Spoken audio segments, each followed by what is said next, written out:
fun? I love more than anything.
Tearing up. Tearing up. Tearing up. Tearing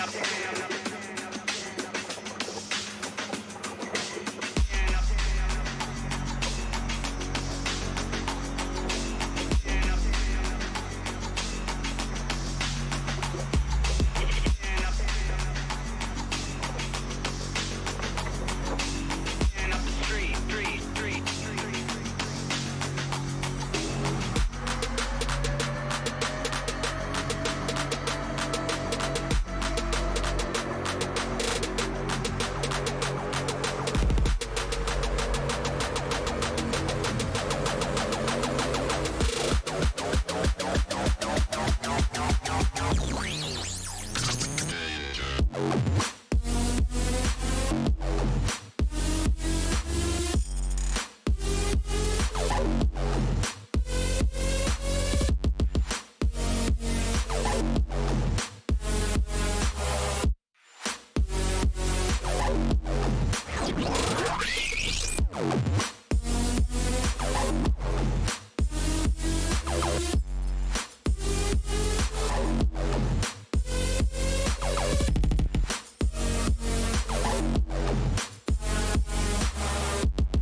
ready player gets set. Time to raise the impact. All the way from APAC. Now that BCT's back, we be going full stack. Never gonna lose that spirit. Always fly high like a jet. Now here we are. Crazy to think that we've come so far. Feels like a shark dove from so far. We be shining like a superstar. Here we are. Every time I fall, I thrive in the chaos. When I get in my zone, I'm the invincible. You know where I'm from, let me tell you once more. Let me tell you once more. Let me tell you once more. Let me tell you once more. It's not a minor region. AP Rising. I'm the APAC, I'm the APAC. Who you calling underdog? I'm the APAC. Watch me ace that, flick it one tap. Everybody going down, I be AP Rising. I'm the APAC, I'm the APAC. Who you calling underdog? I'm the APAC. Watch me ace that, flick it one tap. Everybody going down, I be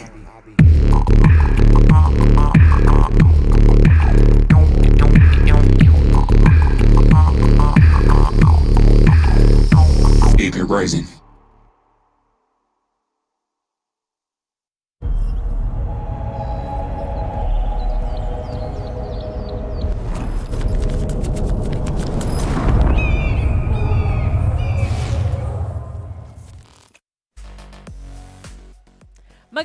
Magandang gabi sa lahat.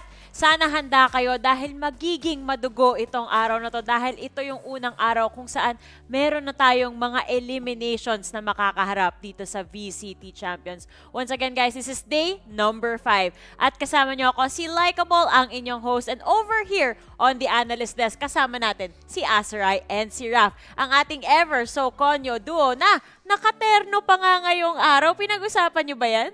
Hindi, it's the Konyo Connection? Ah! Ayos yun. The Konyo Connection. Yun na yung bagong tawag sa kanilang dalawa. Yes. Ready? Actually, magtaterno sana kami ni Raf ng buhok. Kung nag-reply lang rin si Yinsu sa kanya kagabi, magsi-space ban siya. So, sa mga nanonood dyan, kung may Twitter kayo, make it happen. Gawa natin ang paraan na naka-space ban si Raf dito sa ating analyst desk. Pero anyway, it is day number 5 and let's talk about the schedule that we are gonna be facing kasi meron tayong kaunting changes na magaganap na hindi natin expected. So let's take a look at what is to come. So meron tayong competition update dito sa likod natin. Nababasa nyo ba? Yes. Yan. Yes. It's in English, so you know I can understand it very fluently and very correctly. Oh, sige.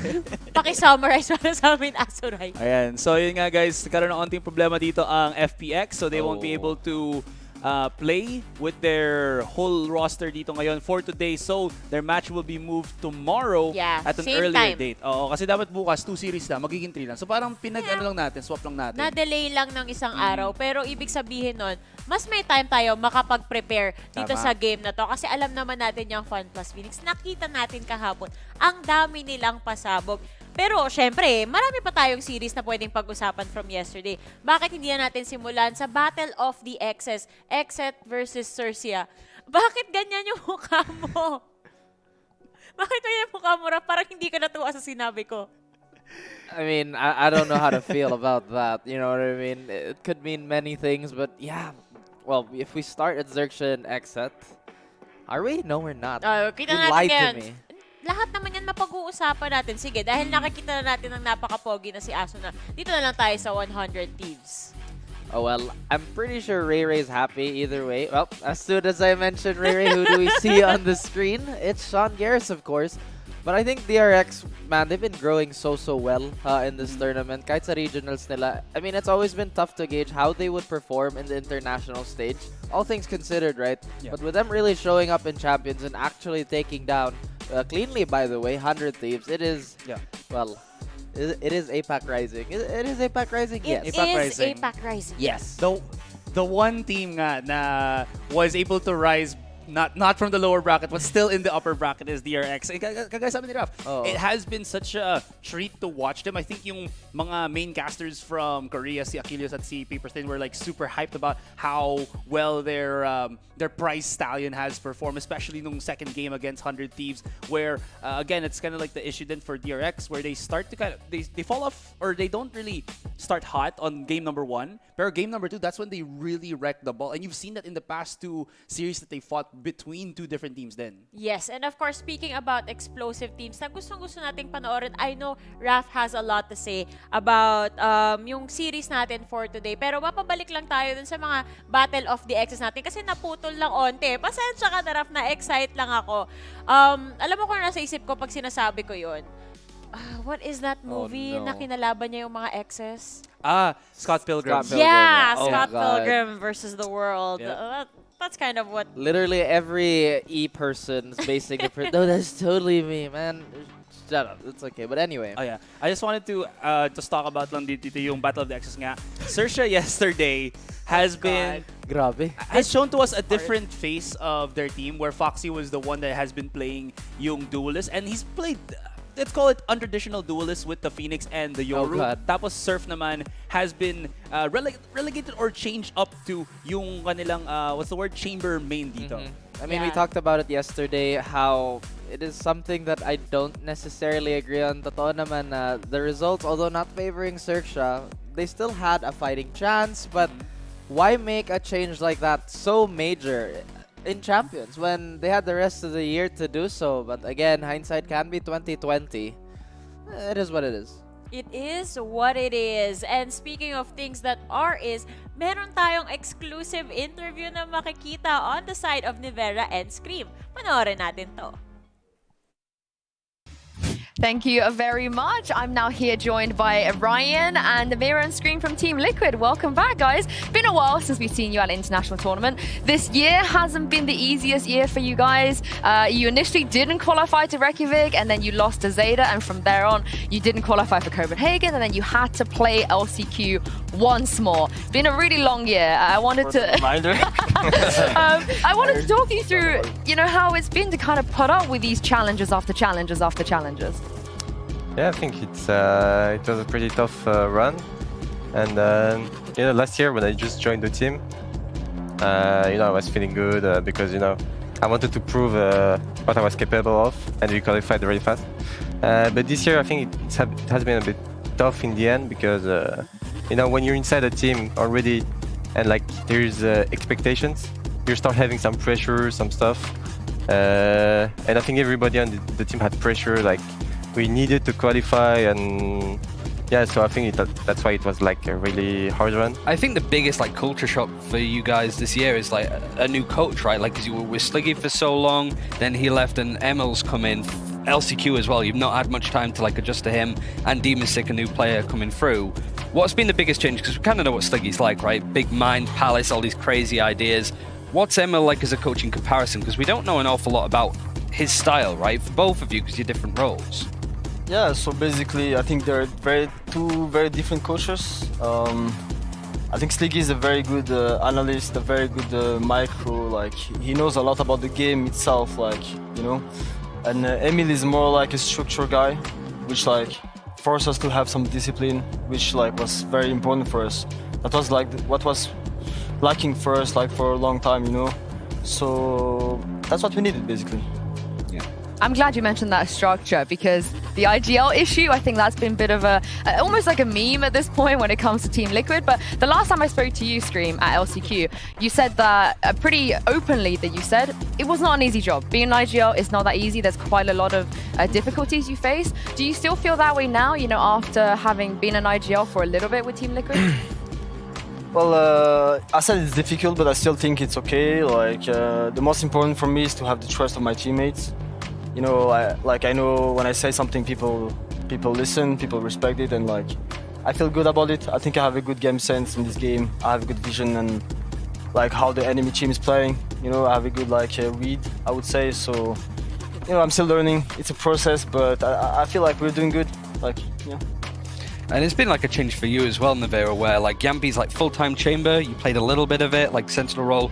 Now you're playing a bit more KO, which you did play before. And you've picked up Breach, which is now apparently your main after like beating Navi with it. Like, what's that kind of like role change like? Because you're about to celebrate a birthday yourself, right? You've been a year in Valorant with Liquid almost, like by a couple of weeks. So how has that change been now as well, moving over to like different agents that are a bit more maybe passive than someone like a chamber? I do want to know about the Breach main, because not many people want to call themselves Breach main. Yeah, with Chamber, the thing that I feel like on this game now, I'm growing in the game, you know? When I just joined, I had to learn everything, but now, I feel like I know like almost everything on the game, and I'm still growing with the game because the game is changing a lot. Like compared to CS, CS is not moving. Like if in 2 years we play CS, it's gonna be the same CS as like 5 years before. So yeah, and on this game everything changed, and I was growing up with the game. And yeah, but the Chamber, I think Yampi is like really aggressive playstyle with Chamber. Like I have a really passive playstyle, and I think with Chamber you need this aggression, you know, you need this, I don't know how to say, but the enemy has to be scared, you know, they have to be scared on every angles, everything, and I think Yampi is doing this job pretty well. I think playing against you guys, they're going to be scared anyway, just know what you guys can do for sure. Yeah, because yeah, on CS I was playing main upper.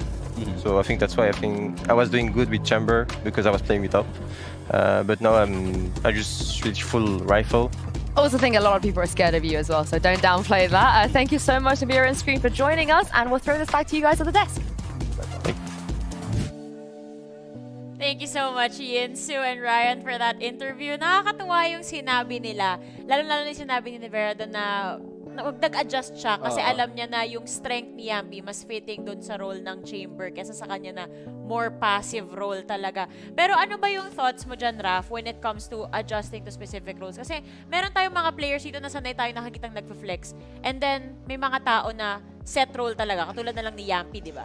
I mean, versatility is always something that I would like to talk about, but I feel like there are other important things that we should get out of the way first. Don't worry, Raf. We can talk all about this as we discuss the brackets that's coming along. Meron tayong groups A, B, C, and D. And as I mentioned earlier, ito yung unang araw kung saan magbababay na tayo sa ilan sa mga teams natin dito. So why don't we continue the conversation as we take a look at the brackets over here, Raf? Flexibility versus set roles. Well, I think I talked about this a little bit with the RX 100 Thieves yesterday, pero nakakalungkot talaga na lahat ng APAC teams natin medyo... APAC Rising from the lower bracket. Pero actually, I kind of want to say something din about that interview with Nevera. Para may narinig ako baka may umiyak daw sa team. Payakan mo. I don't really get what's the big deal, guys. Okay, sure. Anyway. For context lang po, lahat po kasi kami pinaiyak na ni Raf dito. Just cry about. It's not that big of a deal. Grow up. Yeah, guys. Wow, video games. Anyway. Surprising. Shocking. Before I pass it on, of course, to my partner. But yeah, it's really flexibility. Again, it's also meta versus comfort in a way. There's a system, there's a hard system, and then there's also yet another way of growth where you let your players be and let them somewhat create that organic chemistry. Yeah, I think there's a merit talaga to being a flexible player. Kasi the thing is, you want someone who's really good at one role exceeded that particular role, diba? And flex roles per se doesn't really need you to have the most intrinsic the micro management of how your movements are, you know, compared to like jet players and such, or maybe even chambers. I don't know, this is my feeling about it. Pero, and I think based on my experience then in a sense na just being a flex player on my own So you flex ka daw? Hindi ganun kasing flex. Eto na naman tayo. Ito yung Cubao flex eh. Kailangan po namin ng graphic. Ilang days dito sa broadcast natin na pinakita natin yung muscles ni Asoray sa broadcast. Kailangan natin yan. So sa mga nanonood, keep track tayo dyan. But yeah, just to finish up lang, I really do feel like it's a really good way talaga to elevate your teammate while also creating a wide landscape of understanding the game from your own end. Kasi the more that you use more different types of agents, the more that that you kind of understand. You have a fresher look on the game every single time, diba? I think, I understand kung saang point kayo napupunta dyan. Kasi the more, wow, Cat. Okay, yan, So- yan yung sa mga talents from Istanbul. Sabi na yung prod na ano daw mga players, I think those are cats. I don't think those are actual players. Are you telling me these cats play Valorant? I think so. I think that's what prod is trying to tell us right But now. is there only cats? Are there no dogs in Istanbul? The poppers of Istanbul? Well, this is Apparently not. no. I mean, this is a post about cats. Azure. Yeah, but you know, you gotta show some love for the poppers too. You know, it's Everyone say hello 50-50. To Bekir. to Bekir. Oh, that's Cats cool. I pet in Istanbul, a thread. Oh, my thread! See, it's a cat thread, Azure. Alright, fine. Alright, Yes. From players. Ito from Ben. It's a video. Uy, it's Garfield when he's, ano. When he's not eating lasagna. Kasi orange Garfield agad. Buti pa si Garfield doon nasa ano. This is so Sa Istanbul. wholesome though. Aww. Aww. Alright. This is so wholesome. I think we can do this all night. Just keep showing us pets. It's completely fine. Okay. Gagawa na rin po ako ng thread, dogs of our studio, tapos yung mga casters natin yung ipapakita natin. Magaling. Oh, you dog. You dog. My dog. My dog. Pero that's very wholesome. I love seeing this. Sanay na kasi tayong seryosong-seryoso yung Oo. atmosphere when it comes to the game. So, kapag nakakita tayo ng kakaibang mga personality na pinapalabas talaga ng players, yung mga hobbies nila outside of Valorant na nagtatouch sila ng grass, di ba? Gusto natin yan. Yes. I mean, Absolutely. in this situation, they're touching fur. You're not wrong. Yeah, not wrong, Not diba? wrong. It's not wrong, not wrong. When was the last time you touched grass? Kasi ba tayo nakapunta sa BGC, pare? Eh, sheesh. Kasi may mga parks doon, so you can touch the grass. Pero it hasn't been a while kasi, ano. May grass naman sa Alam labas, yung konyo talaga tong dalawang to. Kasi nung sinabi kong grass, yung pumasok sa isip ni Azuray, BGC. Ang dami-dami Di ibang ba, pwedeng The lugar. G in BGC means grass, di ba? Ah, talaga ba? Hindi. Suray. Ay, Oh my God. Ay, nako, ayoko na. Kailangan ko ng breather, guys. So, magkakaroon muna tayo ng kakaunting break, pero exciting yung game to come. Kasi ito na, Zeta versus BME. Sabi nga natin, APAC Rising. Ito na yun, guys. Nagtitiwala na tayo sa mga representatives natin dito. So, with that, we're off to a quick break. Don't go anywhere.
Valorant Champions. Right before the break, nag-spoil na ako ng konti sa inyo, di ba? Sabi ko, pag-uusapan natin tong Zeta Division and Boom Esports. Alam ko, excited na rin yung mga fellow panel desk natin dito. Kasi lalong-lalo na si Raf.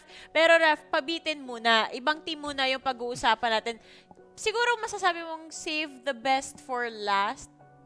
Question mark? Question mark? Subjective. Subjective, oo. Non-bias analyst desk tayo dito. So, Asoray, ikaw muna ang matanong ko. We have got Zeta Division on one hand over here. And we can see their players on screen right now. Si Laz, si Crow, si Dep, si Sugar Zero, and si XDLL. Although, nakita na namin, instead of si XDLL yung nag-play last time, we actually saw 10. Yeah, I mean, 10 has been a veteran of the attack shooter scene for, again, their region for the longest time. And Zeta have had, honestly, really prolific runs. This is not the first time they had to fight out of lower bracket. So parang may experience naman sila dun. And I'm pretty sure the support of all their fans is gonna give them all that energy. But yeah, alas, we're not gonna see 10 today, I believe, because I'm not sure how to describe it, but there are things that the human body can only take so much of. And again, Zeta, as fantastic as they are, unfortunately did drop a series against Loud. I know I talk about it a lot, yung mga incompatibility, yung mga stylistic clash. But I feel like that's what Champions is all about. It's how we see our region stack up against other regions. Of course, the man of the hour is Laz, who's been on a pretty prolific tear. Super consistent, actually, all across the major events, across the year. I will add though na I honestly felt like not Laz but Sugar Zero has been such a pivotal player then para dito sa Zeta Division. Yeah, you mentioned how again nahirapan sila sa Loud. There was a point where if you look at the stats real quick with that particular series that the first half they just could not find any form or rather the second half, they can't find any form of success because it was the attacking side. And then the only few rounds na naging successful sila was when Sugar Zero was just able to clutch because of how big brain he can manage those multiple 1vx situations. I mean, tingin ko talagang weakness yun sa, again, Zeta and of course their the region in general, right? Parang it's always a tale of two halves. We have one super strong start, one identity for that half. But parang the script gets flipped almost immediately with that side swap. I think one of the reasons kung bakit ganun yung nangyayari is kilala natin tong Zeta Division to be a team that's very structured, planado talaga sila. And then you have other teams out here na syempre ang gusto nila ma-foil yung plans na itong Zeta Division. So, parang doon na sila nagsisimula masira. Once na ma-figure out sila, it takes a lot of time for them to be able to adjust and to have a counter-attack to kung ano man yung naging response ng opponent nila in the first place. It's a very good point, no? Yeah, I feel like another thing is yung mga lower bracket run ng Zeta. Parang, you know how we talk about APAC Rising and generally Asia that we're kind of overlooked. You know, again, the minor region talk and all of that. I feel like there was also a surprise factor, but I'm absolutely certain na lahat ng teams that's gonna be facing Zeta, that face Zeta, they're gonna have much more preparation this time around.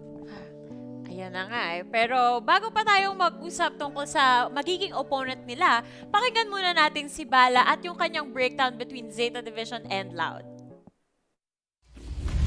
Hey guys, did you miss me? Did you miss this machine right here? Yeah, don't worry. I'm going to do some analysis. We're looking at Sugar Zero today, and I think there was a lot of good points brought up by the desk, but I think most importantly, Sugar Zero is still on form too. We mentioned Laz. Let's take a look at this round right here where they completely demolished the other side of Loud, actually, who's going for this attack side. Hits, and it comes, actually, the first thing we're going to look at is just pistols. Just pistols, and they're rotating really fast on the other side of the map because they've already got some information with a knife.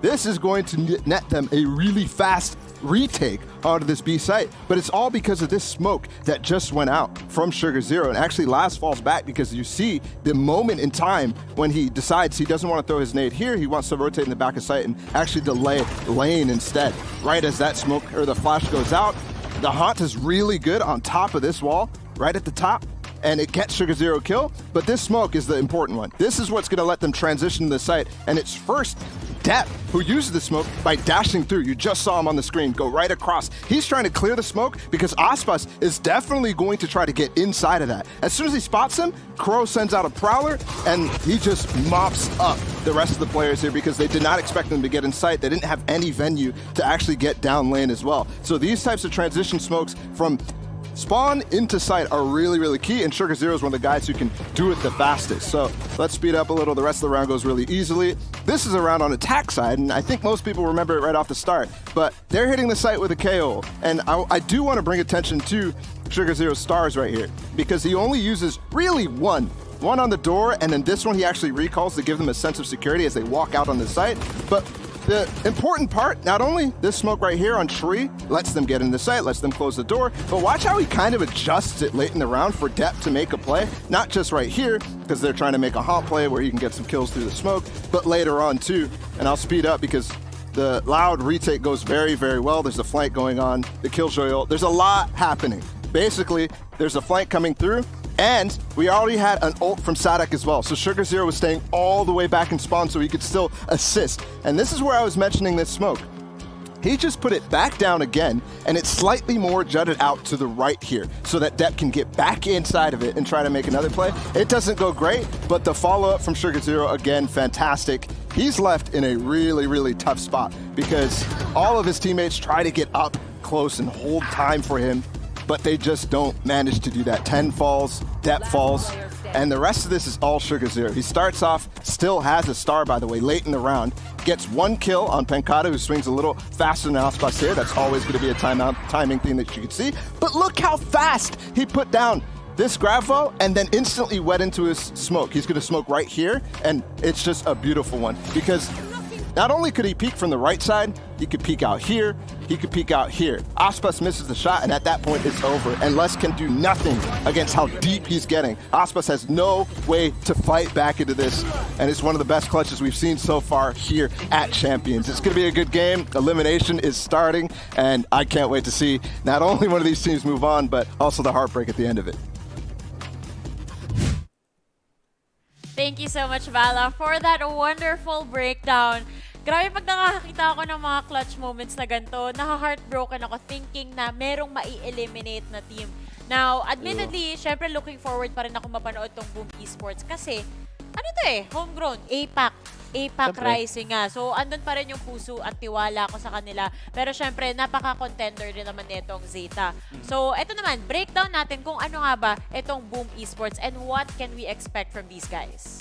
Ooh, Boom Esports, I think they still performed well against their match against Optic Gaming. We saw that super long na, what was it, like 4 or 5 overtimes na hindi talaga sila nag-budge and everything in between. I think we were also the panel nung nag-series sila. And we were talking about how it's not only the addition of Famous that has created such a strong power output for this team, pero yung consistency of their back and then in the form of Tebetol, who actually has gotten the most amount of kills, I think, in a game ever since in Champions 2022 with about 38 kills overall. Kills, so that was massive talaga looking at the Boom Esports roster. But now, what could be an edge dito for this team is, as you mentioned nga, Raf, with the stylistic differences na naninibago at the division, it feels like Boom might have something similar to what Loud has to offer, but your face says it all. Pero what do you think, man? I think this is where I have to disagree with you because I feel like the biggest crux of the problems of Boom, medyo passive sila Loud is super proactive kahit sino yung ano nila katapat. But now Boom, again, this is something that they have reviewed over and over, but it is a defining trait for them. They tend to be really, like I said, passive, right? When they have the momentum, they don't necessarily run it up. They'll hit that reset, which is not necessarily a bad thing. But I feel like Zeta's going to realize this. They're going to find that opening, and then they're going to hit it hard. Oh my God, I love Boom Esports. We've got Flipshooter and Berserks on the screen. Napakalupit na itong dalawang players na to. I've mentioned this on a previous panel before kung saan si Flipshooter, natuto na siyang mag-adjust Dati, nakikita natin siya sa Jet, yung mga more aggressive roles. Pero ngayon, kahit anong iba to mo sa kanya, willing siyang mag-adjust. He will do anything para makuha yung win na yan for his team. What's kind of interesting though is kahit man ito yung 2 players to watch out for Boom, I don't want to be the bearer of bad news, pero ang baba ng ACS nila considering how Boom has been performing. It was about 140 to 180, and considering that they're duelist players, it is somewhat interesting na parang hindi siya ganun ka higher on the margin when you compare to other duelists din out there. I mean, eto din if you compare it to duelist, syempre medyo mababa yung ACS nila. But if you look at Boom as a whole, yung mga high ACS players nila, it's not actually their duelist. It's Blaze King, it's and as of late, Tebadol, Famous.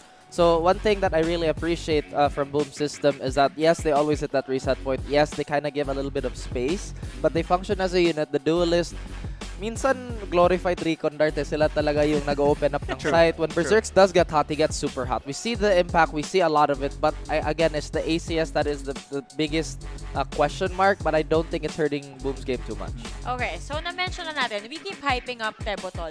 And kanina si Bala, pinakita sa atin yung paano nagpa-process yung mind ni Sugar Zero dito. Kung i-compare natin yung controllers dito, sa tingin nyo, sino yung mas may advantage for their team? Well, the thing is, Sugar Zero is one of the most proactive controllers, and I'm glad Bala talked about so many points because I feel like this is something that the average player doesn't realize. Sometimes people just set their smokes and then just go. Again, this is nowhere near our pro level, but I feel like if I had to really pick a preference, of course, I would have to go with Boom still. I full faith in Tabadol. Quick answer. Sugar Zero. Sugar I Zero. love how he plays Okay. as a smoker. So now we know where our panelists rather stand on this issue. Meron tayong supporters ng BME and meron tayong supporters ng Zeta. Alamin natin kung ano kaya yung thoughts ng mga mga kasama natin dito pagdating sa dalawang teams na to.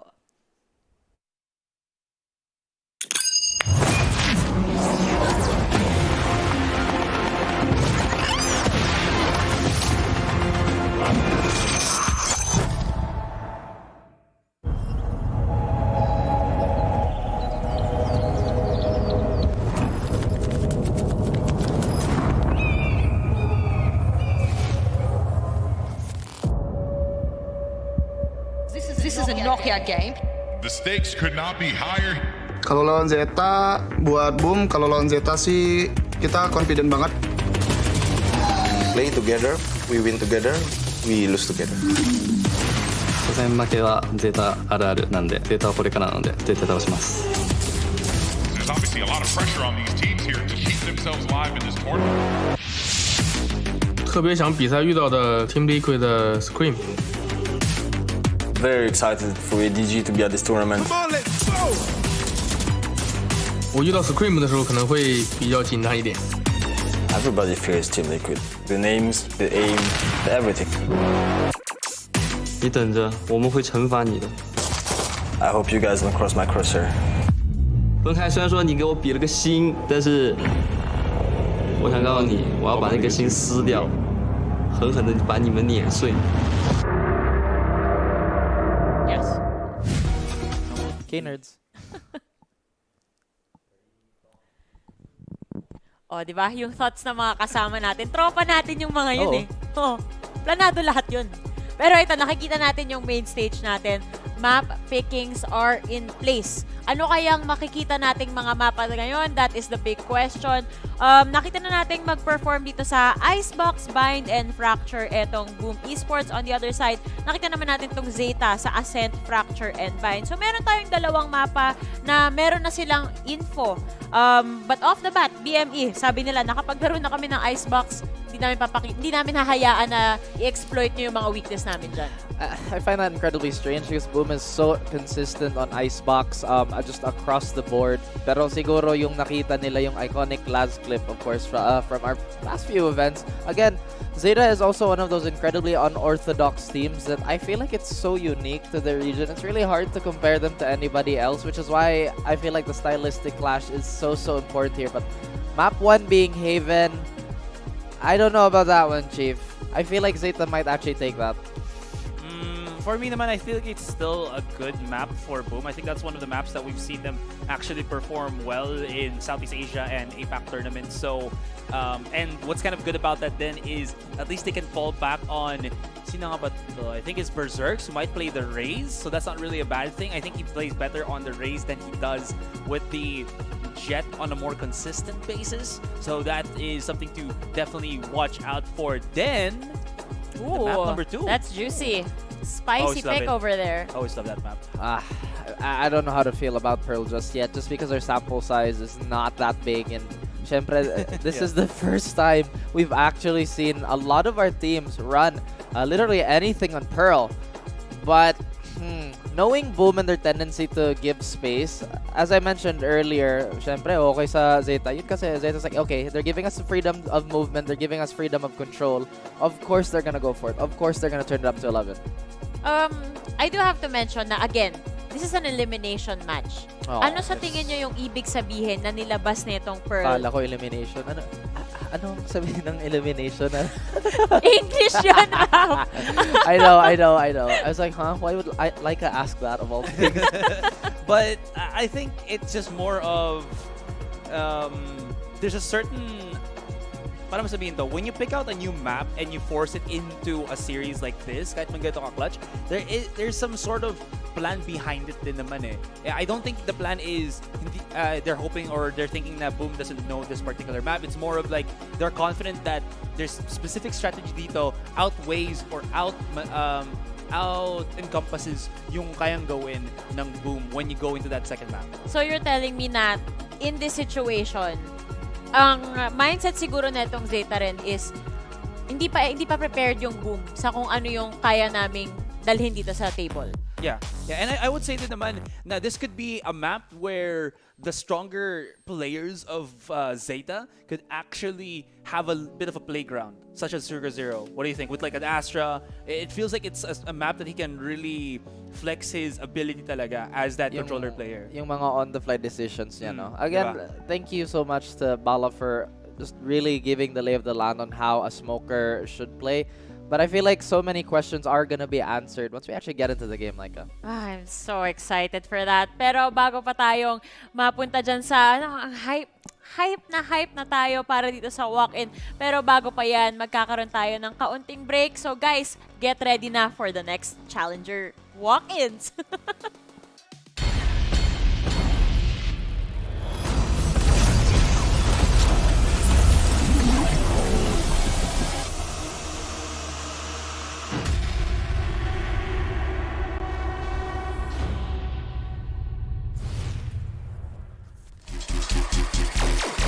Losing my mind.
Where am I?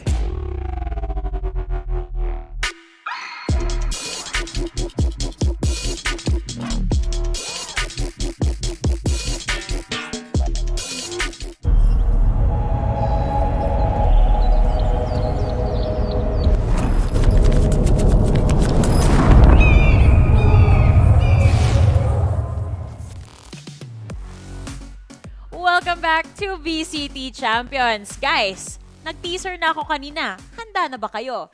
Let us re-welcome on the main stage of Istanbul for our VCT Champions, Zeta Division and Boom Esports. Famous. Last. Let's go. Ayoko nang ulitin yung voice. Baka mapagkamala na naman akong voice-over artist dito. Anong voice? Kaninong voice ba? No, you can't. Yung voice-over. Sa announcer? Oh, sa Yeah, announcer? sa announcer. Akala ko ikaw talaga yung Ingat ka baka voice maka-copyright over. strike. No, Okay. that's not me, guys. Ako lang to. Ano yung radio voice mo, Laika? Wala akong ganun. Ikaw, Asoy, meron. Meron si Aso, Sige right? daw, try mo. What? Ano yung hawak ni Blaze King? Pareho sila ni Plushies? Flips, meron silang Siyempre, plushie. Oo.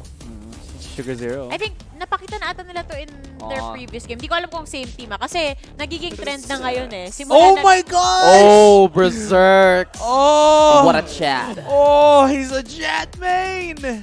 I would have never guessed.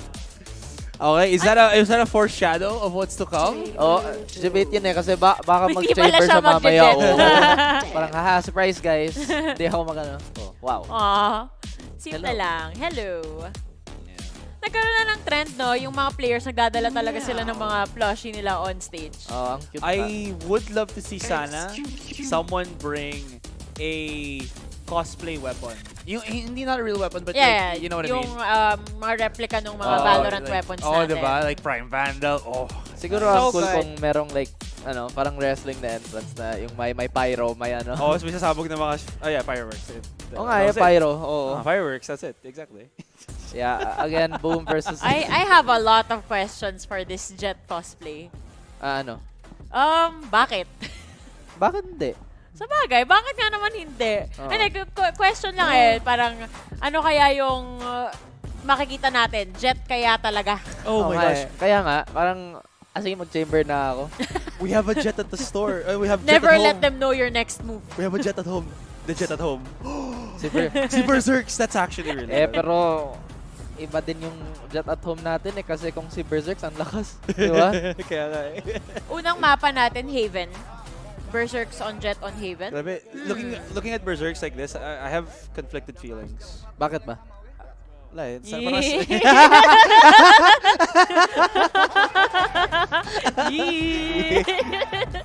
Yun pala yun. Napaisip na si Azurai. Siguro tayo din mag-cosplay ng mga main agents natin, no? Ang hirap. Tanungin natin kung pwede.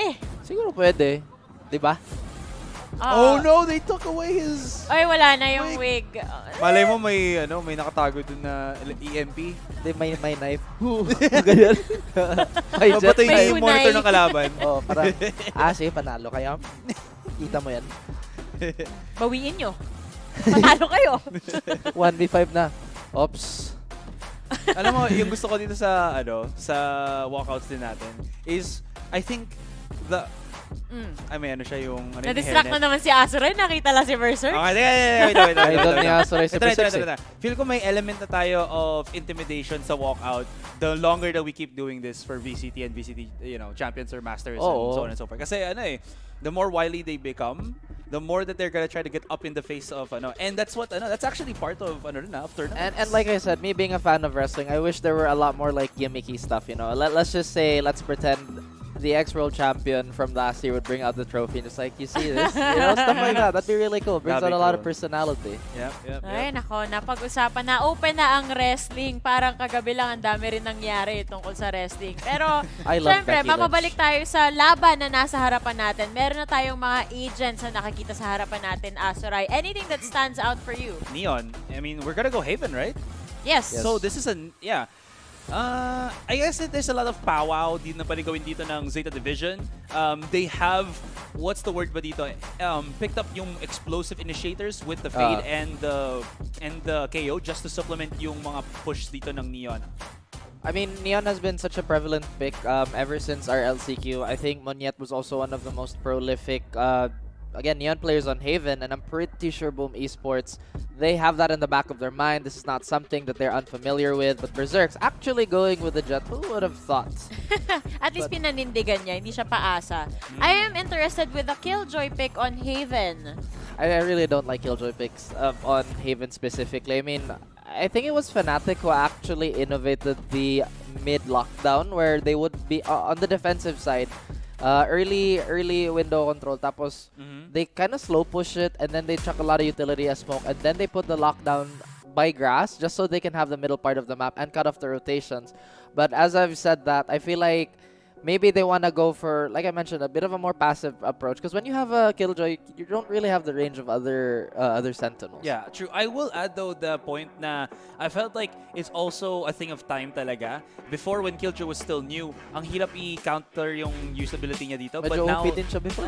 Saka ngayon, medyo gamay na yung, yung timings and yung positioning sa mga Killjoy util Well, I'm sure merong pinaplano yung Boom Esports para sa atin dyan with their selection as well as Zeta Division on the other side.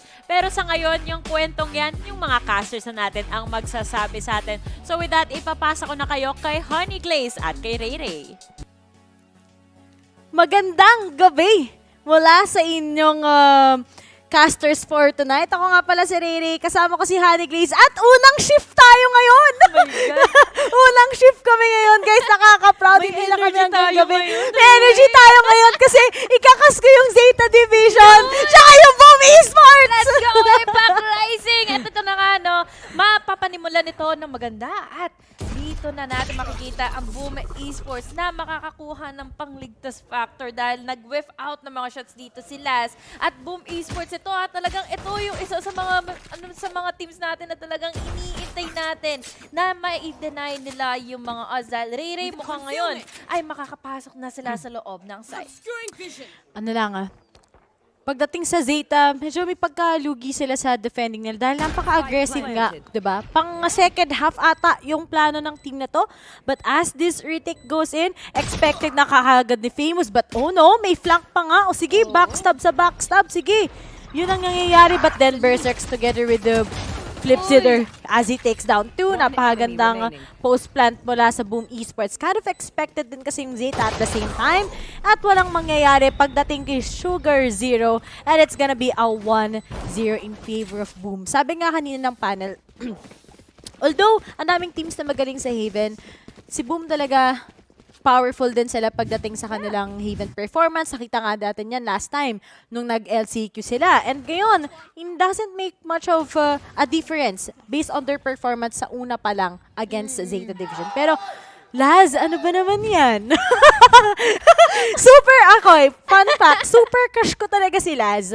As in, kung may chance ng makapag-hi sa kanya, ginawa ko na. Like, sabihan ko siya sa Twitter. Sabihan ko siya ng watashi watamago. Yan. Si Foxy tsaka si Laz, yun yung mga pro player na crush ko. Kahit i-VCT PH pa ako, wala yan talagang dalawang yan, crush na crush ko yan. Kitang-kita, dahil syempre, kailangan na natin makita dito kung ano ba yung dapat na ipalabas pa ni Laz. Dahil ang problema nga lang dito is, para lagi siya din nauunahan ng players from Boom Esports. And Boom Esports, respeto ang ginagawa nila dito laban sa Zeta Division. They are holding it strong dito sa bandang mid dahil alam nilang wala naman din mawawala kasi dito for Zeta Division para at least agresibuhin na lang sila biglaan dito laban sa Boom. But now we're seeing here the Recon will be spotting in one, tapos dagdagan mo pa yung suppress na kasama na magagaling dito sa KO na magiging reason kung bakit hindi muna B yung pupuntahan dito ng Boom Esports. Ang bagal ng laro ng Boom Esports, no? Dahil nakakapanibago. medyo pang yung comp nila, alam mo yun? Pang last year pa. Technically, kahit sabihin natin double initiator yan, it's really like that. But then, good saan sila comfortable? Pwede naman. But looks like may pag-asang 350 pesos ng Zeta Division ang mga taga-Boom. Pero buti na lang nilalaban pa naman kahit papano ng Zeta. But then, there's the top coming in from Blaz together with Dep. Neon yan. Pero parang hindi naman siya nagkagulo. Parang lang siya, nakatingin lang siya, naka-closer placement lang. Hindi man nag-slide.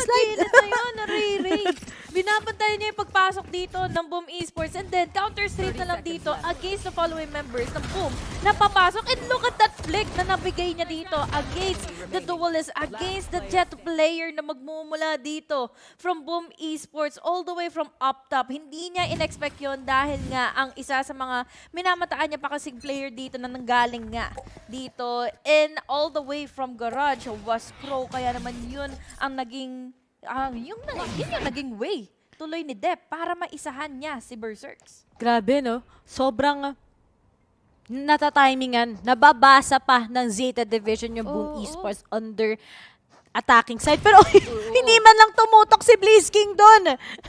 Sayang. At may approach na rin mula kay Laz as he takes him down. And now Dep finally gets the top. Ang palong-palo! Kahit naka-phantom yan. Akala mo body shot, hindi. Headshot daw sa ulo ang kailangan. And after that good paranoia, Laz takes down the third kill. He tries to take it down. Pero si Ten sabi na, ako na nga, di ka tumatama eh. And Zeta finally secures this round against Boom Esports once again. Grabe, yung pagiging mechanically skilled pa lang ni Dep, alam mo na kagad na sobrang laking struggle din to sa Boom Esports. But on the other hand, baby, sa Boom Esports, mas maganda siguro kapag nagsama-sama sila. Kasi ang layo, kasi expected mo na parati si Blaze King. He's on a different move eh. Oo, medyo passive-aggressive pa dito si Blaze King. Hindi pa talaga uminit yung kanyang dugo dito. Yung tutok niya para at least mabigyan niya ng assistance dito ang Boom Esports from trying to make an entry happen. Tama ka dun, Ray eh. Sobrang mechanically skilled dito ni Dep kung saan alam niya kung ano yung dapat niyang gawin muna bago makita or bago magkaroon ng distraction na ibibigay dito ang Boom Esports. Nagdalawang isip siya dito kaagad na makakuha ng off. But now, hindi na siya magdadalawang isip pa. But the blind will be giving him a reason kung bakit kailangan niya nang ilabas dito yung kanyang wall. He was able to at least survive for a couple of seconds. Pero at least, dalawa na lang kaagad ang natitira for Boom. Si Ten nasa na! Defending yan, di ba? Bakit ka nasa mid-window? Tapos ang aggressive ng Zeta kasi bilis. Imagine you have that KO, you have that fade, you have that neon. Sobrang pwede na lang gawin yung individual plays nila. And kita mo naman, they actually pinned down 3 members of Boom Esports sa isang iglap. And ngayon, matatackle down nga nila kung nasa si Flip Zitter. At papangalawa pa nga din kagad. 3-1. Zeta, we're finally seeing yung glimpse ng kanilang performance here in Haven also. At napaka no? Okay men, ganito gagawin natin. Asimin lang Basta ready tayo sa trade. Kung namatay si Dep, that's okay. We're pretty, we're pretty sure. Yeah. Sure. Para at least yung mga retakes na pwede nilang gawin dito ay mangyayari na rin kaagad in favor of Zeta Division. Kita mo naman, itong mga to, diba? Kita mo naman sila, pogi na nga, magaling pa mag-chamber. Grabe talaga, nagpa-fangirl. Pero to sa Boom Esports naman, kaya naman nilang sumabay. Medyo standard nga yung pagdating sa kanilang agent comp. But I still do think that when they get comfortable already, just like how they did it with Onyx, with Bleed, diba? Kayang-kaya naman nila. Pero nga lang, dapat sa mga ganitong playstyles, mas structured. Kasi nga, alam nga nila na yung Zeta, kahit sa, parang medyo may pagka-DRX style sila. Pero nga lang, ngayon na natalo nga sila last time against Northception. Tapos, medyo nahirapan sila last time! Nagiging, magpo-focus talaga sila sa smart plays. Pero speaking of Laz, may natuhog. Nag-fishball, may kasama pang kikiam. Pero buti na lang si Flipsider was able to take down one. Kaso nga lang, may salo-salong paranoia na nga din na sinabay sa kanya. At si Famous na lang, tsaka si Blaze King ang natitira. Naku po, Guardian lang din ang hawak na hawak dito ni Blaze King. At si Famous hindi pa nag-play together with Blaze King para at least makapasok sila ng isang site at makapag-plant at least ng spike. Additional creds din yan. So, we are seeing here the very slow pacing na ginagawa dito ni Blaze King. Dahil syempre all over the place na dito ang Zeta Division. And the smoke is already dispersed na dito sa mid. Nakaabang na rin naman na dito si Dep. At nakakaramdam kasi siya. What if ma-one-tap siya dito ngayon ni Famous? Ito na, makikipag. Uy! Yun na nga ba ang sinasabi natin ngayon. Famous was able to get and a kill. Si Crow naman dito ang bahala in case na makakuha siya dito ng kill. Uy! Pwede pang manalo ang Boom Esports. Ine-expect ni Famous kung nasaan magagaling si Sugar Zero. Goes for a reload. Kailangan lang talaga nila ngayon hintayin ang mga taga-Zeta, pero maganda tong crossfire na pwede na lang panindigan, but there's just a tap coming in from Crow. At dalawa na lang sa isa, pero walang magko-connect. Isa, yumuko na din kagad. And that Guardian, mahirap talaga yan. If dalawa mag-swing sa'yo, wala naman makuha mo kagad yung tap. Tapos you can actually get the swing. Medyo complicated nga yun. And still, Zeta will be able to win this round. Akala natin baka somehow mababawasan yung pera ng Zeta, pero hindi. Nananalo sila consecutive rounds. Yung Boom Esports talagang pinapahirapan nila. Kahit dalawa na lang din dito ang natitira for Zeta Division. Nasabi mo nga yun, no, Ray, kulang na kulang pa rin yung mga rounds na kaya mong ihabol dito from the players of Boom Esports. It's already a 4-1 standing. Tapos, good call for a timeout, ha? Dahil yung momentum ay nabubuo na ngayon for Zeta Division. Nagpapatuloy na nga dito yung init ni Las. Kailangan niya na lang siguro is consistency para at least until the end of this game, until the end of this map, is makukuha pa rin nila yung magandang strategy at yung magandang panimula dito sa half na ito.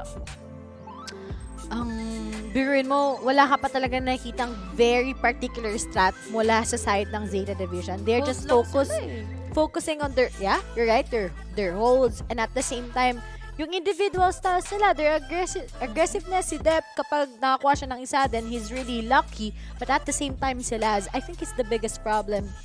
Him on the chamber, he's very successful, very consistent, but on the other side, grabe ang bias ng prod. Kay Laz Prate nakatingin. Grabe! Bakit kaya? Di naman namin i-request. Nakakaramdam daw din. Nakakaramdam. Ano, nire-rate to eh. Salamat nga pala sa prod team dun sa Istanbul. Diba? Pero anyway, on the other side naman ng Boom Esports, parang ina-expect natin sa Haven nila, sobrang, at least, gampanan nila yung advantage nila. Pero ngayon, parang, may kind of, in a way, na sobrang gulo nila, diba?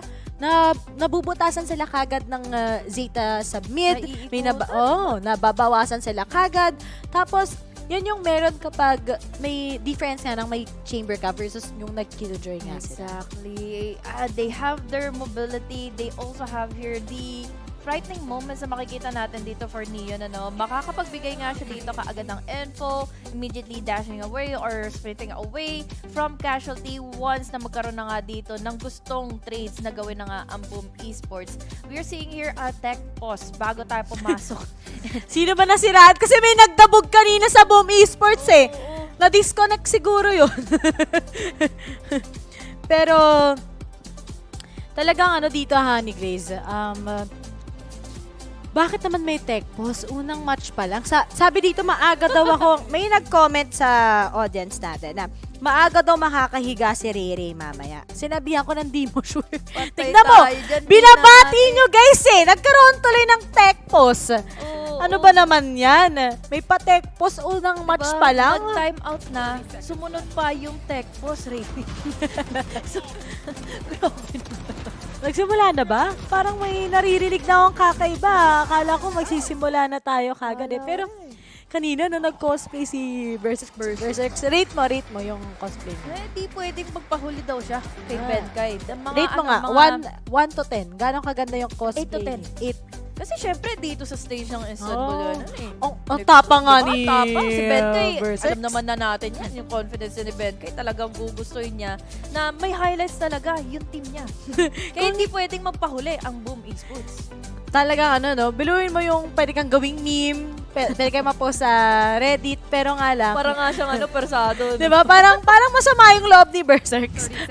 But anyway, kuha muna tayo ng mga replays nila. Tignan mo, wala man lang. Yes, merong podcast na ginawa si Dep. But all in all, mas super particular yung niya dun eh. Pero kanina talaga, uy, ang cute, may clappers sila, may watch party din naman pala sila sa Japan. Mahilig sila sa sa clappers dun, fun fact. Kasi diba, dati pumunta na ako ng Sa mga Japan. concert, diba yung mga yan yung ginagamit nila, tsaka light stick. Mahilig sila sa pumalakpak. Yan ang kahiligan ng mga taga Japan. Ayan. Pero nakapunta ng Indonesia, diba? Ako din. Kasama kita din, diba? Ay, kasama tayo dun. Kasama nga pala.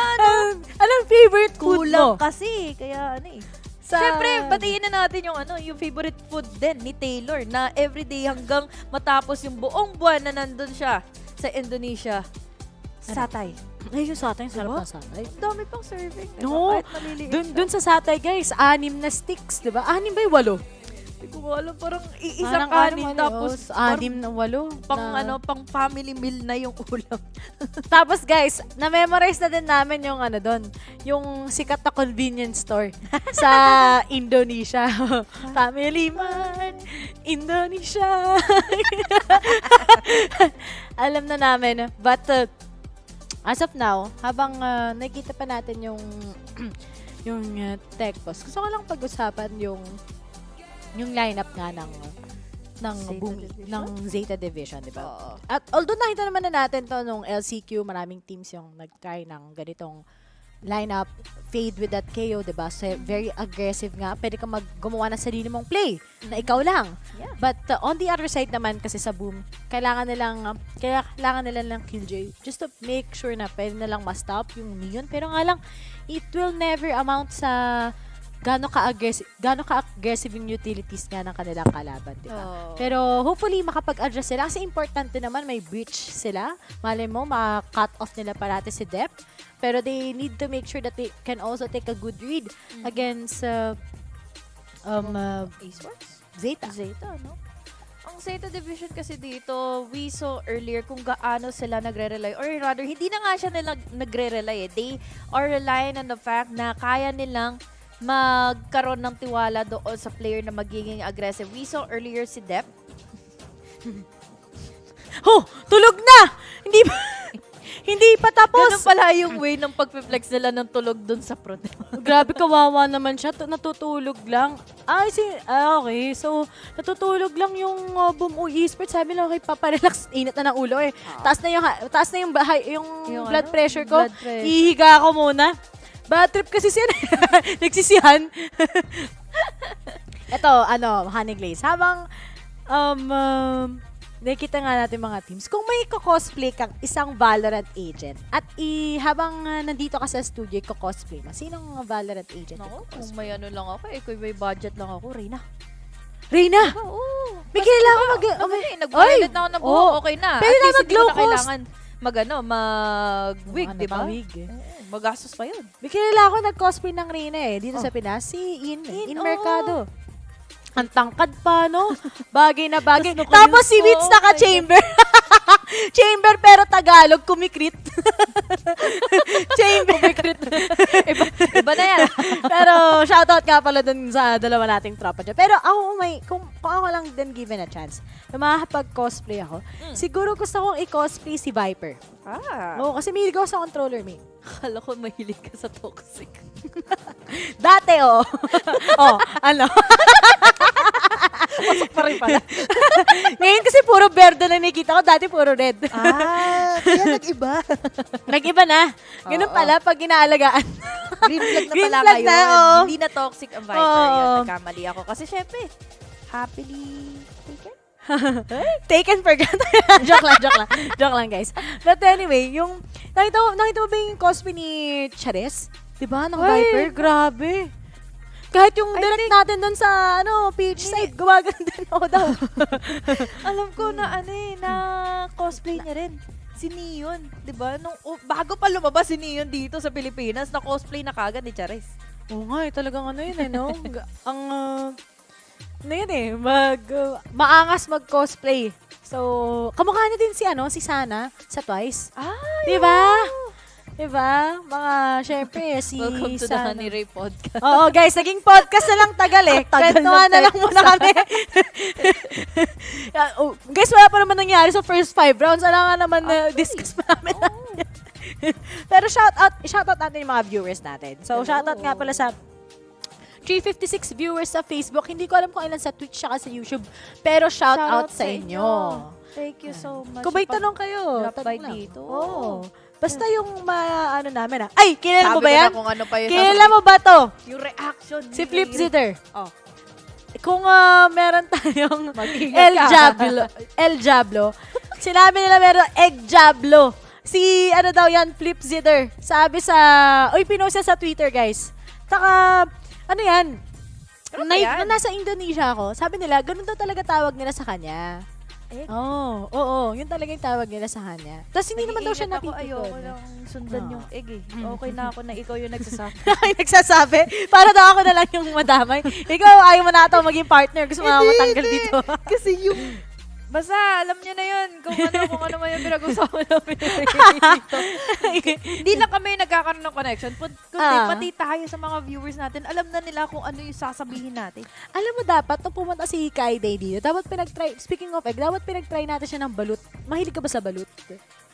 tagal ko nang hindi nagbabalo. Ako din eh. Feel ko ano pa, high school pa ata ako. Grade Diba? school, uli akong kumain ng balut. Oo.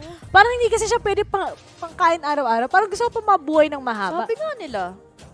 Kasi nakaka-high blood nga daw. Nakaka-high blood. Pero, ewan ko lang, sabi nila, protein daw. Protein.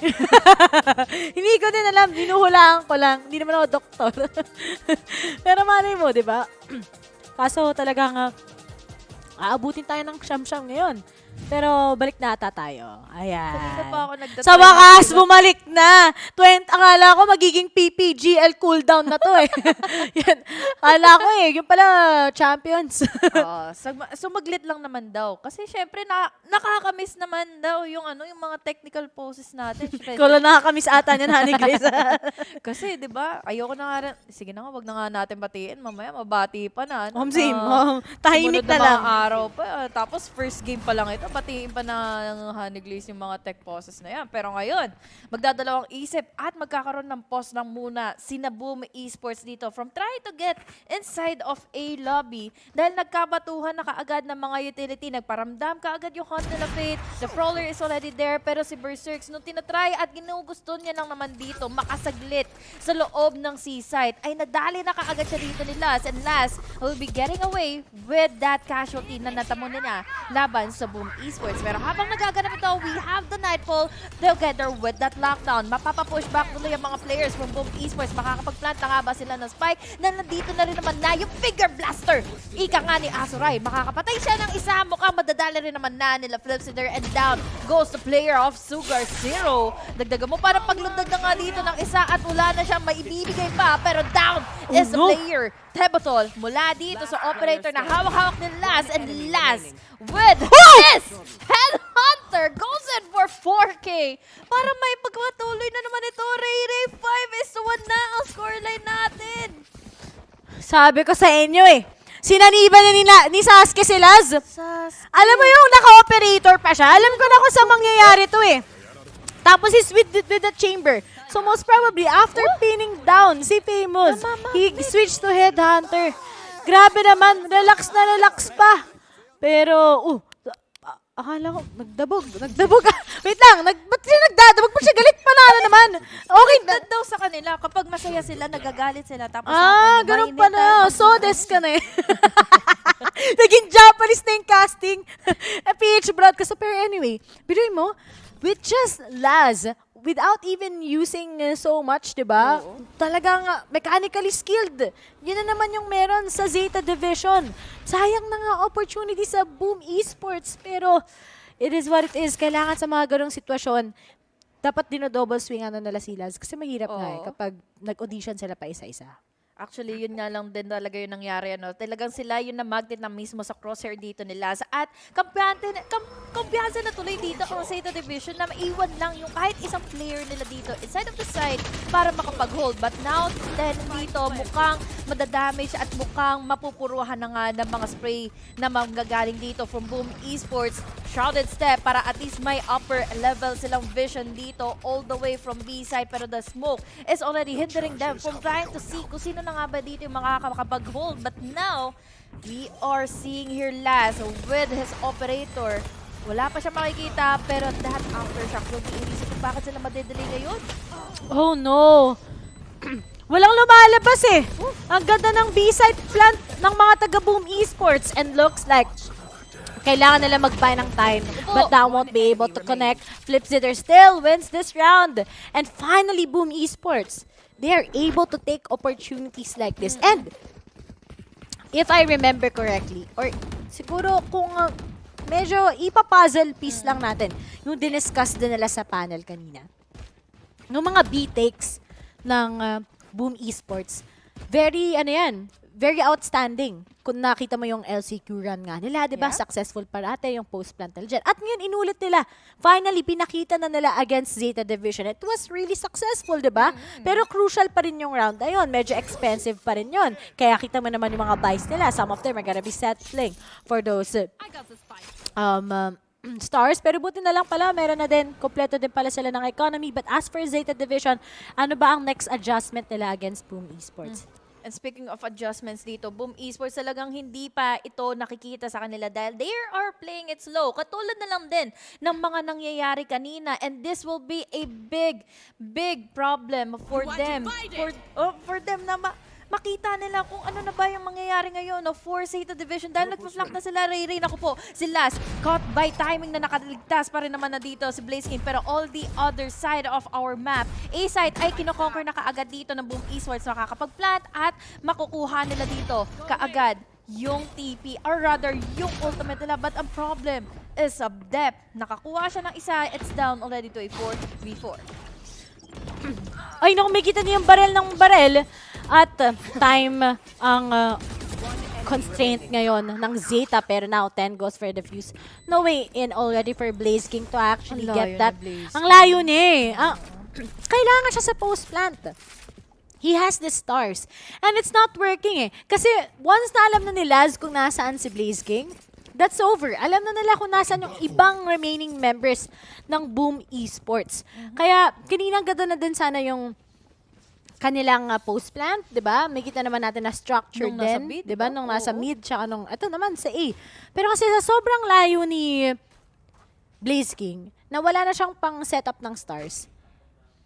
Talagang nag-disadvantage yon sa Boom Esports. Imagine kung nakapag-setup siya ng stars doon, pwede sila mag-go for smoke or go for a pull or kaya contrast, diba? A lot of advantages is what we have for Boom Esports. But I really do think kahit maganda kapag they just stick together. Si Flipsider na mismo yung nag-aladualis dito para sa side ng Boom Esports. Makakapasok at makakapatay na nga ng isa. Apat sila ditong nakapasok na nga in garage, pero makaka-entry nga ba sila here in C? And I think they will. Dahil si Flipsider dito, may lockdown na kasama, so Sugar 0. This is going to be a good question for this team. Kung kakayanin niya ba daw ditong i-hold yung silong para at least once na pumasok dito at once na tumulong na dito mula sa mga flank, si Blaze King ay makakakuha siya ng pick-off. At yun. As of now, Flipsider, may mga konting trade-offs, pero undermanned ngayon ang mga taga-Zeta Division. Pero as for Dep, marireveal na nga din kagad kung nasaan sila. Flipsider does a good job. He gets the 4th kill. Pero nga lang together with Kraus, they get him. He goes for a defuse. Mahaf niya. Hindi niya binibitawan. Expected nga ba si Blaze King? But no, hindi pa nga. And it's up to Tebotol to actually win this. Pero they can just take their time once again. And speaking of Tebotol, gets him. Pero nga lang, gusto pa rin tapusin ni Crow this time around. And still, Zeta wins this against Boom Esports. I think para talaga silang scattered and shaky, Ray, ano? Dahil nung the moment na nalikuran sila dito ni Sugar Zero na hindi ina-anticipate na nga dito ni Berserks, it all went down to hell. Nakita din natin dito yung pagkakataon na yes, they were able to plant the spike, pero yung pagdating na nga dito sa ating mga post plants, parang hindi sila magiging ready or hindi sila nagiging ready dito. The moment na makapasok na dito si Dep, ano yun? Parang ang cute lang kasi nila. Di ba pag sa atin dyan, sa kanila, wala kasi lang Team Secret, kaya oo nga. black and white pa naman sila. Kung Team Secret yan, may sinabi na naman si Wits. Di ko na nasasabihin sa live stream. Okay. Pero natatandaan ko na rin. mga magagaling na players daw. Yun kasi ibig sabihin nun. Kayo naman. Oo. But anyway, Laz once again takes down Berserks. Sana talaga hindi mawala yung form ng Boom Esports. Pero ngayon, sinabayan na nga nila kagad ang pagyanig ng banig here in A-site. Pero meron din kagad yung emo na Rolling Thunder. As sinabi nga ni Azur and Flipsider, very straightforward. He gets 3 kills na naman in just a snap. As we only have Dep together with Laz. Pero nga lang, Dep wants to destroy. And now, there's the try mula kay Laz. Gigil na ubos si Headhunter na ang gastos pa naman. Pero ngayon, ang magagaling siya sa may tower side. Medyo mahirap at complicated to for him to actually get the clutch. Kasi nga, hawak-hawak niya yung kanyang operator lang. Ang nasisilip nga sa kanya ang mga taga-Boom Esports. Pero ngayon na pinaglalaroan nga niya Alam na ng mga taga-boom na hindi na dapat nila kailangan pang asimin to, and Blaze King finally takes him down. At yun na sinabi ko, di ba? Dapat magkakasama lang sila parate. Hindi na kailangan ni Blaze King maiba kasi siya nga yung magaling mag-set up, magaling mag-create ng space for the side of Boom Esports. Para tuloy silang nakukulangan ng firepower once they go inside of the site. Pero here comes the replay kung saan ito nga ay napanimula na maganda ng ating Diablo mula sa side na nga dito ng Boom Esports. He was able to take down 3 players. Na susubukan lang naman din dito makapasok for the 3 take dahil ang inakala dito ng Zeta Division is enough na yung kanilang Nightfall. Pero kanina pa kasi consistent dito si Laz. Ngayon napuruhan na siya nila Berserks and down goes that chamber player, that chamber main na lagi na lang din dito nakakakuha ng pick-off gamit ng operator niya. Ang hirap pag si Lazang katapat mo, pero finally eco round na ang Zeta Division. This can be a good start for Boom Esports. Kasi 7-3, I think it's still viable sa Boom Esports. If they make this to a 7-5, lalo na't magsiswitch na yung sides, kapag na-timingan nila ang Zeta Division every time, they can still turn the tables and win this map against them. Pero ngayon, well, Blaze King is already with them. Di na siya ngayon nakikita pa ng mga miyembro ng Zeta. Kailangan na ng Boom Esports dito is to just follow the lead, di ba? Talagang walang sense ng pag-aalinlangan already. But here it is. Here is the kill mula kay Berserks. He takes down the 3rd kill. At ngayon, si Dep, meron lang siyang finger blaster. Pero bakit walang nagtoka ni kay Sugar Zero? Pero with 33 HP, will he be able to save it? Nope! There's the wall bam from Flipzitter. And finally, Boom Esports make this into a 7-5 on the last half nga against Zeta Division. Ang ganda ng performance ni Flipzitter. Can we all recognize him? Even with that Killjoy, di ba? Medyo tayo sa Killjoy. Pero, Haven, yeah. Yung Haven, di ba? Pero ang dami niyang nakuha. Actually, yung Killjoy nila parang ano na eh. Siya nga yung nag-entry kanina eh, di ba? Oo, siya yung mismong tumatangke ng mga players dito. Lagi niya nadadali dito yung KO mula sa Zeta Division. And then, magkakaroon na lang sila ng mga follow-ups dito mula kina Tebotol with their blinds. And syempre, yung info na magagather nila dito with Famous. Down to another round. And this half, or rather, the last remaining round for this half, babawasan na naman sila ng isa dito. Dahil, ang napapansin ko dito, Ray parang shaky at hindi talaga nagiging decisive yung decision dito ni Berserks to get inside of any entry point mula dito sa Haven. Alam mo yung problema kay Berserks is parating shaky. Aside from that, walang magte-trade sa kanya. Ito na naman sila, pag hindi sila magkakasama, alam na ng Zeta how they can capitalize on it against Boom Esports. Kaya kita mo naman kagad, nabawasan na si Berserks, but here it is, they're gonna be committing. Okay, parang nag-iipon lang. Ang galing talaga ni Diablo ng Indonesia. Pero, most likely, magko-commit na nga sila sa A site, and still, Dep will be able to get the frag at medyo delayed na nga sila ngayon. He will be able still to take down the 2nd kill at si Blaze King na lang together with Tebotol lang matitira, pero palong-palong gusto gumawa ng highlights sa TikTok. And finally, si 10 from Naruto. Kinuha na nga si Blaze King. It's gonna be an 8-4. Akala ko 7-5 na kanina. Medyo, ata nagkaroon ng... sorry, hindi kami magaling magbilang eh. Hindi ko nga nabilang kung ilan siya nagkamali sa akin. Lang nagsasalita. Hindi tayo nagmamat. Kaya 8-4 na yung scoreline natin ngayon, all in favor of the comfortability na na-execute dito ni Dep. Simulat sa pool na nagsimula na itong half na ito, itong mapa na ito, na nakikita man natin na hindi nagiging pulido yung structure ng Boom Esports to try to just get inside of the site. Makikita kasi natin na respeto ang maibibigay dito ng Boom Esports sa makikita mong utility from their Fate, and then there is Berserks na most of the time siya talaga yung unang napipitsas kaagad once the round starts. And ito pa, kita mo naman si Dep tsaka si Laz, yung mga frags nila kanina pa. They just have their own style. Let them bilang sila ng teammates nila. Hayaan natin si Dep mag-anchor ng A. Hayaan natin sila mag-anchor ng C. At hindi sila umalis doon sa mga ganong position. unless there's a different move coming in from Boom Esports. It's just that Boom Esports, tingin ko hindi to yung Boom Esports na nakita natin last time against Optic. They feel different right now. Pressured ba sila dahil eliminations na? Or talagang iba nga yung meron kapag you have that Neon, they also have that Fade together with KO. Pero kailangan sanay na sila kasi nga ito yung problem nila last time against Onyx, diba? That Monyet is one of the players that are really good with that Neon. Yeah, crazy Neon, diba? Very popping off. Pero siguro hindi lang naman kasi Neon yung problema nila dito eh. Also have 10 with that KO. He's been really good with his initiator, with his flashes, diba?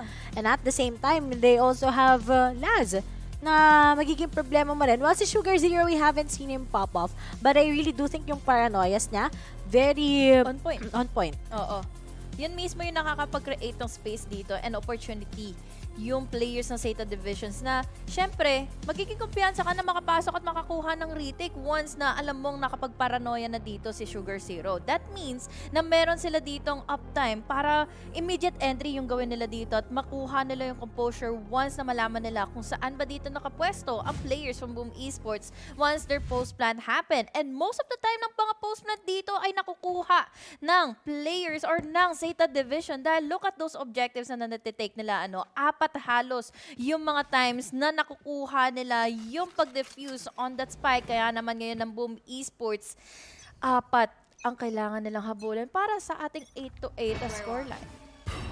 This is really complicated. Yes. Sa Boom Esports. They lose the pistol. I think they really need to go for a force and maybe try to be successful still.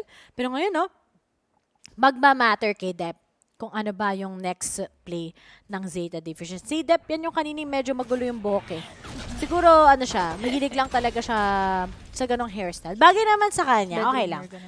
Ha? Bad hair.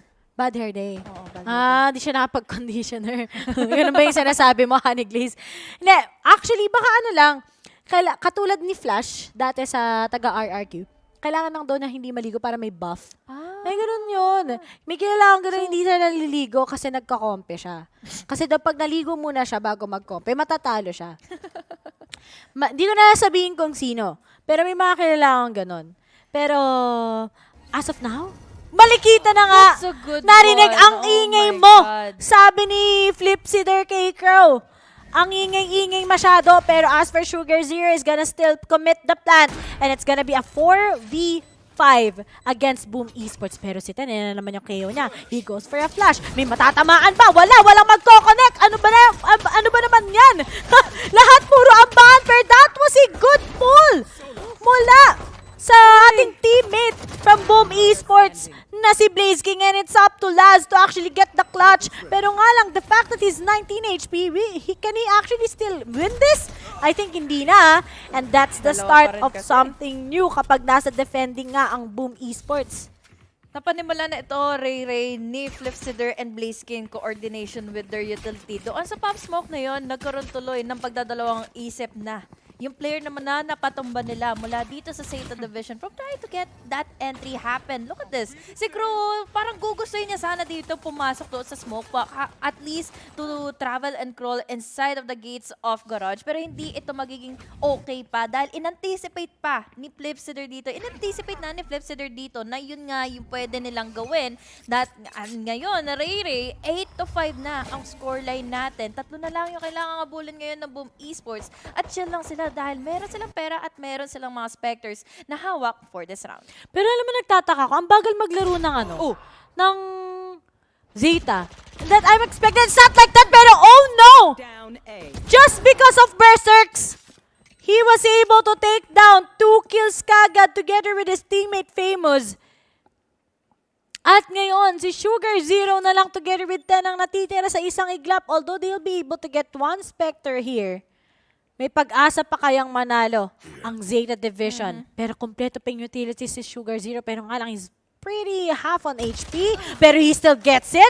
May next pa bang follow-up? Wala na dahil nakita na si Blaze King together with Tebatol. And finally, 2 na lang before Boom Esports can actually secure this. Pero nagtataka pa rin ako, bakit ang bagal ng Zeta Division sa kanilang attacking? Kung saan meron pa silang Neon, diba? Oh, may Neon. May 10.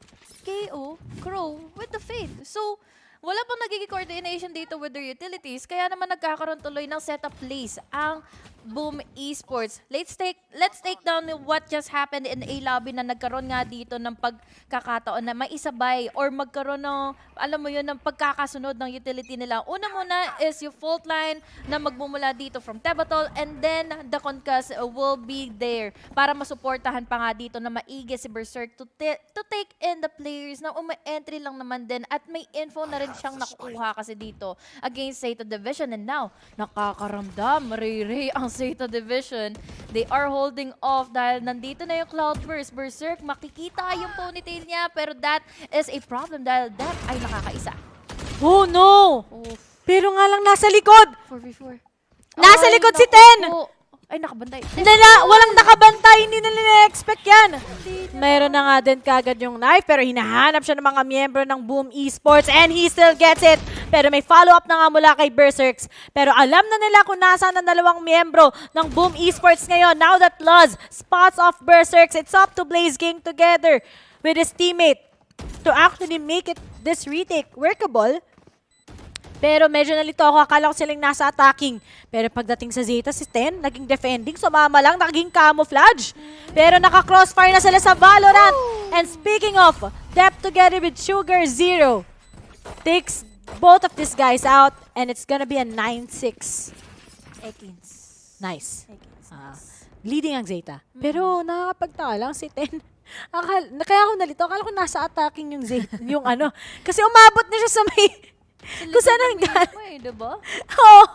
Nanggaling na siya sa likod ng mga taga-boom. Pero yun yung mahirap eh. Pag hindi mo ma-pin off yung isang miyembro ng Zeta na naglalurk sa kanila, over na eh. This is also a huge problem din sa utility pa nila na may isa-set up. Yes, hindi natin maikakaila that the frags, the impact that Lipsider has been really doing against Zeta Division is there. Pero kasi naiipit sila sa fact na kailangan mong iwan pa yung Killjoy to make use of the utilities to get an info. Bago pa kayo makaikot pa at bago kayo makapag-flank against the following players on your attack. And now, and speaking of, Flipsider na ang nakabantay dito is just hoping for the best na mahulog sila sa patibong niya ngayon dahil ang nakaabang na dito is yung turret niya, and there is the opportunity of him activating already these swarm grenades para at least delay ang sagot na dito laban sa Zeta Division. Ang disiplinado ng Zeta. Destroy muna natin yung utilities ng Boom Esports kasi maingat nga sila sa Killjoy. Nire-recognize nila yung Killjoy ng kalaban eh. Because they all know that it's Flipsider. And they also know how it will give them at a disadvantage. But as for Zeta, 40 seconds na lang, wala pang nangyayari. Si Laz, walang mangyayari dyan, Laz! Naghihintay ka sa wala. Akala ko magpa-flank lang, pero sabay-sabay na silang magko-commit sa may A-site. There's a setup mula kay Sugar Zero. And now, si Dep, very straightforward. Pero nga lang, tatandaan mo, naka-ultimate na din si Berserks. Pero nga lang, there's just a trade between the teams. And finally, Crow together with Ten, taking down Famous together with Tebatol, puts them on an advantage. But then Flipsider, sobrang mechanically skilled na talaga ngayon. 100% ang kanyang lakas. And it's up to Blaze King to actually make this clutch against the two members of Zeta. Sana makuha sila ng momentum, pero hindi. Pinatigil lang ni Crow. At ganun ka-straightforward nga talaga pag may double initiator ka na Fade together with KO. And now it's a 4-round advantage by Zeta against Boom. Actually, ito nga yung hinahanap natin, ano, yung maging comfortable na si Dep, makapasok at makakuha na nga dito ng intimidating play against Berserk. Pero ang nakakatuwa dito, no, si Berserk, ang ina-expect niya mapatay na mula sa Zeta Division, mula sa A main, is si Dep. Ang mas napatay niya pa dito is yung mga nasa likod ni Dep, which is last. Kaya naman, nasalisihan niya tuloy dito, or nasalisihan siya dito ni Dep, getting in the ultimate na para maging ready for the second round or for another round, for them to secure in another on their name. But at the very moment kasi, yari tayo dito for Boom Esports dahil wala silang kapera-pera. They are only holding on their sheriffs. Oh! Di pala unfortunate. Di ba pala unfortunate? Ang last Flip! It's just really different as of now. Pero nga lang, while that happened, while we don't have Sugar Zero, they're still able to get it. At nakapag-plant na nga sila sa B-side and we only have one and that's gonna be Blaze King going up against Dep 10 together with Laz, although it's a little bit complicated now. At he only has 2 stars. Medyo sasabihin ni Blaze King dito, he can just go for the exit frags, diba? Medyo mahirap-hirap, pero tingnan mo yung disiplina ng Zeta. Oh. Hindi nila inaasim kung nasan si Blaze King. Kasi nga alam nila na ang mga players ng Boom, diba? Kita mo naman mga one-taps, sabi lang si Flip Zitter pa lang, malaking example.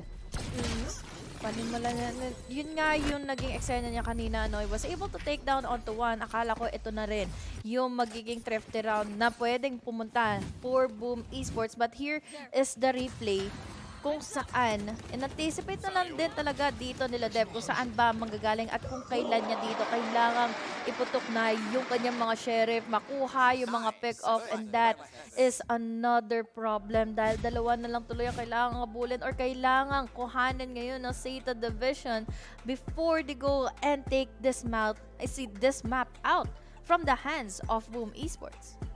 Ang cute lang na. Nice. Niceness. Pag kasi diba may SU sa dulo ng mga nagja-Japan, may U sa pronunciation nila. Pero anime. Wow. Ano pa lang, habang nasa timeout tayo at pagdating sa Boom Esports, they really need to reset already kasi nga it's already 6-11. Dalawa na lang for Zeta, and kung natalo pang Boom, sobrang luging-lugi sila sa economy later on. Sa match point ng Zeta pag natalo pa sila this round. Saka gusto ko lang ding idagdag, Rhea, mababawasan na ang APAC teams nating nakasalang in our eliminations. And again, unfortunately, 0-3 from our teams from APAC na nakapasok sa walang na talaga nakapasok in the upper bracket para makasecure in kaagad ng easy slot going into our playoffs. But at the meantime, kompleto na halos dito ang lahat ng mga players natin from either side with their ultimates. We're just seeing here the probability na, alam mo yun, mag-conserve nila muna saglit yung kanilang mga utilities and ultimates before they can decide kung ano ba yung site na kukuhanin at tatahakan nila.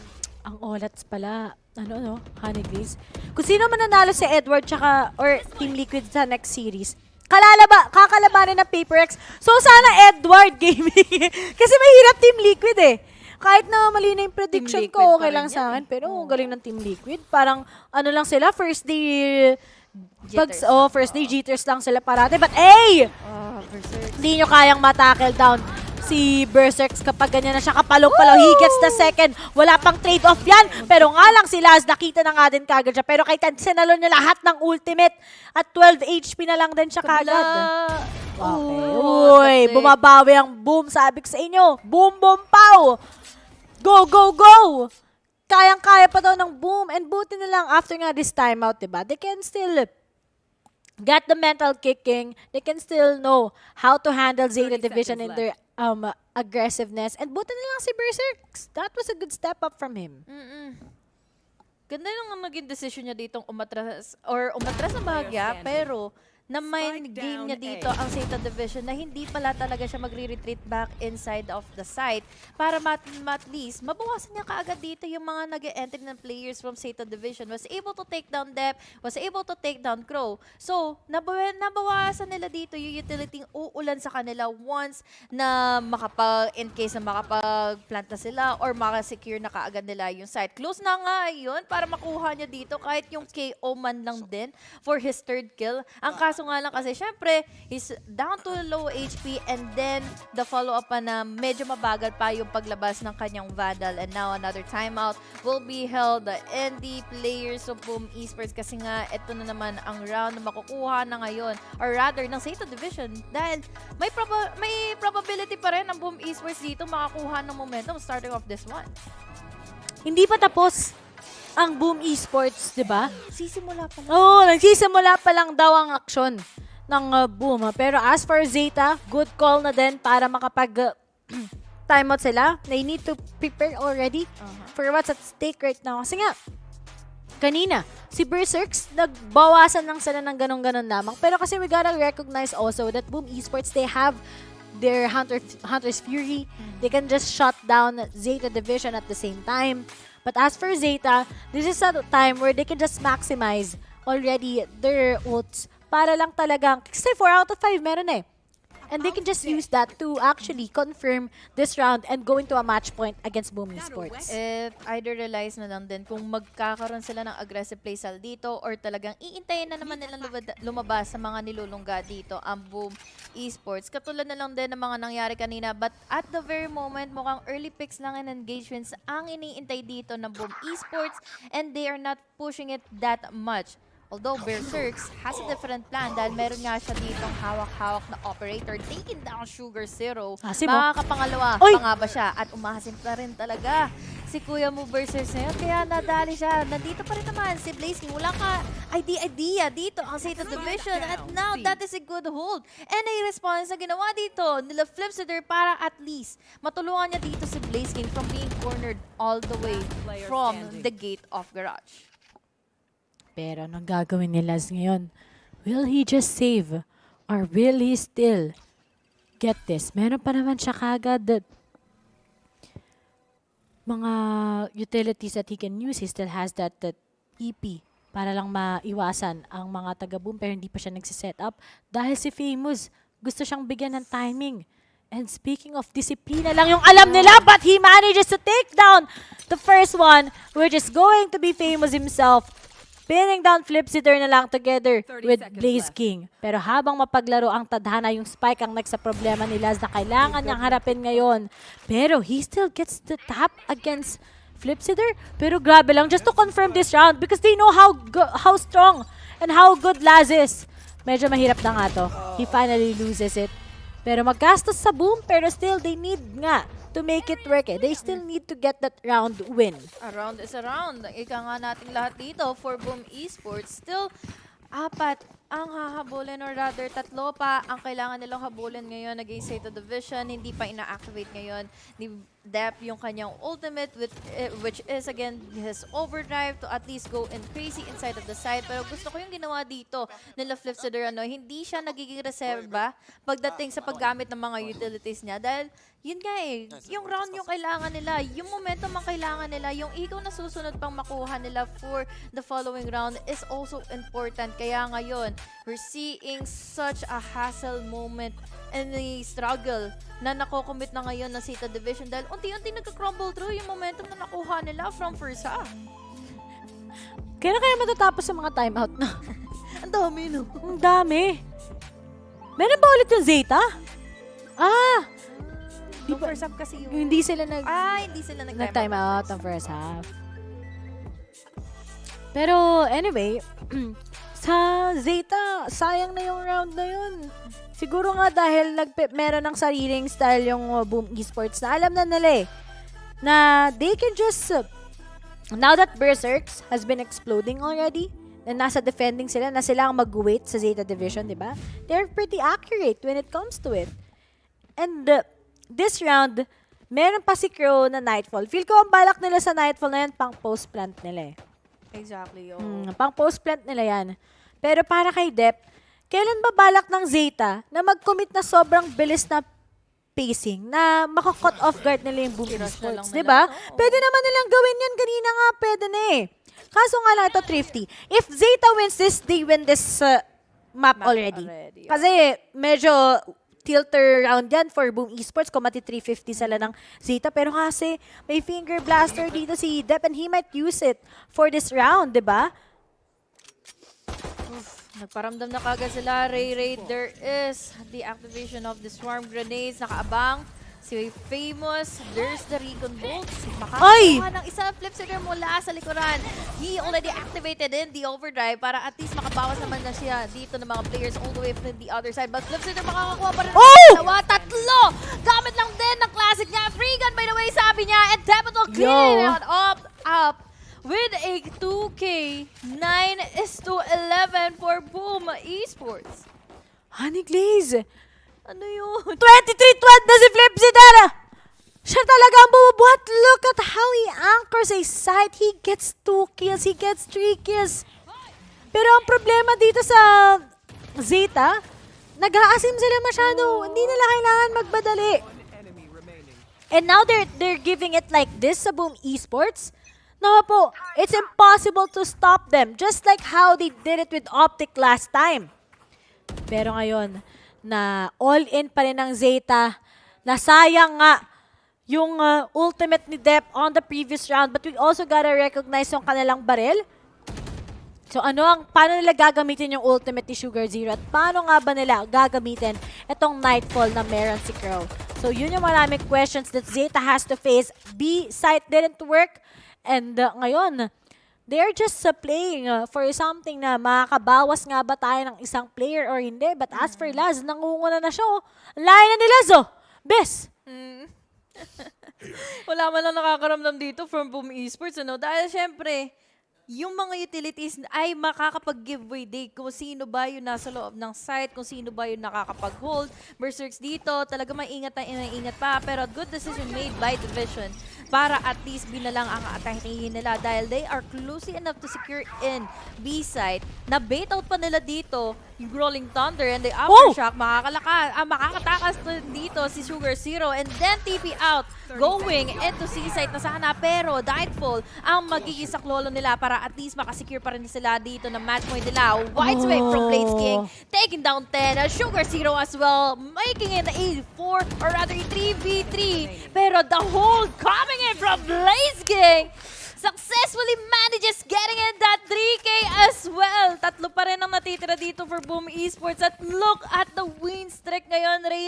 Inapat na nila dito ang Zeta Division. Sunod-sunod! Sunod-sunod nga. From 10-6, 11-10. Boom Esports! Alam mo, ginawa lang nila. Nag-warm up lang sa Haven. And yan na, di nyo na mapipin down yan. Mainit na yan. Mainit na? At ngayon, problema ng Zeta, bakit biglang nawala yung kapangyarihan nila? This is gonna be an 11-11 most probably. And if Boom Esports takes this map, there's a chance that Pearl, they might also take that against Zeta Division. Pero Zeta Division, bakit nagiging complacent sila kung kailan sila may advantage? And now, Berserks is able to take down one. Pero nga lang si Deb, sabi niya 100% ng lakas na ang kailangan kong ibigay against Boom Esports this time. 11-10, tatlo laban sa 4. Free guns na ang magiging upgraded weapons dito. Meron ng Zeta Division pero all the way from off top is Flipsitter. Kasama niya si Tebotol to get in 2K and then they have already secured in so many space inside of the site at makakapag-rely na lang dito all in favor of the players from Boom Esports. Si Deb na lang ang natitira. Operator pa yung hawak niya. Naku po, yari na nga lang din talaga dahil napakabagal ng paglabas ng kanyang classic ngayon to at least counter out Flipsitter. But Flipsitter is the man, is the key to have that 11-11 for Boom. My God, Flipsitter. He's built different. Kakaiba yung step up niya. Insane. 25-13. He gets 3 kills. He gets 2 kills every time. Dahil lang sa kanya, bumabagsak ang miyembro ng Zeta Division. At ngayon, naku po, sumasakit ng ulo ng mga taga-Japan. Bakit ganun nangyari, Zeta? Pressure yan, Riri. Pressure na yung Zeta, sure ako. Pag yan na-tilt this map, next map, tilted na yan. 2-0 Boom Esports.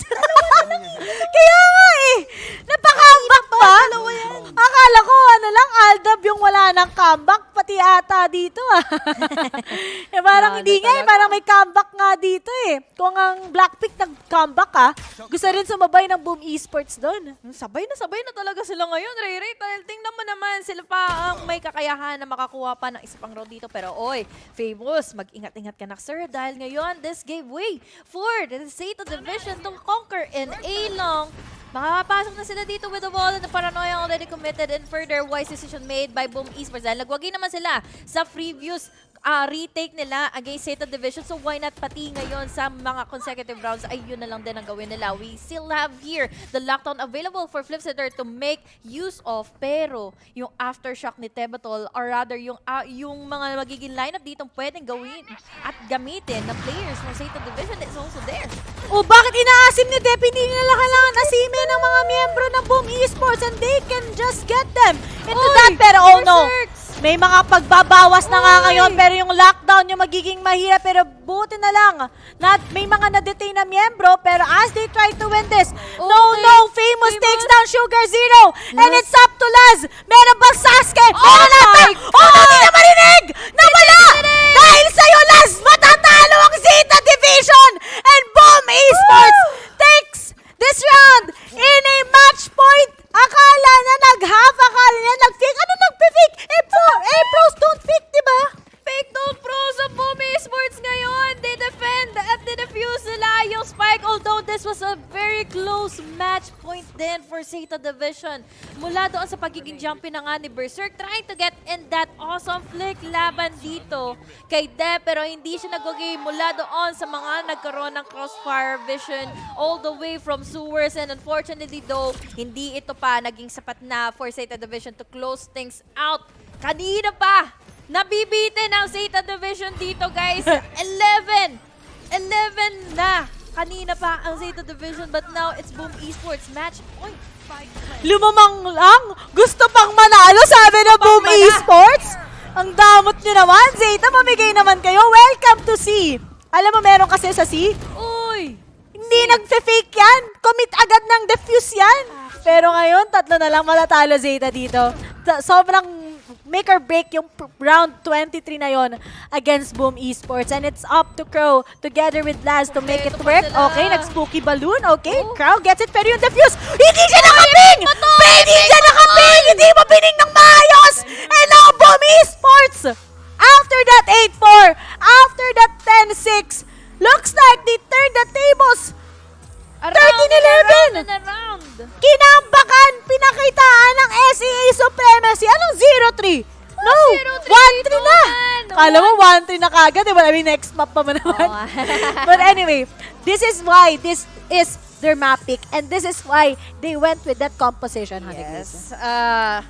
Gotta give it all to the comfortability na meron tayo dito with that composition. Sabi mo nga, Ray, Killjoy is not one of the best things or one of the best agents na gamitin mo in Haven kasi syempre, ma-hold off ka niyan sa mga utilities mo. Kailangang bantayan at kailangang i-activate throughout the rest of the map of the site. Pero, with that mechanically skilled Flipsider right here from Boom Esports was able to gather himself so many multi-kills. Nung umabot na tayo ng second half, nagdoon bigla yung composure niya na guys, kakayanin natin to. Dahil nakita na natin na nag-init na nga dito sila Famous and Blaze King all the way from the second half. Oh, grabe no.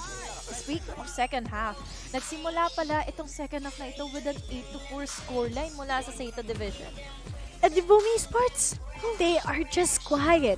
Alam mo yun? Pero I think yung naging factor ng naging problema nila si Flipsider, I think it's just him. Biruin mo, yung mga utilities niya, di ba? Pang-stop lang sa aggressiveness ng Zeta Division. At ang ginagawa lang niya, tinatimingan lang niya every time. Pero dito, nakita mo yung medyo sabi siguro na, hindi tama yung nangyari. Kasi di rin nga tayo nakita ng aggressiveness eh. Doon sa attacking side nila, they always play slow. And this is not the first time we're seeing na may ganong composition yung Zeta Division and they play slow. So, medyo nakakapagtaka. Maybe, yep, you have depth getting those frags, pero I think it's not enough to put on a stop sa defending side ng Boom Esports. Kulang na din talaga na masabi natin na yes, you have a KO to reveal the players from the other side kung sino ba yung mga nandun. Pero, hindi mo naman malolocate kung ano ba talaga yung mismong position nila. And that will be a huge problem para at least makita mo nga dito na may open opportunity na sana dito si Deb to get inside of that side. Pero, yung mga hosts lang din talaga ang mga nagiging comfortable din na nangyayari for the side of Boom Esports. So that is just our game number 1. Already a match point or already a series point na meron na nga tayo dito from our APAC Rising team. Boom Esports ay manigli si Doble kasama ko ngayon si Ray Ray. Magbabalik kami ng ilang sandali. Tuturo muna kayo syempre sa ating panel.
It's all or nothing over here at the VCT Champions stage. At Boom Esports, sinisigurado na hindi sila uuwi agad-agad. Pinaglalaban talaga nila talaga yung nangyari doon. Kita naman natin, nagsimula yung half natin 8-4 in favor of Zeta Division, pero ginapang talaga ng mga tropa natin mula sa Boom. I-breakdown natin lahat yan dito sa ating analyst desk. Kasama nyo pa rin ako, si Likeable, ang inyong host. And of course, the ever so Konyo Connection, na si Asaray at Chef Konyo Connection. Ganun. Don't say it. I was about... Okay lang. Sila yung nagkakaintindihan. So, during the pre-game panel, Raf, kanina, sabi mo, hindi ka talaga convinced na magandang pick tong Killjoy, lalong-lalo na sa Haven. Has Flips Jitter convinced you otherwise? No. Still no. I like Boom. Of course, I've always been the Boom guy, and I'm really not going to agree pardon me, still with the Killjoy pick for a myriad of reasons. Tingin ko, I was also talking about Zeta's tale of two halves, and well, what did we see? A literal tale of two halves. I'm glad the casters also mentioned on how Boom counterpicked, but not really counterpicked, pero naka-adjust naman sila ng maayos. Sabi ko kanina din na sobrang sanay sila sa Neon comp. They played against it so much in LCQ. It would be honestly baffling to see them honestly drop that map against Zeta. But I feel like there were mistakes on the side of Zeta. I believe it was the second to the last round where the 10 was trying to play super forward from A-Link na pwede naman siya magbato ng fragment grenade niya para sa lockdown. Pero di ko alam kung bakit naghanap pa din siya ng gunfight dun eh.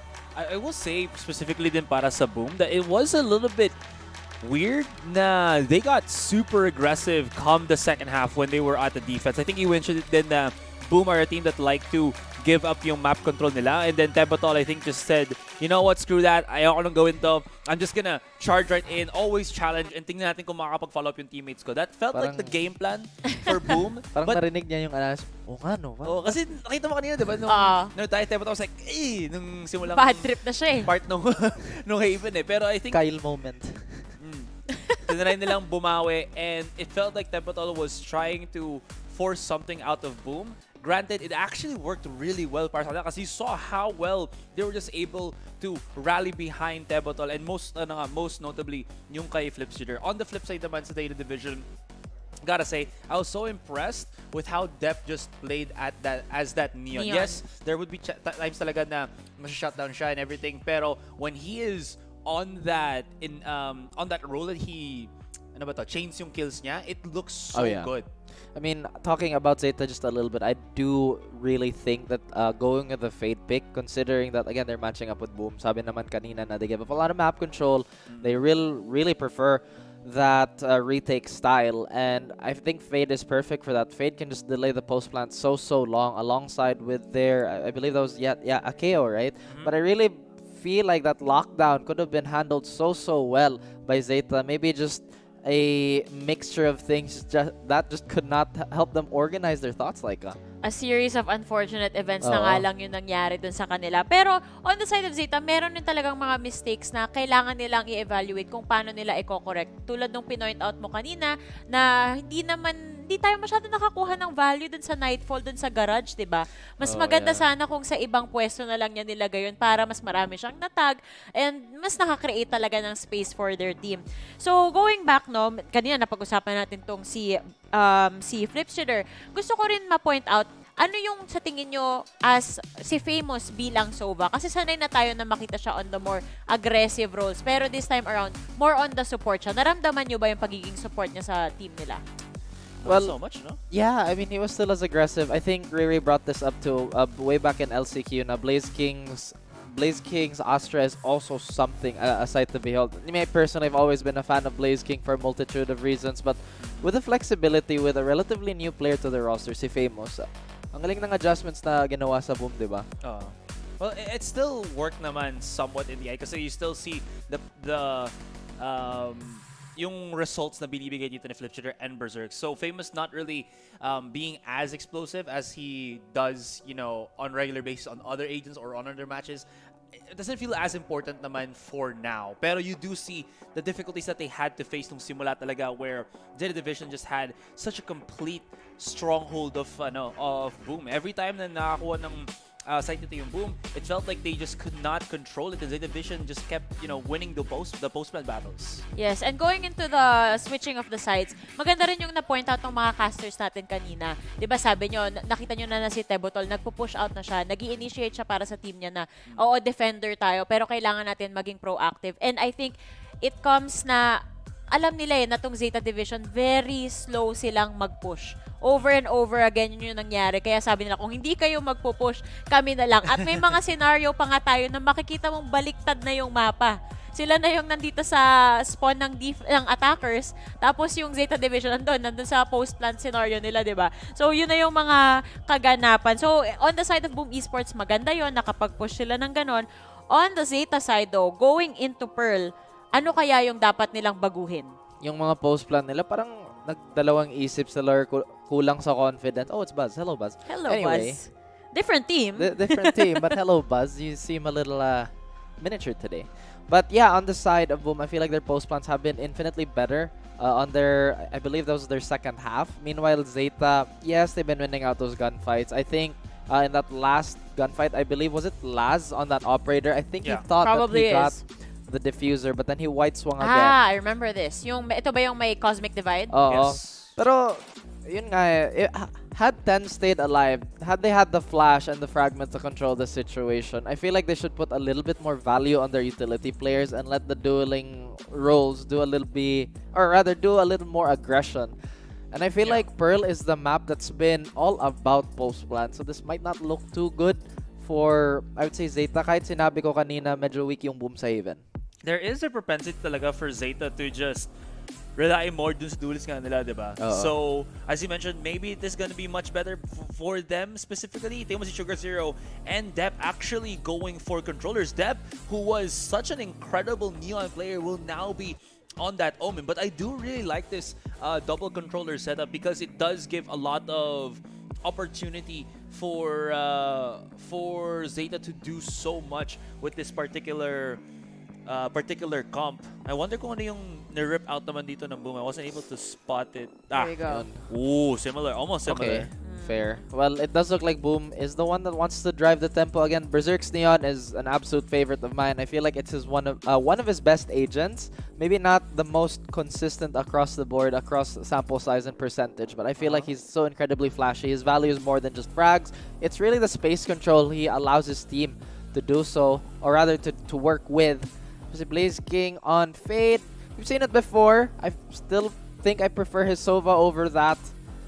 But my goodness, Pearl, I think it will suppressa pa din to eh. I will say, for all teams, yeah. Because there's no flash for Boom dito, they're gonna go for hard contact talaga for the most part. So, ang magiging the name of the game para sa Boom would be how well can you play hide and seek inside the smoke and get the advantage off of that. I also feel like since they have a comp like this, they could potentially keep using B long as an anchor point. I think we've seen a lot of our teams do that already early on in our first few days, but at the same time, since Zeta have a clear advantage in flashing, sila siguro yung maging proactive, diba? They have the Sky. Just the Sky alone, honestly, can be so oppressive. But I guess we just have to see that. I mean, mid control is also yet another point where they have to focus on Pearl. But I feel like we're nerding out so much. Like, I'm so sorry. Oh my God. No, it's okay. Kasi nai-envision ko rin yung mga sinasabi mo. In fact, when we go to Bilong, ina-expect ko na Laz is gonna be there with the op. This man, over and over and over again, ang galing sa operator. Pero ngayon, itututo ko na rin yung op ko sa ating magagandang mga casters. So, ibabalik na namin kayo kay Honey Glaze with the double E and the double Ray. Sobrang witty at sobrang ganda rin ni Ate Laika, no? But welcome back, guys. This is again the Caster Deso for our series right now between Zeta Division at Boom Esports. And Maniglaze, kasama ko ngayon si Ray Ray. At nakita nga natin kanina, what a huge comeback from Boom Esports to secure in game number 1. Pero dito sa Pearl map na pinili ng kanilang mga kalaban, kaya na ba nilang panindigan ngayon yung mga momentum na nabuo nila kanina? Alam mo, pagdating sa Boom, ito na yung start na nila to actually pop off. Pero, this is my first time casting Pearl. Uy! Oh, Welcome fanta. to you. Ikaw din! First time Nakas mo. ko na yung Pearl eh. Ay, nakas na natin ng Pearl. Nakas na ba natin ang Pearl? Hindi pa. Alam ko hindi pa natin nakast. Or nakalimutan ko na sobrang daming pangyayari. Nakalimutan ko na yung Pearl. Pero anyway, speaking of Pearl, Famous takes down Dap kagad. And Zeta, they want to make this work. Pero hindi talaga mag-work yet. Sugar Zero na lang together with Laz. But then, there's the tap. Wala pa rin mangyayari. Ang layo ni Laz. Laz, nasa Divisoria ka. Nasa Quiapo talaga yung laban. And that's it. Flipsider gets the defuse and Boom Esports. Alam mo kung ito, clean 5 or 6 rounds na palalo ng Boom Esports against Zeta. Sirang-sira talaga yung Zeta pagdating sa ganyan. And ito pa, yung naging downfall ng Zeta last time, nung nakita natin sila ng first Masters, tungkol din sa mga gantong moments. Nakukuhanan sila ng mapa, nakukuhanan sila ng kills, hindi sila makapag-setup ng maayos. And nakita mo naman yung feeling palang 11-10 na, alam mo nang matatalo yung Zeta eh. Tilted na sila eh. Exactly. Sobrang nakakapanghinayang rin, Ray, dahil nagsimula yung first half natin. Ganado ang Zeta Division. We were hoping na maging consistent nga kanina pa lang si Laz when it comes to operator shots. And then the follow-up dito na ginagawa lagi most of the time nila Dep. And this time, mag-iiba muna ng composition ngayon ang Zeta Division dahil sila na pala ngayon ang magiging duelist nila. And then si Dep naman dito ang magiging controller. So, at the meantime, makikita man natin silang trying to get a hold of their angles and yung mga corners na sinesecure nila against Boom Esports. They're just waiting in for the casualty or yung mga flaws, yung overcommitment na pwedeng gawin dito ng Zeta Division. Pero all the way from the back, wala dito ang players of Zeta, kaya naman naipit yung dalawa. Spike down. So low na si Sugar Zero. Low din si Dep. Abe ni Laz, anong ginagawa mo sa kanating and Blaze King tumingin? Tumingin ka sa aking mga mata. Yun yung sinabi. Pero will Famous actually get this clutch? Dahil may advantage naman siya. Meron siyang bulldog, nangangagat yan. Nangangert-ngert din yan. Kaso nga lang dalawang nakaabang. Well, sayang, munti ka na mag-line up. And there's the Thrifty coming in from Zeta Division. And now, Honey Glaze. It's a great round by Zeta once again. But then, masyado pang maaga sabihin na makakabawi yung Zeta Division sa second half. Or second game rather, second map against them. Pero sabi nila, sayang yun, men! Sa atin na yun, men! Nangabi ng Boom. Pero I'm a bigger fan of Neon dito kaysa sa Raze. Actually, I gotta disagree. Kasi ako, nakita ko one time, was the jump or was the satchel at the showstopper in na makikita mo pala all the way from up top the roof na pwede ka makakuha ng pick off from the attacker spot na hindi nila maintindihan kung saan nanggaling yung attacker or saan nanggaling yung showstopper na yon. So, nakalimutan ko lang kung anong team yun pero it was really overwhelming yun for the other team na syempre, ang inaasahan mo dito is yung mga A-main, syempre yung mga panggagalingan dito ng defender side pero the moment mukhang mas nagkakaroon na nga dito ng initiation na ang players of Zeta Division. They are already inside of the side, conquering in the 3 players. Going down for real in the hands of Laz, getting it. Almost the ace. Wala siya kahit idea kung saan dito manggagaling si Famous, but he is on to a hunt. Gusto niya kumuha ng ace, so gigil na gigil si kuya mo. Pero Crow finally finishing down the Famous 1-2. Ganito din nangyari sa event kanina, nalim Boom Esports, di na ako naniniwala. But anyway, natandaan ko na, yung Fnatic versus 100 Thieves.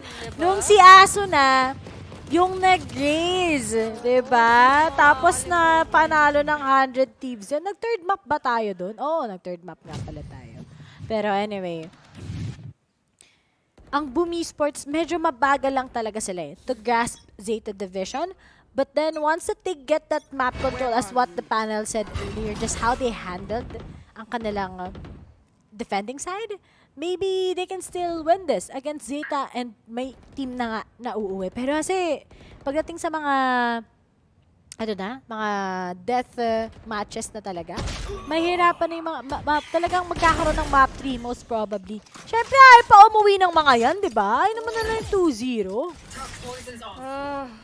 Sayang yung space control na ginagawa na dito kaagad ng Boom Esports. Nadali na kaagad sila ng dalawa. Isa pa lang ang tumutumba dito from Zeta, and now they have already conquered in B-side. Retake na lang din ang magaganap dito for Boom. But will they be able to successfully take down the players of Zeta Division? They have the firepower, but the utilities is also still there for depth. Meron pa siyang paranoia and he smokes, or rather, dagdagan mo pa ng mga shrouded steps na dito to at least deny in the info na magagather na nga dito ng kabilang team. But at the very moment, the hesitations are there, impact, mukhang magsisave na lang din muna dito ang Boom Esports as we look in forward into our minimap. Hindi nila dito ipupush pa ang B-side.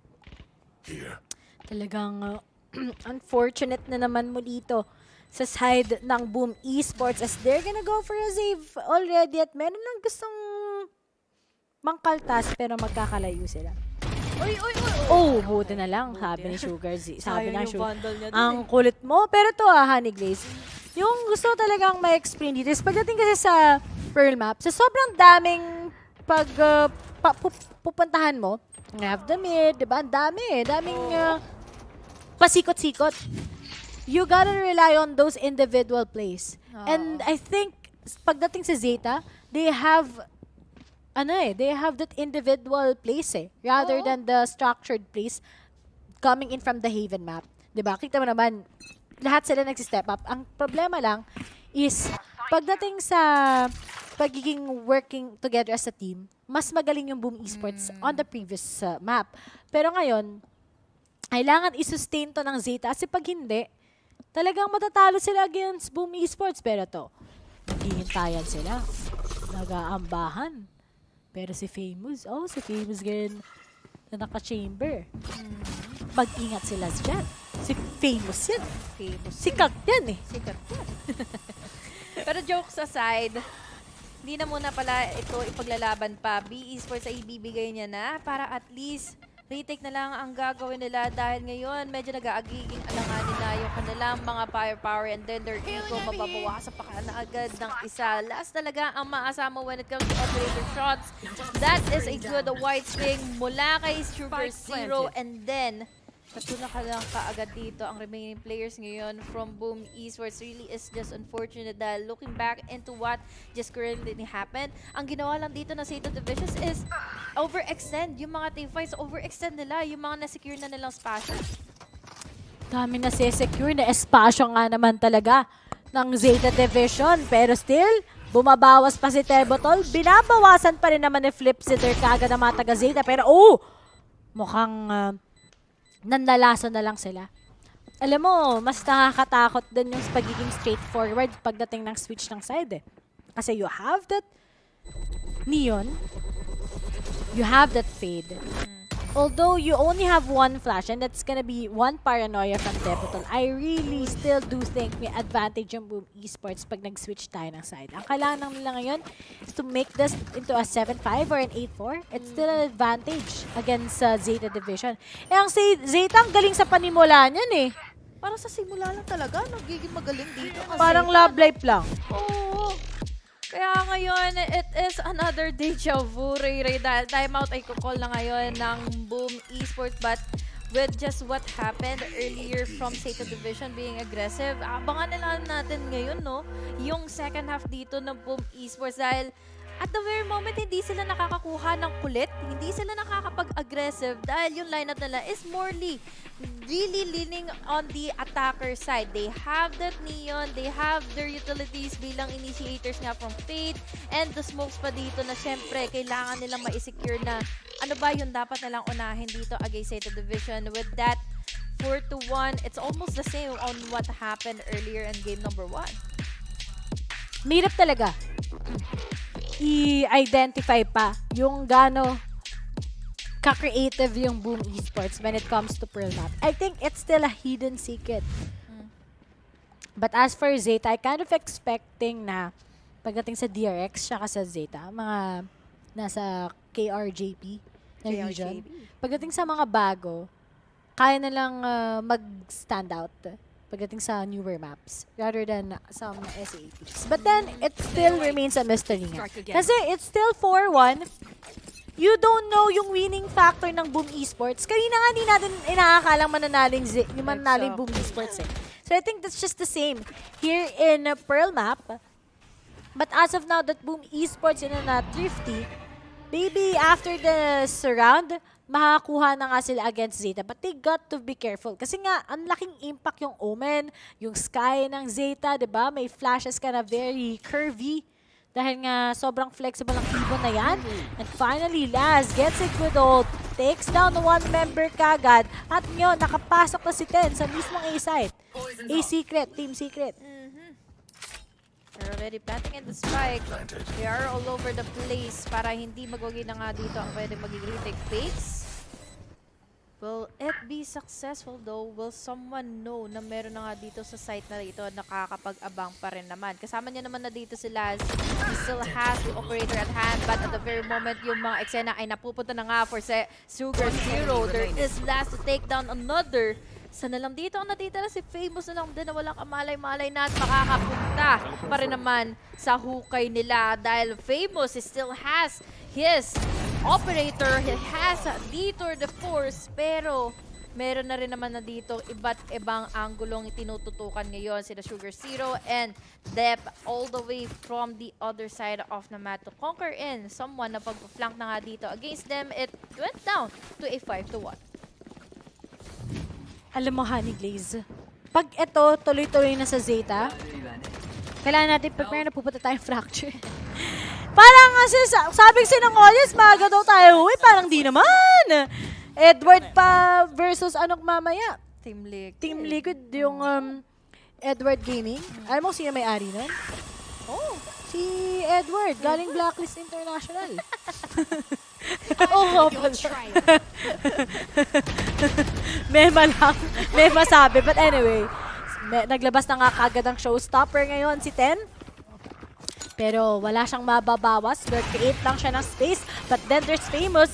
He knows where is one member nga ngayon ng Zeta. And speaking of Berserk, steps up. He takes down 2 frags kagad. At muli, isa-isang nababawasan na ang miyembro ng Zeta. I think that showstopper didn't have an impact. He just created space but not enough for them to win this round. And it's up to Luz together with Dep to actually win it. Pero sabi ni Dep, sabi ni Botol, di ka makakalayas ngayon. At Boom Esports, sabi ko, diba, every time na may timeout, tapos next is thrifty nila, tapos the next round, parati silang nanalo. And kita ba, nanalo ulit sila. They needed the refresher na ito para at least makonquer nila muli yung momentum na binubuo mula kanina pa dito ng Zeta Division. 2-5 is our scoreline. They have an overdrive, they have the Nightfall, and then Viper Spit. Ang kailangan na lang siguro nila dito is magwagi sa mga mid-takes na lagi kinukuha dito ng BMP. But at the very moment, mukhang hindi muna nila dito isi-secure most of the space here in mid. Dahil ang kailangan at ang idea dito ni Demotel ngayon is cancel out at nasunan na kaagad. Yung kung sino man laging natitirang matibay ditong naglo-lurk out inside of B main. Kaya ngayon, one member down at sila Spa yung nawala. Pag wala sila, Laz and Friends na yung tawag eh. Oh! Blaze King! He takes down 10. Grabe ka naman, Blaze King. Umaapoy ka talaga. Kingdom come, literal. And it's up to Sugar Zero, Crow together with Dep.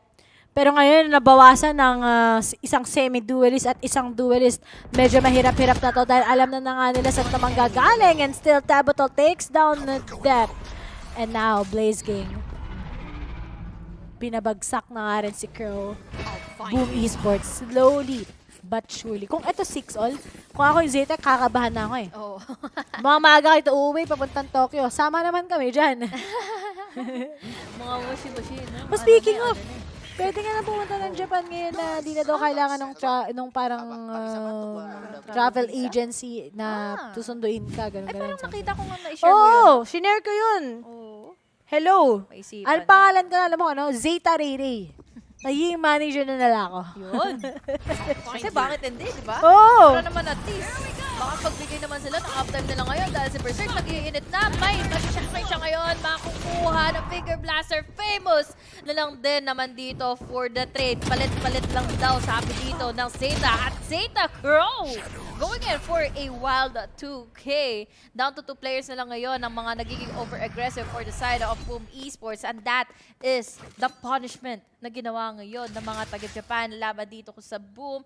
They are already pinned down at they are really separated in the point na kailangan din talaga kasi nila ngayon na maghiwalay para malaman nila kung meron na ba dito sa magkabilang side. Talagang yung Boom Esports, sometimes it's a hit or miss eh.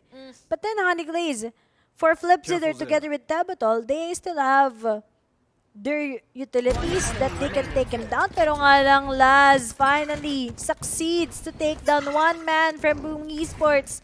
At Tabotol na lang ang natitira. Mahirap na to para kay Tabotol. Layo niya. Oo, layo mo, men.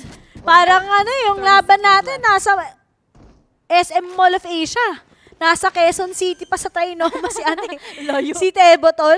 Yung sabi daw nila, magmi-meet up yung mga taga-South tsaka mga taga-North. Pero ang meet up, SM North. Oh. Lugi naman yung mga taga-South. That doesn't seem fair. Sabi niya, sabi ni Wanda. Alam mo ba kung saan talaga ang tunay na meet up ng mga taga-South at taga-North dapat? Dalawa lang. Either sa Cubao, or either sa may Greenbelt, or kaya Mega Mall.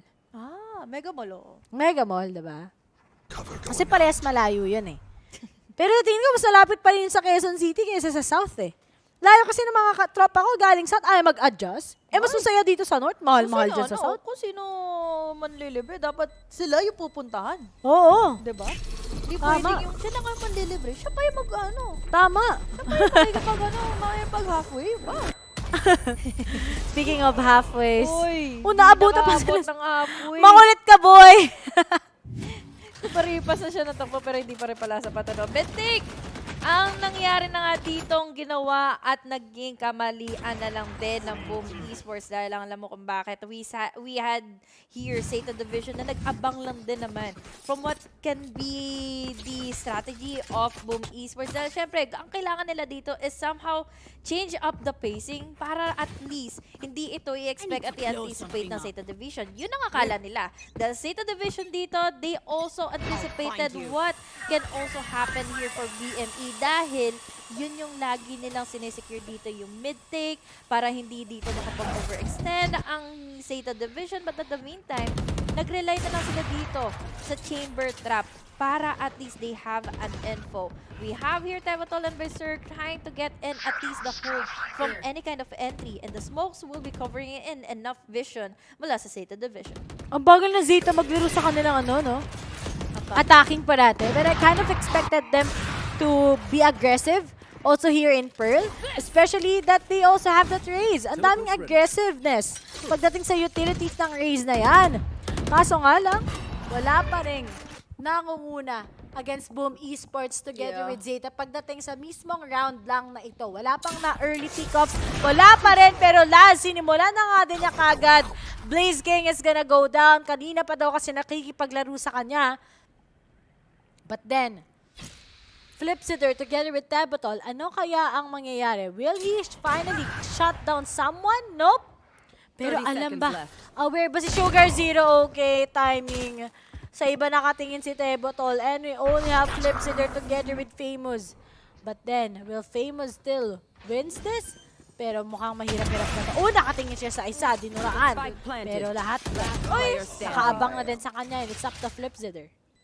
Flipsider, the only guy remaining, was able to exhaust his Viper Spit para walang makapasok ng A. But at the same time, nakaabang dito sila sa kanya. He know already na mag-aabang sila with his operator, but at the very moment, hindi siya nagwagi dito to win out that duel. On the top of the level, we have here 10 to finish it out. 7-3. Naku, Ray. Parang ito lang din yung mga nangyari kanina. 3 points pa lang or 3 rounds pa lang ang nakukuha dito ng Boom Esports. They still can't gather in their momentum. At yung mga moment na pwede nila na i-activate dito ang Zeta Division dahil kita mo naman dito that we have so much composure here from Sugar Zero and then last for their multi-kills. Kaya naman ngayon, deserve nila makuha yung 7 puntos na nakukuha nila ngayon dito pa lang sa second half.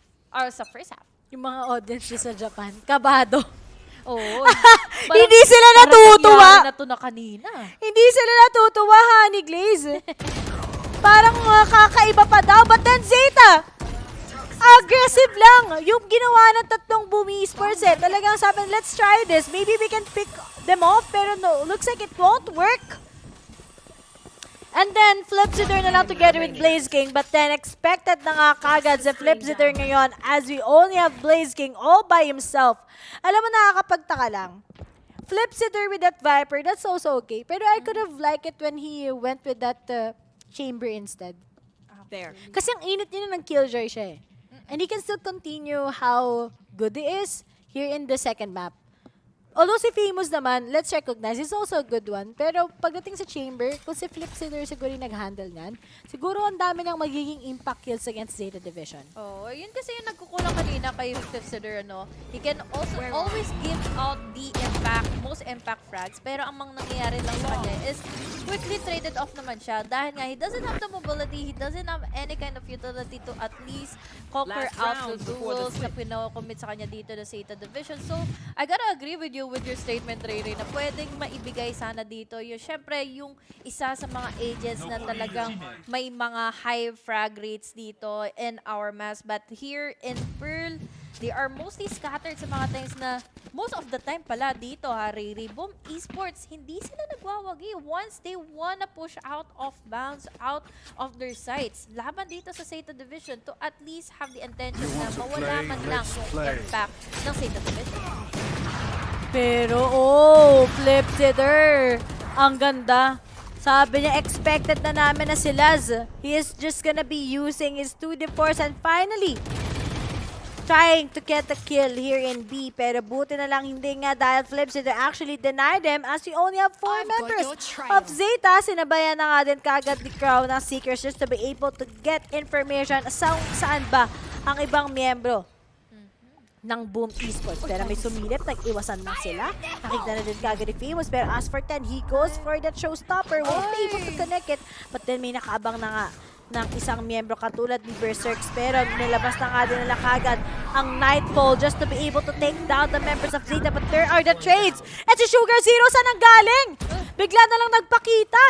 At ngayon, he will be able to secure that Viper Spit. Going for that post plant, pero meron atang maghahabol. Ang pangalan, Tebotol. Kaso nga lang, low on HP, yes, pero timing against Famous.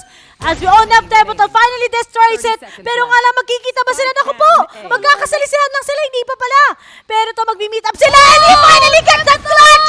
Tebotol! Kahit nadulas siya nung isang araw, gising na gising pa rin yung diwa niya, and it's gonna be an 8-4 Boom Esports. May pag-asa pa rin sila ngayon. It is such a big move for Tebotol and the rest of the gang.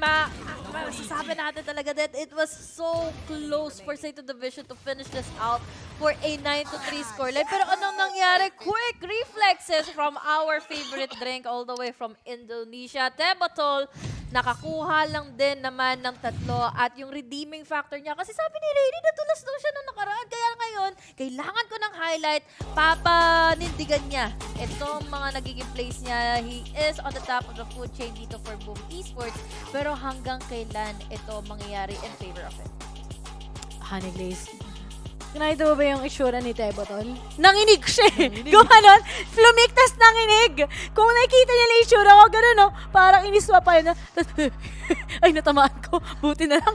Gumanon eh. May sound effects pa.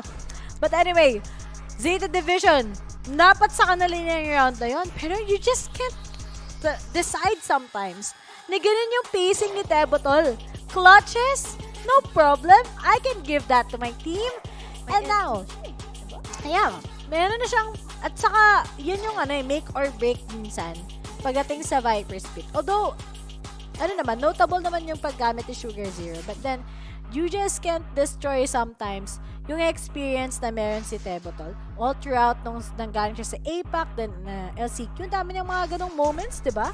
He can finally destroy a single round ng kalaban nila even though yung kalaban niya may advantage. Tsaka, ang napansin ko pa, sorry to cut you off really, si Dep pala ay nabulag niya dito si Ten kanina with his paranoia. So, unfortunately, yung showstopper, hindi niya natuloy na itutok pa against the players of Boom Esports. So, ibig sabihin ba nito ay nararatal na sila dahil it came out the same round.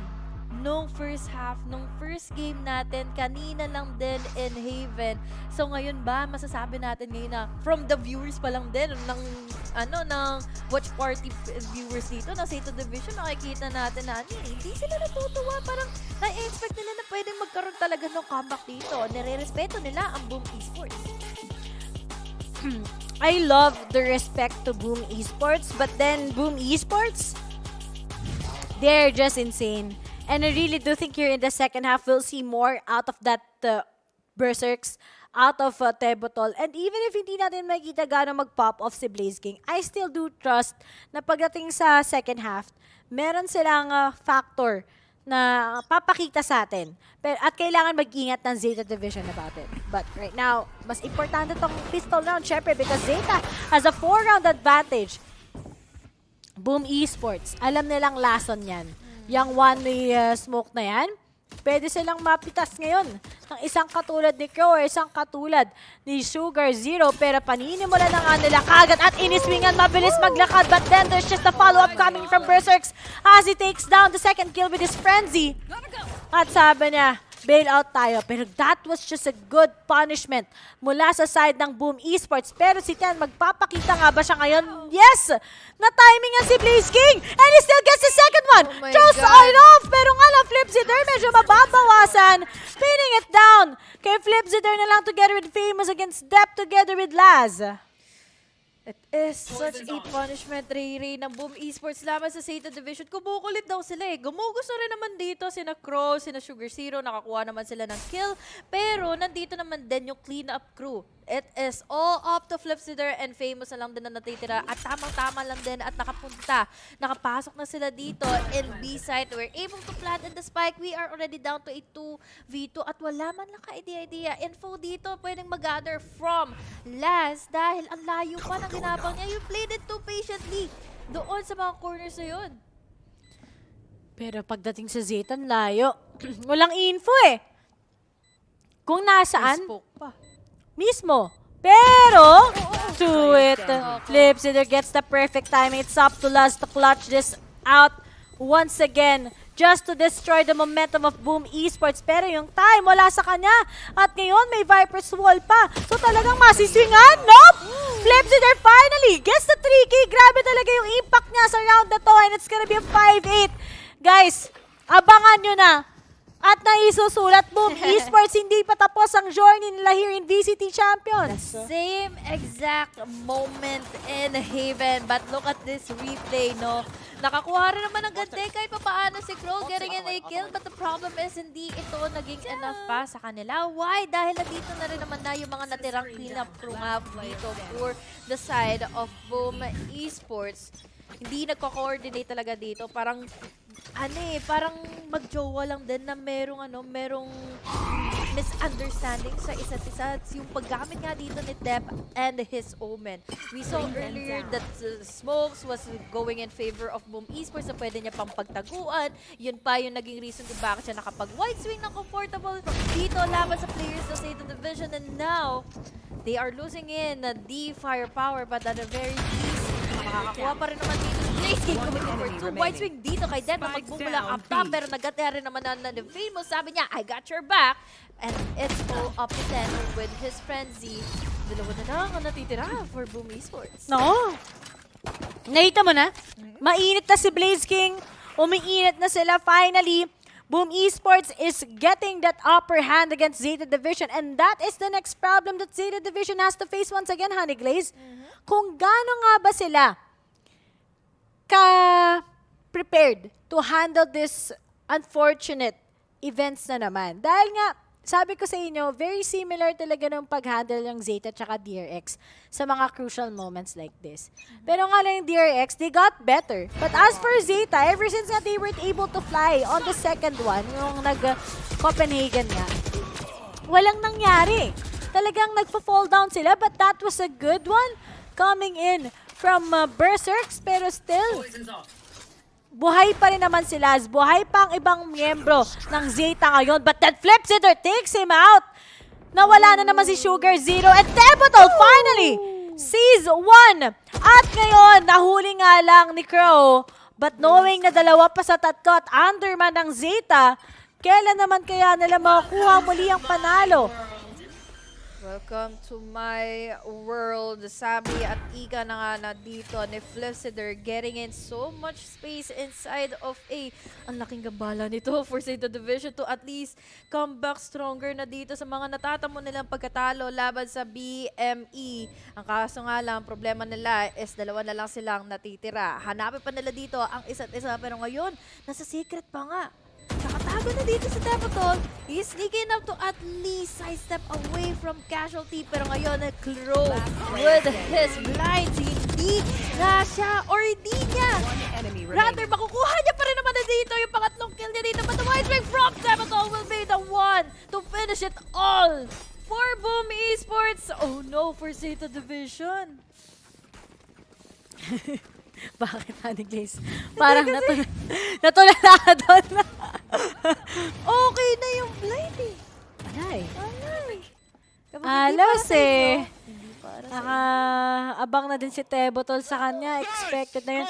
Pero gusto ko lang tanongin, saan nila nakuha yung, cute naman ng chipmunk na nila? Or Dapat hamster? tayo din may master. Ay, dala nga tayo! Ay, yay! May idea naman yung dalawang casters dito nagtugma. Basta wag lang green na. Wala na akong staff toy. Never man naman binigyan ng mga joke. Pero ngayon, Zeta, oh no! He gets attacked! Will there be a second one? Wala na nga din kagad. Hindi na siya inalaw ng mga taga Boom Esports to take that, but there's a counter flash coming from Crow. But if I were Boom, I'll just be capitalizing on man advantage pagdating sa mga baril. And here it is. 4-man pa rin naman ang Boom Esports versus sa isang Sugar Zero na wala ng armor. Talagang alam nila yung magiging advantage nila ngayong round para lang makabawi against Zeta. And Zeta, it looks like they're losing hope of it all. And speaking of, Debutol starts it. Laz is gonna go down. Crown na lang together with Sugar Zero. At alam mo si Sugar Zero, ang dami kong expectations para sa kanya. And yet hindi siya nagpa-pop off. I can't see him as that Sugar Zero na nakinas ko last time. At dagdagan mo pa dito sila sa nakita natin kanina, he's just overpowered in Haven. Pero ang nangyari dito in Pearl, hindi niya nagagawa yung mga crazy flicks niya dito para makakuha ng mga pick-ups, and then yung mga angles niya dito, ina-anticipate niya yung mga players from Boom Esports na magko-connect nga onto his crosshair. And now, kumpiyansa na tayo dahil may ego enough dito ang players from Boom Esports. Apat na beses silang nananalo na dito, and the second half, they're just really comfortable between the attack against Pearl, against Zeta Division, and then follow up pa dito na hindi alam na Zeta Division kung ano ba yung uunahin nila dahil syempre, it's just really such a wide map na hindi mo alam kung saan ba dito nakakapaglaso na sina Debutol. It's just really harsh, but then there's the punishment coming in from Berserks. Okay, may pag-asa pa ata ang Zeta to finally get the lead against Boom Esports, but then, now that it's a tie, nakakatakot to Honey Glaze. Dahil nakita mo naman yung movement ng Zeta Division. They're finally trying to get some good control. But as for Boom Esports, they need to make better pick-offs muna bago sila mag-decide kung ano yung next nilang step. But habang dahan-dahan nilang ginagawa to, hinaharangan lang talaga sila ng Zeta, plus there's the Seeker. So swingan sila, most likely sasabay ang mga miyembro ng Zeta, pero hindi. Dahil alam nila na pwede pang maging prepared ang Boom Esports when it comes to those trades. Tsaka ang Pearl din kasi talaga mahihirapan ka once that you are playing on defense that you lack the info gathering agent. Yes, you have the blinds from that sky, pero most likely ang gagawin kasi talaga dito ni Crow is gamitin niya yung mga sky blinds niya dito, yung mga guiding lights niya dito to be aggressive and win out the duels. But this time around kasi, magkakaroon na naman ng pagkakasalisi. Blind and the Paranoia is already connecting. 10 dito makakakuha ng isa. Crow pa nga makakadamage na. Laban dito for the Blister Insult up to Blaze King with this hunt. 14 seconds remaining for this guy. Can he still get in the spike? Pero mukhang hindi na rin talaga dahil it's already down to the count of 5 seconds remaining at 3 pa ang mag-wipe sa kanya at mukhang iipitin pa siya. Wala na to. Silas pa, ayun o. Si Zeta ang nanguna sa round na to. May showstopper. Prepared sila na i-cut off already. Kasi binibigay nila yung bilong eh. Kung napansin mo, usually sa Boom Esports. And ngayon na, I finally decided that, kailangan natin mag-play ng little bit of those aggressiveness. Lalo na prepared naman kagad si Ten with his showstopper. And it really gave a lot of impact. Pero kita mo naman yung mga mukha ng Boom Esports. Ay, sabi ni Tebotol, kaya pa rin naman nating bumawi. It's still just one round. We are already prepared for the Nightfall. Meron din kagad finger blaster si Berserks ngayon. So it's still an advantage that they gotta take it now. Blaze King takes it off already with his Nightfall. Sabay-sabay silang papasok sa site. Hopefully, walang magiging late. Pero nga lang, si Tebotol! Sabi niya 100 IQ! Lalabas ako sa my secret. I will be using my ultimate. At saktong-sakto, wala namang kasing marinig at wala namang information ng mga taga-Zeta kung nasaan sila. Pero Laz was actually waiting for that angle. But then, Boom Esports, successful sila sa pagplant ng spike and look at this positioning. Medyo maaalanganan talaga ang mga taga-Zeta Division. Pero sinabayan ng Viper's ultimate. Pero alam nyo ba na merong nasa loob niyan? Ayun, kitang-kita! Sabi ni Blaze King. And speaking of, he was able to take down 2 kills at si Laz na lang kagad ang natitira.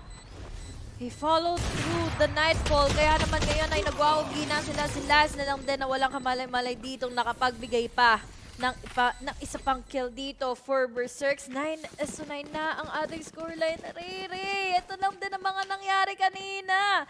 It's such a deja vu here for Zeta Division na bakit parang nakakahabol na talaga sila. 8-4 nagsimula itong half na ito pero talagang napakalason dito ni Tebotol. He took advantage, he took control, he coordinated itself with that Nightfall na in-engage nga dito to get inside of the site ang makapag-entry na sila. Dahil sabi mo nga, Ray, walang marinig dito ang players of Zeta Division. Hindi nila alam kung sino yung mga nasa likod na nila. Kaya walang kamalay-malay dito si Deb na nag-shouted step pa doon sa secret behind the wall para at least makakuha siya ng safety nest. Pero little does he know, nasa likod na rin pala si Tebotol. That was pretty bad for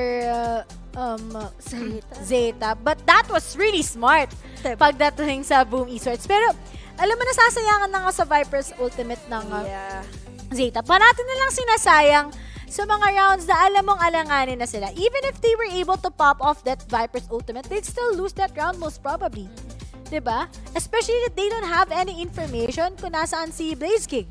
Sana muna they try to clear it out before actually popping that off. But then, those are just the wrong mistakes. Wrong na nga, mistake pa. Yung pala yung mga wrong decisions na meron ang Zeta Division usually. And we've seen that earlier sa Haven and now, nagba-manifest na naman siya sa Pearl. Looks like parang walang naging improvement yung Zeta Division.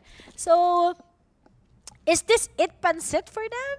Or talagang makakita pa tayo ng chance sa Zeta para lang mapunta ito sa third map, which is going to be in Fracture kung sakasakali. Deb doesn't seem to have his connection with his agent. Hindi niya makuha yung control kung ano ba dapat yung isa-smoke niya, kung kailan niya ba gagamitin yung paranoia niya. Yun lagi kong nakikita ditong following wrong mistakes nga.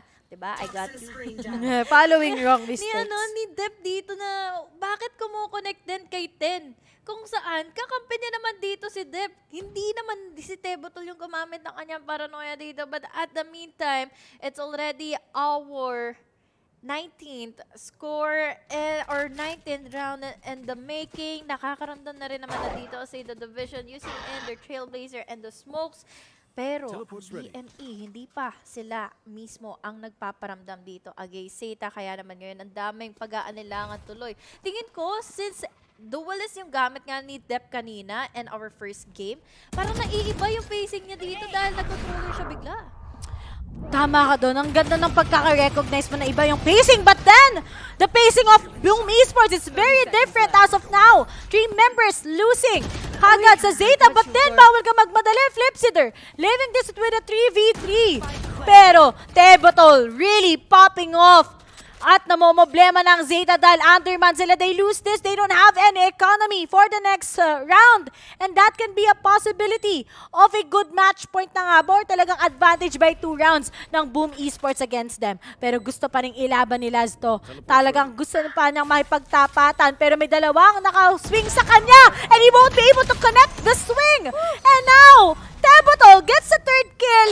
Grabe naman si Tebotol. Ang dami niyang impact plays kanina pa. And now it's a 10-9. And nakita mo kanina medyo malabig yan sa Haven. Pero ngayon ang init na niya. Oh, bawi-bawi na lang daw talaga. Pero at the meantime kasi dito, Tebotol and the rest of the gang talagang hindi nila binibigyan na nga dito ng pagkakataon na makompose dito na Zeta Division yung kanilang mga sarili ngayon. With Dep already crumbling through his strategies and his decision-making, nagsumusunod lang din yan Parang nagkakaroon ng domino effect dito for Zeta Division na once na hindi magigana malicious dito ang agent ng isang player, and then the other players will be failing as well. Ngayon, Crow, he knows what he's gotta do para then ma-counter out yung kanilang mga players dito from Boom Esports. But the problem is, the moment na mag-wide swing siya, nakatapat naman niya din dito yung mga crosshair mula dito sa mga tao sa kabila. And now, after getting in so many kills inside of A site, umatras na lang din kaagad sila dahil si Flipsider, ang layo niya na pala, nakuha niya na yung B site. Mahirap na to. Wala nang mangyayari sa side ng Zeta. Mayroon na naman. Yung sakit nila, lumalabas na ulit. Nagmamanifest yung destroyed na sila. Pero I think, wala na kasi silang baril. Pero ngayon, Laz will still try to be successful with this operator. But I really do think they start good, they end good, they end bad. Yeah. Diba? Ay, naku po. Malaking problema to sa Zeta. I think, kung kanina yung Boom, they lacked a lot of things on their first half. On the first half ng Haven. Seems like ngayon, nag-bind din naman all together and si Zeta naman yung nag-lose ng control. Para silang nagtatago far. But then the teamwork of Boom Esports, it just manifested all throughout. Yung coordination pa din diba? It just already rely to the synergy within the team na alam mo kung ano na yung gagalaw dito ng inyong mga kakampi. Kaya naman parang nag-iisang na lang sila iisang hininga na lang din yung mga nagkakarinigan sila dito na co-coordinate sila between themselves, and now they have what it takes to gather themselves their match point. They're playing a lot of mind games here na pwede sila pumasok in A site, pero kasi nakakaramdam silang meron at madami ditong tao in A. Kaya naman ngayon, we can just buy some time to play it out, to exhaust and burn out the time here na pwede nga nila dito mabigla ang players from Zeta Division, but will it be successful? Oh, do you want to go into A side? Gusto nila iwasan si Laz. That's a good strat. Pero ngayon, magko-commit nga sila. And as Berserk tries to pick off at least someone from Zeta Division, will he get this against 10? Nope, then this denies him. At may pag-asa pa atang makabawi ang Zeta. Hiwa-hiwalay ang Boom Esports, but then Tebotol still commits the plant as Blaze King tackles down Laz, and that can still be a big of an advantage ngayon ng Zeta. Pero si Tebotol, saan manggagaling to? Excuse me po, pero may nakaabang! And Crow will be able to take him, leaving Famous and Blaze King all by themselves. Pag ito, natalo pa ang Zeta, ewan ko na lang. Dahil si Blaze King at Famous ang pinag-uusapan natin, hindi man lang tumama ngayon kay Blaze King, at still, Sugar Zero will be able to take the swing. Wala siyang mapapatay. Lahat pinagsasama-sama na ng Zeta ang kanilang kapangyarihan. And finally, this is going to be their second round so far sa second half. Actually, tama ka doon, Ray. Dahil nakita natin dito na nakapag-adjust ka agad si Laz.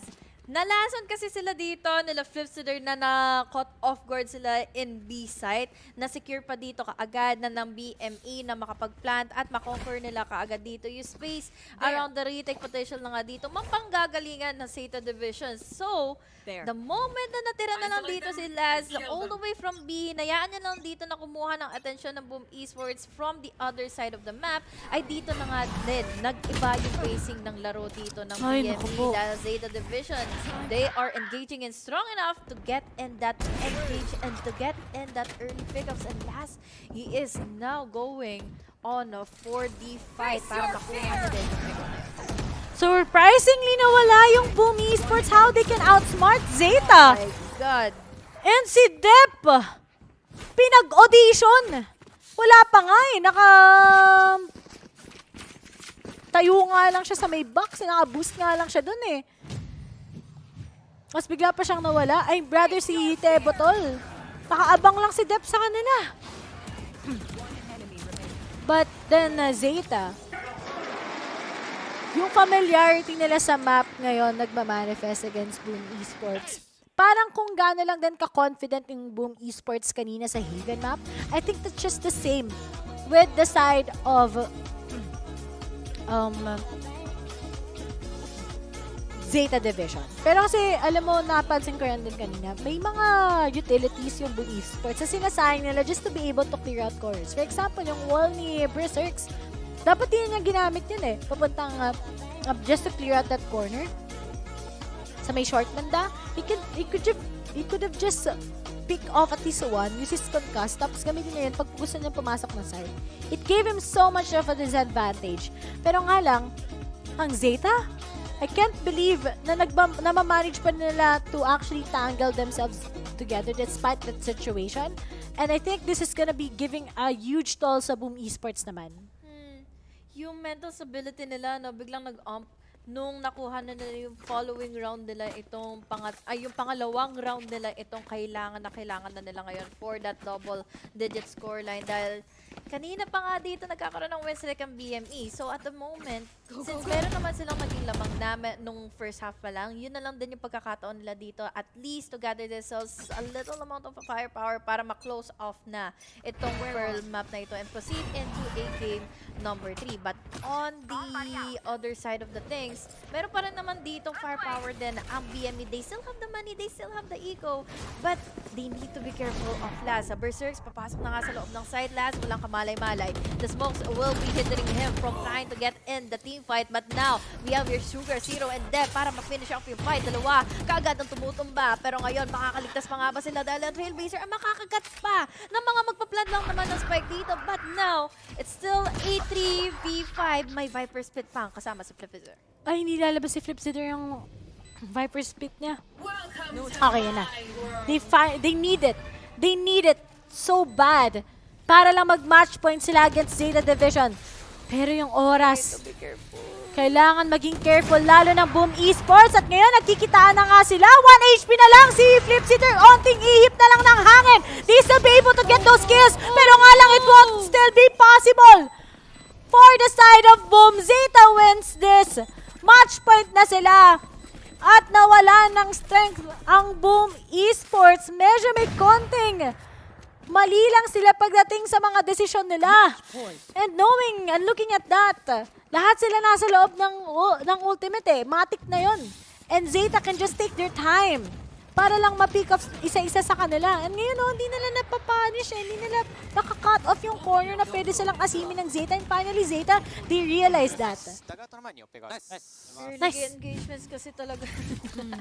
Early engagements din talaga dito na Zeta Division, or rather ng Boom Esports, yung talagang nagbibigay sa kanila mismo ng alanganin. Inaabangan lang sila kanina ni Crow, and then the follow-up of Laz is also there. But now, showstopper, wala makikita dito sa 10.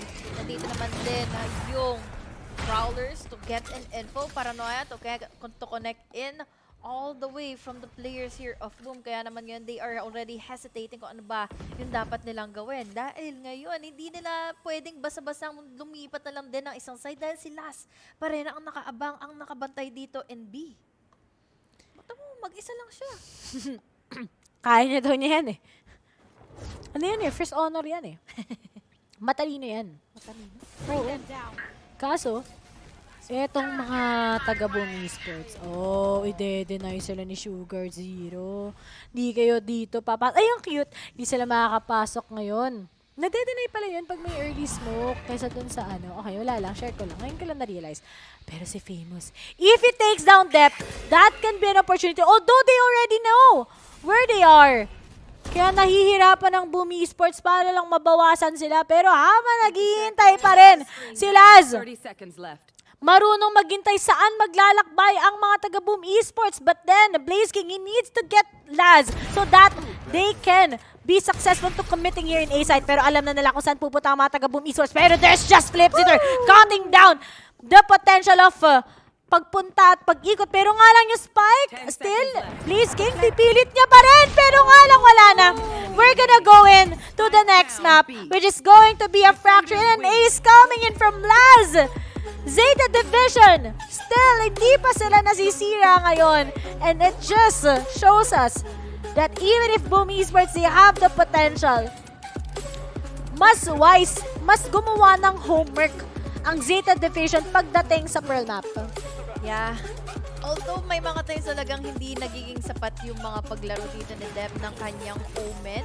And the later phases kung saan kailangan na kailangan siya at sobrang crucial ng maipanalo for Zeta Division. Yun ang nakukuha niya. Napaninindigan niya dito yung kanyang mga plays together with his team. And then the trades are already happening well coordinated enough for Zeta Division to finally close out a map laban na dito sa Boom Esports. Sayang nga lang no, dahil we started off strong for Zeta Division and then there goes the comeback na ginawa nga dito ng Boom Esports from that 8-4 scoreline na ihabol nila ito to an 11-13 but unfortunately Ray hanggang dito na lang din muna ang mga players natin ngayon for Boom Esports and Pearl dahil we are going in forward to rounds.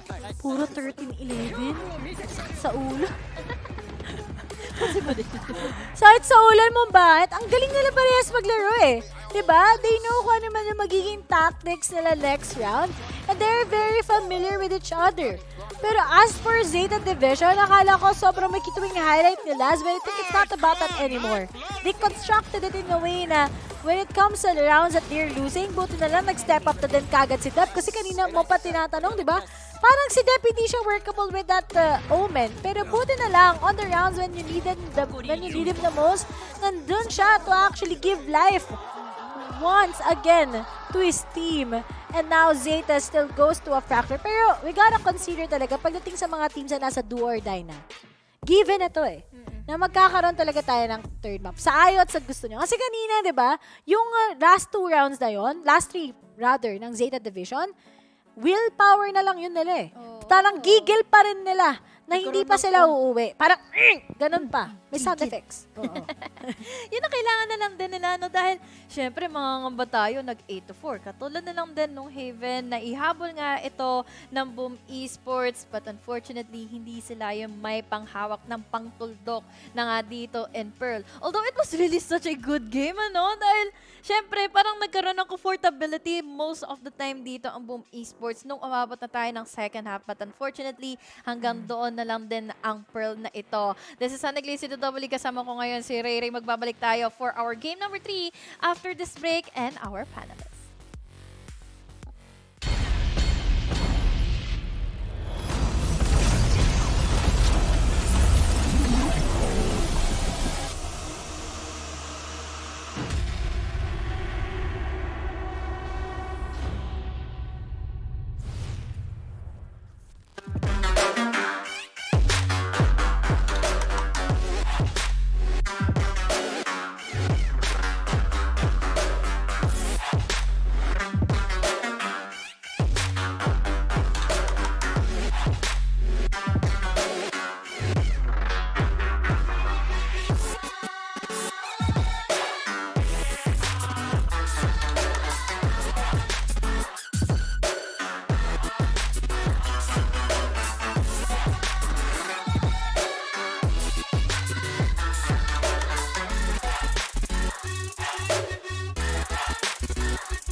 and gentlemen, Zeta Division gets map number 2. Sumagot na sila dito sa pasimuno na ginawa ng Boom Esports over at Haven. Pero hindi naman to kagulat-gulat para sa ating lahat kasi again, elimination match to. Everything is on the line at wala talagang susuko between these two teams. By the way, ako po si Likeable, ang inyong host at nagbabalik tayo dito sa Analyst Desk. Kasama pa rin of course ang ating Konyo Connection duo na si Raf at si Acer. Let's welcome them back!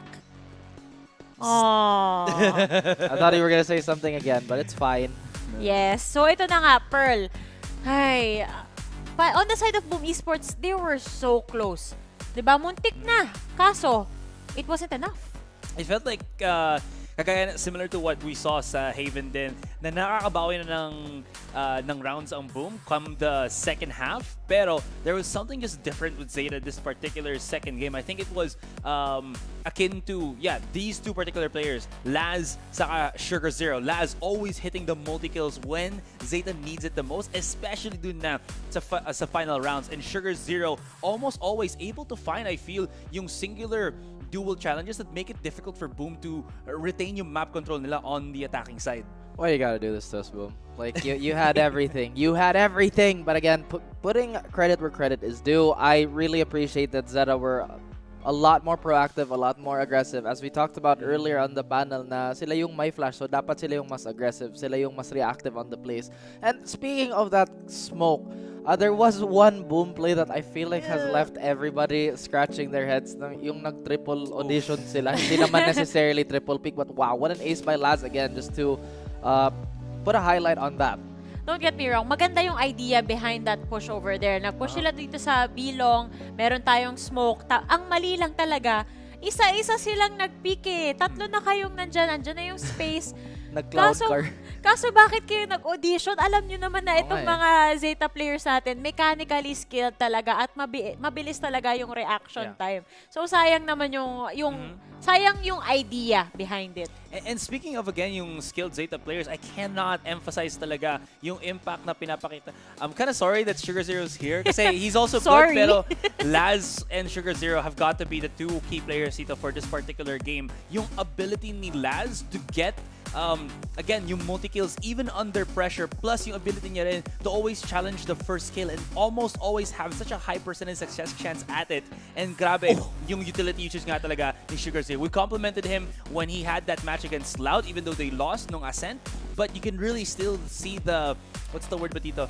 The finesse na pinapakita niya when he plays yung on that pines, controller. kasi Tagalog tayo. Pines. Pines. Ano yun? Spoiled? Huh? Ay, panes, sorry. I don't want to be here anymore. Like, Aster, please. Oh, God. But anyway, I'm glad that we highlighted.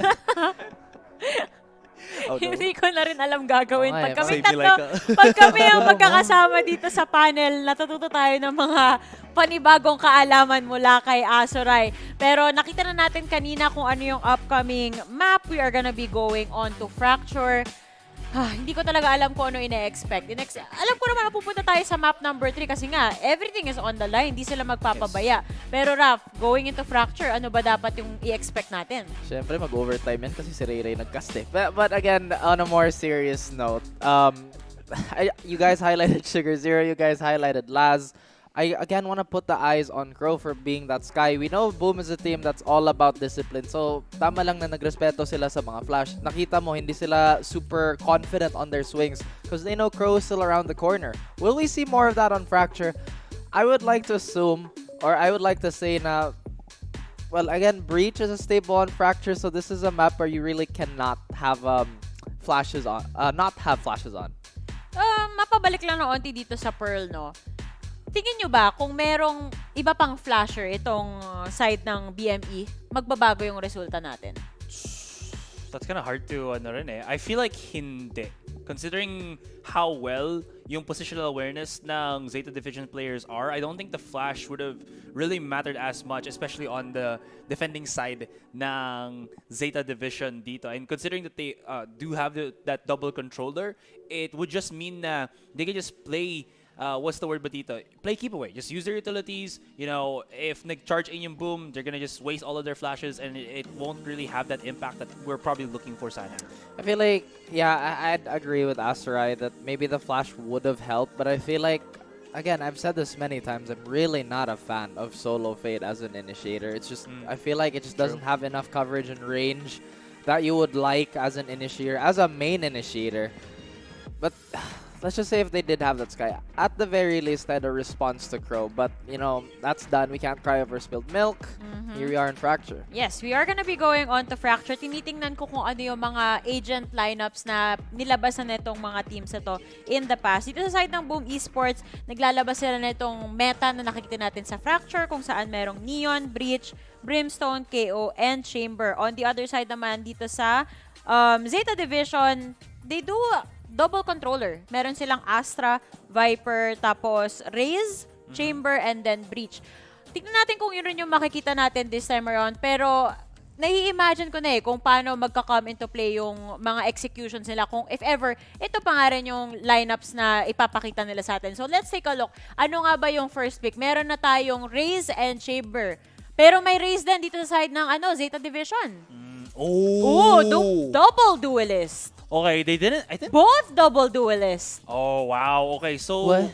They didn't do this the last time na naglaro ng Fracture ang Boom. They actually went for the double initiator with the Breach as well as the KO. So I think what they're gonna go right now is back to what I think with what we call them dito sa Southeast Asia, maybe even APAC, yung just the back to basics. Double duelist, double satchel in, slide, tapos just try to overwhelm the site as quickly as possible. No need more for setups. It's all about that hard contact. Yes, you do have at least the one initiator in the Breach, which would make yung pushes into sites more digestible because the fault line makes it somewhat easier. Yeah, I guess those are valid points. Absolutely valid points. Pero dapat na-consider din ng Boom na sobrang online na nila.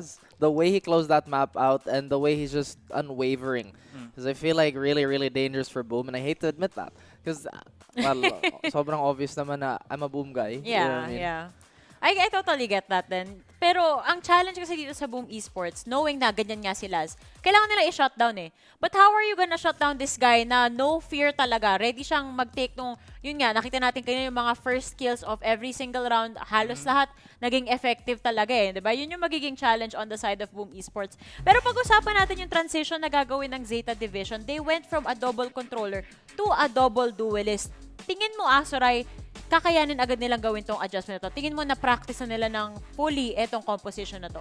I don't think it's more of the practice. I think it's just us knowing the players that they can actually pull it off then. So those specific pickups na kinuha nila, I think we've seen those individuals be able to use that properly. Another thing that I will point out is actually a mirror match.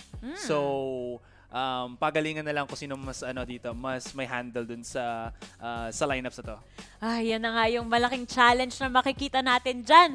Pero guys, ready na ba kayo? Map number 3 is on its way. Remember, do or die to. Everything is on the line. So with that, i-cheer nyo na yung mga paborito nyong teams dito dahil magsisimula na yung laban natin.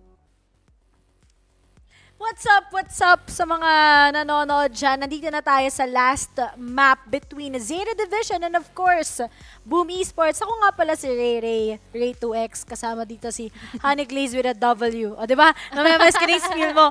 And dahil nga sabi nila, puro 13-11, kanina nga paglabas ko dito, sabi nila, Ray, yung curse mo na naman. Hindi ko din alam kung bakit dikit yung laban. Akala ko sa Boom na yun, 2-0. Mag-Edward na versus Team Liquid Pero kasi, alam mo, hindi ko to na-bring up kanina. I think I gotta agree na itong map pool na to, lahat, parehas silang dalawa, magaling. Sa Haven, yung Pearl kasi it's sila 50-50. Tapos ngayon sa Fracture, both of these teams are actually great, pero nga lang, Flipsider, yan, naka-chamber na siya, finally! Siguro naka-chamber siya kanina. Mas malaki yung pag-asa ng Boom Esports para sa akin.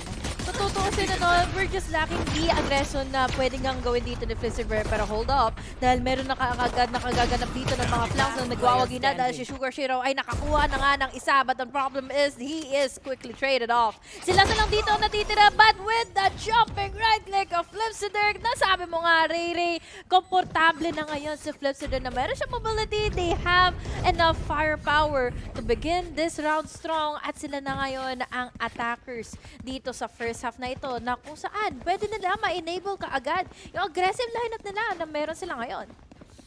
Sabi nila kanina sa panel, sila's online na din. But we gotta consider that Flipsider also is online. Diba? Kanina pa inihingi yung chamber niya eh. Kasi medyo nagulat ako na si Famous yung pinag-chamber nila. He's a good one. I really recognize him. But I think si Flipsider dapat yung pinag-chamber nila. Nakita ko na yung talent niya every time. But then, Famous takes him down. So, i-expect natin tong laban na to, guys. Sobrang bilis. Nagmamadali na nga sila. May pupunta pa atang samgyupan tong mga to eh. Pupunta ng Timog. Pero ngayon, si Berserks, may back yung nakaabang sa kanya. Boom! Pinakitaan kung gano'n nga ba kagaling si Dep pagdating sa kanyang baki. Pero nga lang, na-trap na nga din kagad after that concuss mula sa side ng Boom Esports. Isa na lang natitira si 10 Desarapin. Pen Desarapin. 10 Desarapin yan. Kaya naman si 10 yun yung namatayan sa Naruto, di ba? Yung kay Neji. Siya na lang naging single. Kawawa naman siya. Parang na TFIOS, The Fault in Our Stars. Si 10. Uy, hindi spoiler yun ha. Guys, ang tagal na ha. Baka awayin ako ng audience. Hindi ba raw nanonood ng Naruto? Kaya tagal na nun. Oo, baka may maumaway ha. Tagal na. Oo. Ano sabihin ang sa spoil. Pero alam nyo guys, hindi ko naman kayo i-spoil doon. Kasi sa Boku no Hero Academia. O, joke lang. Pero ngayon, si Flipsider goes for a plan. Pero will 10 actually clutch this? I think that's really hard already. And Tebotol manages to secure the kill pa rin. And it's gonna be a 2-0. So guys, bilis Bago to Ano yung baga? Hindi nag-1-1 yung score. Ay! Dahil kanina na lang. Nung Pearl, nung Haven, laging nadadalin ng Sato Division dito ang Boom Esports when it comes to their 50 rounds. But I gotta agree with you na sobrang komportable na ngayon na Flipsider na makakapag-agresibo na nga dito against Sato Division and then be crazy enough to win out the duels laban dito sa Zeta. Ito na lang din ang kailangan natin na may enable mo yung kapwa ko player mo dito, yung mga kakape mo para ma-engage nyo yung mga sarili nyo that this is the play that they wanna succeed in. But at the very moment, the blind from Pro is really happening for him to secure in a 2K. And 2 members na lang ang natitira kaagad for Boom Esports. Pero tingnan natin kung makakaligtas pa sila dahil with the free fire na mangyayari na nga dito, magaganap for last was able to take down that player din, or we also have here Tebotol na lang din na natitira dito in favor of a Zeta Division. Honey Glaze, I'm expecting more of those explosive plays. Ngayon na double is ang bibilis ay may concuss, lahat na lang. Merong paint shells. Sige, pagalingan na lang nga sa pag-execute, sabi nga ni Mr. Darwell. Pero, ni Frederick. Pero ngayon na si Tebotol na lang. Pag na-clutch si Tebotol to, magpapakasal na talaga ako sa real life. Sayang! No ba yan? Ayaw pa! Pag talaga. Na-clutch si Tebotol. May naalala pala ako dito for Boom and Fracture. Parang ng mga nakaraan na nag-zip line sila, kaya sila Ayo! Mga top 10 anime betrayal yan I really want to see, not want to see that kind of flaw, that kind of issue. Pero gusto ko makita dito is yung makapag-adjust na sila na, yes, you can have your time in your life na makapag-enjoy sa mga nakukuha yung momento. Pero at this time na talagang hirap tayo makita kung kanino ba mapupunta yung 13 scoreline, and then magkakaroon pa ng habulan when it comes to the second half. Pero let's see now here, this is all by snap for both of our teams. Mukha talagang nag-aabangan na dito ang Boom Esports when it comes to the possible aggression na pwedeng i-execute dito na Zeta Division to at least push out their boundaries bilang defenders. Ngayon, sa Zeta, kailangan na lang masabayan yung pacing ng Boom. Welcome to SEA yan. Kaso ngayon, ang dami tinitignan ni Laz. Nalito din siya. Pero behind the back! Uy! Si Sugar Zero sa ito nang galing! Anong ginawa niya? Hindi siya tatapon basura. Pinatay lang niya. Nag-push through the smoke. And we only have one left. He gets the third. Zeta is still online. 2-2. Sabi sa comment section ni Kenneth, spoil mo rin kami kung may jowa na si Rayray. Bakit, Kenneth? Close ba tayo? Ngayon ka maupo. Upo ka muna. Mamaya announce natin. Mamaya. Merong i-announce. Merong i-announce. Kaya mo ba yung boyfriend ko? Si Laz galing Zeta Division. Ako lang nakakaalam kasi pag nalaman niya, magbe-break kami. Secret and private relationship. Oo. Yan. Pero, big shoutout nga pala kay Mr. Borboom nanonood. Lumabas sa feed ko, nanonood siya. Hello po. Hello po. Kuya Jim. Kuya Jim, kayo close. Hoy, Jim. Ka-close. Alam mo, close no? At ngayon, si Dep, tumatalon-talon. Oh, jumping lason. Parang nga si Wins. Pero, then, still manages to get that. Nainantok yung bomb. Nagulat din sila. Pero kasi yung mga baril nila, nawawala Walang vandal. Kung naka-vandal ba ito, mama? Pwede pa kung sakali mang rifles nga ang hawak nila. But the problem is they are only holding on to their shadows at the very moment dahil nga the punishment is there mula dito sa Zeta Division that this is the first time na makita natin that this is a close of a half. Walang nakakalamang dito for Zeta. Yung Boom Esports hindi talaga masyadong nakukuhaan ng magandang time dito ng Zeta Division. And then at the very moment, Flipsider na lang dito ang natitira inside of B main. He has the third of course, but the crossfire is just there. 40 remaining. From Dep naman dito makakuha ng pangatlong kill. And with that, being said, this is also the third round na makukuha na ngayon ng Zeta Division. Yung Zeta Division nagiging anime na yan.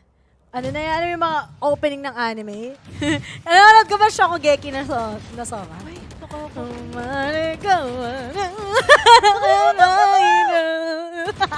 ganun na yung hype nila eh. Gusto ko siyang alalahanin. Ganun na. Papunta na yung Zeta doon eh. Pero as for Boom, kailangan nilang i-sustain pa rin naman yung pagiging momentum base nila pagdating sa kaganapan against Zeta. Kasi kaya ng Zeta may pagsabayan sa pabilisan. Pero that ultimate coming from Sugar Zero will it make much of an impact? Pero nga lang 10! Bakit mo pinatay yung sarili mo? Pero okay lang. May nasama naman daw siya. Bayan muna bago ang sarili. Tama naman. Gucci Wops na rin daw yun, Rayray, dahil may naisama siya sa hukay. Dalawa na lang kaagad ang natitira dito for Boom Esports and it is a worthy suicide. Pero ngayon, may ipit na ngayon ang Boom Esports dahil sila ay nakakonquer na nga ngayon in B main or rather in A main together with his guy over here with his dashing performance, with the wide swing depth. May ipit dito si Blaze King. Talagang hindi nila pinagbigyan na makaligtas dito si Blaze King dahil in-exhaust sila dito yung Rolling Thunder na pwede namang hindi na sana nila gamitin. Na-exhaust pero okay lang naman daw kasi round win is still a win. But I really do think when the Sugar Zero actually pop off that his ultimate, now biglang naguluhan yung mga miyembro ng Boom Esports. But at the same time, dito kay si Ten 6 month talaga ng Boom Esports yan. Sabi niya, okay, sama na lang din ako sa hukay. Kasi na-damagean din siya. But right now, Boom Esports, they need to call for the timeout most probably. Pero alam mo, saan na yan nakatingin si Laz? Parang lumilipad yung isip ni Laz eh. Pero kanina pa kasi yan no? Nakikita mo na talagang hindi siya mag-aalilangan na makuha yung mga pekos na kailangan niya and the early engages na gustong ibigay ay execute sa kanya dito ng Boom Esports. He always anticipates the players na pupunta at lalapit na nga dito when he is holding onto an angle. Kasi alam mo talagang yun yung mga na lang, magiging 50-50 na lang yan na it's either ko-connect sila dito sa kanyang crosshair or talagang maunahan siya sa duels niya. And now, we just need to see here Zeta Division kung gusto nilang makuha itong game number 3 na yung consistency dito from them and also Laz. Gusto ko ito na bumalik tayo with the depth as the duelist kasi kanina in Pearl, kung hindi man nagkapag-pop off dito si Laz and si Crow, hihirapan talaga dito si Dep na makakatch up for Zeta Division. Talagang talagang itong Zeta under defending, they still do what they did in Haven. Be aggressive! And speaking of, may una kagad na bura si Dep, and now may susunod na nga din kagad. Laz is quite aware that there's someone once again, tries to remove it because of that pain shell. Pero as we only have si Ten, he will be able to spot off one, and his name is Berserks, and we only have Famous 5 HP and a Dream. Mamimigay ako ng 1 milyon pag na-clutch pa kagad ni Famous yan. At ngayon, hindi. Kasi nga 5 HP. Mahirap yun, syempre. Ay, sayang! 1 milyon din yun! Wala naman ako nun. Alam mo, sino meron nun? Tatago natin siya sa pangalang Reggie. May 1 milyon yan si Reggie. Salamat. Oo, ang daming tinatagong pera yan. Nakita ko nga yung socks niya, may laman eh. Alam mo magkano? 5,000 yung isang sock niyan. Angos. Oo. Bango nga eh.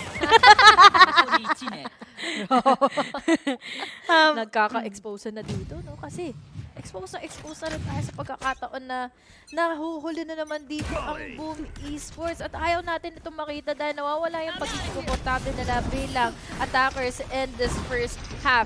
Mauulanan na dito ng podcast si Deb at hindi na siya makakaligtas sa mga spray downs ni Berserks. We still have here 4 members remaining for the side of Zeta Division, pero ano ba ang gagawin nila when it comes to the retake dahil meron na nga ang nakabang sa mga flanks nila. Ang duels na ito ay naipanalo na nga kaagad ni Sugar Zero and now mai-eliminate pa kaagad si Blazing dito gamit ng Aftershock. So they have what it takes para ma-win out yung mga duels and yung space take na kinukuha nila ngayon laban sa BME dahil parang naglalakad lang din dito sa Berserks.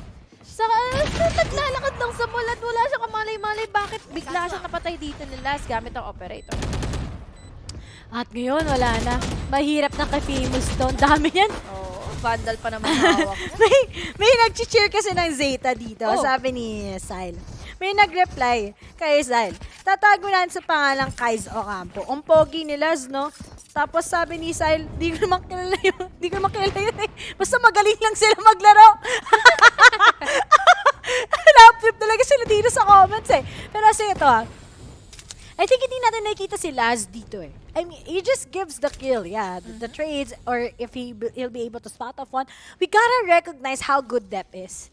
He plays the contact plays. Seriously, di ba? Parating niya na siya shutdown yung Boom Esports. I mean, magtutuloy-tuloy. 10-2-10. Malaking pag-asa. Kita mo naman si Laz. He's finally online. Taking down Berserks. Sinabi ko lang naman, Laz, wag ka naman magtampo. Ginalingan mo na naman. Alam mo yun, talagang nung nagsimula na yung buy round dito ng Zeta Division, nagkaroon na ng pagkakataon kagad si Laz na makapag-pop off, dagdagan mo pa ng mga times na, yun nga yung sinabi mo, Ray, yung mga early engagements na lagi niya na lang din dito, inyong kino-commit pa mismo laban sa BME. And Zeta Division, they are just really decisive on the part na ito yung gusto nilang i-push for the retake at yun ang gagawin nila. Pa-follow up na lang nila dito ng mga utilities. Matatalo na lang sila kung matatalo pero at least nagawa nila yung gusto nila dahil ngayon makakaisa na kaagad si Dep together with Ten. The Wobo combo from Zeta Division all the way from Japan, but now we have your Tagalog to eliminate and spray down onto Dep. Nandito naman na si Laz na manggagaling pa nga dito and beaming bad blazing na lang dito ang natitira. At least nakapag-plant at nakakuha sila ng dalawa pero magiging huli na ang lahat. Dahil Zeta Division 7 is ito na ang naging lamang nila dito against Boom Esports. Alam mo yung Zeta ngayon, parang fueled with passion eh. Diba? Sobrang init na talaga nila. It's really hard to shut them down. And especially si Laz, parang pinanganak ata itong may headhunter na eh. Lahat pa, magsiswitch na ng headhunter, tatama na eh. And this is the thing about Zeta. When they start to pop off, it's unstoppable now. But as for Boom, when will they actually get that reset? Kasi kaya naman nila tapatan yung pacing ng Zeta. But then, kung kanina maganda ang kanilang post plan, that's the thing that they lacked earlier on then nung Pearl. Kung paano sila natalo ng Zeta. And here it is. This is their problem. Their post-plant. They are losing it every time. They get the plant, yes. Pero ngayon, mabilis silang mabawas, mabilis silang makapture ng Zeta Division. Nung nalaman na nga ng Zeta Division na ito yung weakness at ito yung butas na kailangan nating palakihin ng palakihin laban sa Boom Esports, yun na yung patuloy nilang inaabuso ngayon. 5 ang nagiging lamang na nila against Boom Esports. At the moment na makita nila na hindi nagwawagi sa postplant ang Boom. So, ibigay na lang natin yung site. Makakuha man ng early pick-up si Laz, pero may TP out naman siya. Away from casualty na pwede siyang i-trade off dito ng Boom Esports. And when it comes to the trading, hindi ito nagko-connect eh. Walang nagiging coordination dito for Boom Esports. Although nakuha man nila yung first 2 rounds, hindi na sila kailanman nakasagot sa buy round na naipagpapatuloy dito na Zeta Division. Nakala ko nga sa kanila na itong game na to or even this half for Boom Esports. I really do think that the fact that Laz is just playing with his chamber, this is really hard. At kita mo, si Dep, sana siya ngayon? Umabot na siya hanggang sa spawn ng mga taga-Boom Esports. And this is something that they don't expect at all. Pero buti na lang may nakaabang. And his name is Tebotol. Pero may kasabay pa. Nilabas na nga din kagad ang Stuff Crash Gear. And now they won't be able to spot him out. That was a good discipline. Coming in from Tebotol, finally taking on that information. Pero Zeta, buhay pa rin naman. Laz, fix him out and still be able to take on Famous. Sige, Laz, got talent. Walang follow-up, pero pa pala siyang follow-up with that part. And it's up to Sugar Zero versus Flip Zitter for that retake. Expected na niya, pero nga lang sabi, men paping. Kaso nga lang, he won't be able to connect. Hindi binibitawan. Hindi marunong bumitaw ang isang Sugar Zero. Ganyan siya ka-faithful.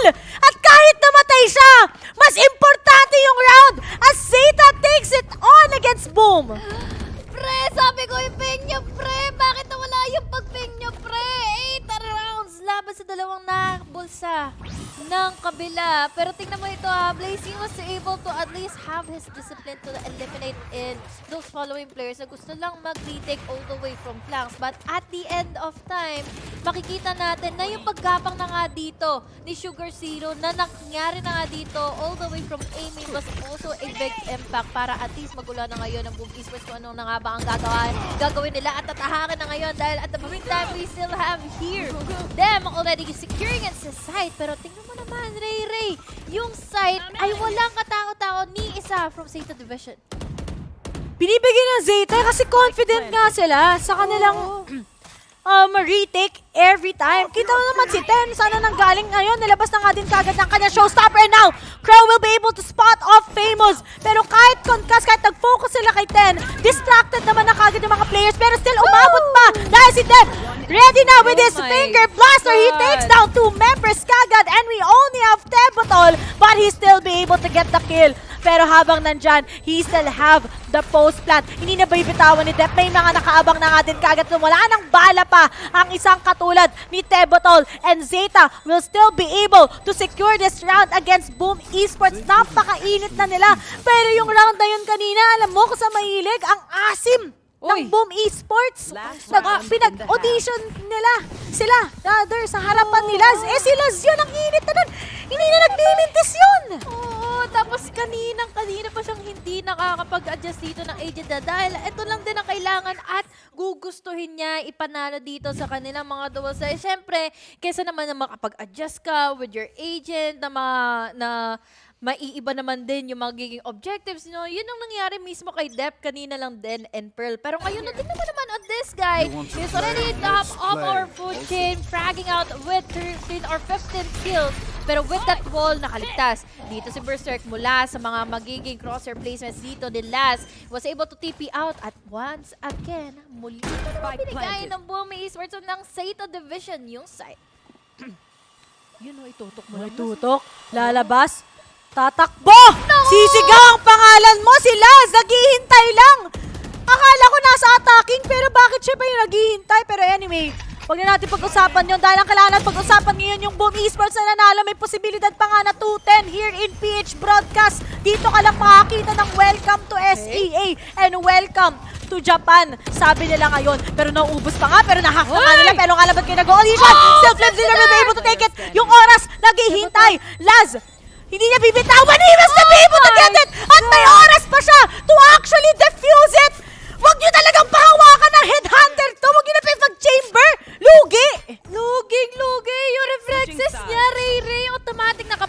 tumama yung spray down niya with one gun, he will automatically shift to his headhunter na yun na nga yung mga hunt niya yung heads dito from the other side. Pero this was really just close. They were playing it with their sprays. Flimcinder was able to kill down 3 members. Pero look at this guy, Laz, to finish things out with a clean and a flawless victory. Almost a flawless victory dahil nakadalawa lang naman at the start dito ang Boom Esports. Pero 10 na, 3 na lang ang natitira for Zeta Division to be the one proceeding in to our group stages. At tingnan natin ngayon kung makakabawi at may bawi ba talaga ngayon ang Boom Esports. Grabe to si Laz. Gusto ata mag-cosplay ng chamber eh. Iisa na lang daw kasi sila. Pero na-stress na siya. Nagkakamuta na. Tanggal muna ng muta, bes. Ano na eh. Pero grabe. Sabi dito, gusto na daw mag-Oyasu Minasai ng Zeta Division sa Boom Esports. Pero sa Boom, they are one of the teams who are actually good in Fracture. We gotta recognize them there. They played it last LCQ. They got better. Flips has been really popping off. Berserks also has improved so far with that Neon. Pero nga lang, looks like the fuel para lang hindi umuwi, nandun sa side ng Zeta. And the fact nga na nananalo na sila ng alarming rounds. And this is a double duelist comp. So they gotta rely on the momentum na meron yung si Ten and meron ang kanilang isa pa, si Dep. Tapos si Laz din. Si Laz nga naghihintay lang eh. Nananalo pa. Diba? Nakaabang lang yung crosshair niya para maiputok na lang dito at matira niya dito ang mga players from the other side at hindi niya talaga ito papakawalan pa. Papanindigan niya yung mga corners na hinahawakan niya dito against the other team. Pero let's look back into the previous games ng Zeta Division. They lost a map against Loud dito sa Fracture na ito na kung saan yung mga defense side, yung mga defense nila dito against Loud, almost there are times na hindi sila nakakaroon ng magandang executions eh. But this time around, talagang bawing-bawi na sila. Sa retakes mo lang nila talaga. At retakes lang din talaga yung hindi kayang ma-counter out dito ng Boom Esports. Now, we're just looking back here again, our scoreline. Kung masyado man pabilis para sa inyo itong game number 3 na ito, it is already down to a 10-2. All in favor still of Zeta Division. Pero Boom Esports, katulad na nga ba ito ng mga nangyari kanina mga map, pakakahabol nga ba sila? Alam mo ba, kung ano lang talaga natin yung totoong ang APAC kasi considered naman talaga ang KRG. APAC pa rin yan pag wider scale. Pag yung sa mismong APAC talaga. Pero pag dito sa Valorant, may sarili kasi yung KR tsaka Japan. Kaya hindi counted as APAC nga ang isang Korea tsaka isang Japan. Pero pagdating ngayon sa Boom Esports, when they win the pistol, sabihin natin, when they just win the pistol round, I really do think they can still win this against Zeta. Kasi kahapon, with 100 Thieves together with DRX, it was not impossible. Nakabawi pa yung 100 Thieves. Ang haba ng mga naging bawi nila, ang haba ng mga naging gapang para may ihabol itong mga rounds na ito. Pero hold up, Laz, dami na ang nakakapag-connect sa kanya dito ng mga utilities. He is already backed off, pero nakakuha pa rin naman siya ng isa. Nakakaramdam siya na merong magiging follow-up dito si Famous. Siyempre, pagkakabatuhan ng mga utilities, makakakuha ng ulo once again. Thanks to the following members here of Zeta Division to give him so much support all the way from the back. At ngayon, immediately, dalawa na lang kaagad ang natitira for Boom Esports. Pinanganak ata sa Fracture to si Laz, tas pinaglihi sa Chamber. Alam mo, every time that he plays in Fracture with his Chamber, hindi talaga siya shutdown. He's just been performing good. Kasi ang daming angles dito that you can play along with your Chamber eh. At kita mo nga, yun, parang siya nag-duelist. Diba? He was able to get the first frag kaagad. And now, this can be a potential match point for the side of Zeta Division. Wala nang magawa yung Boom. At tapos sinagisal pa si Berserks. Paano siya makakatago doon? Nasa moment, mainit na sila. It's really sad to see that another APAC team here in our eliminations na unti-unti nang mahulog sa bingit ng pagkatalo dito sa round na ito, dito sa game na ito. Pero hold up, dahil mauunahan naman nila dito sa Dep.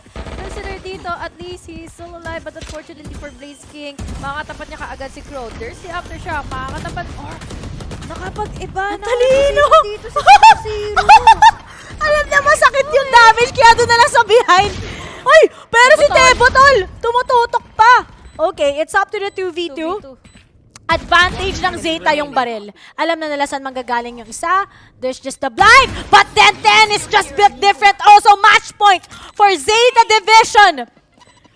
Kung ang tagal daw ng 2 maps, nagmadali na talaga sa pangatlo. Bawi kami. Pupunta pa daw silang Genki Sushi. Sana all. May sarap ng Genki Sushi, sir. Oh, hindi ko po Isang araw, nanggaling ako dyan. Last week, kasama ko si Asoray. Ang yaman ni Asoray, nilibre niya ako dyan. Ay! Oo. Joke lang. Joke lang. Look at the scoreline real quick. Ray.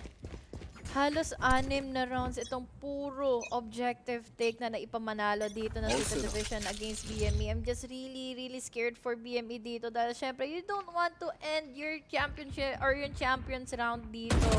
Yung inyong champions tour here in 2022 na syempre napakalaki ng nagiging lamang dito ng Zeta Division. Magkakaroon ng magiging desperado pero dito na magmumula ng akin na Devil Famous was able to at least have that kill with just this judge laban sa isa. Pero ngayon, dalawa na lang kaagad silang natitira. Guardian at Spectre lang yung hawak nila. Pero ito nga ba ay magiging enough pa? Tilted na yung Boom Esports. Match point na nga din to. Mahirap na yan. Talagang, unless Blaze King will be able to come up with something. Pero nga lang, on the post plant itself, I think it's really impossible. But, oh! May pag-asa pa, Flip Zither! Making the impossible possible, but that's just it. Zeta still goes to the next pa versus pa sa isang mga kalaban nila.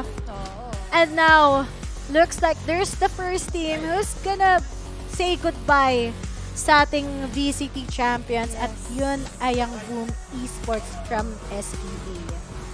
It was really such a good try. Simulat sa pool pa lang nang nagkaroon na nga ng panimula itong series na ito laban na nga sa Zeta Division.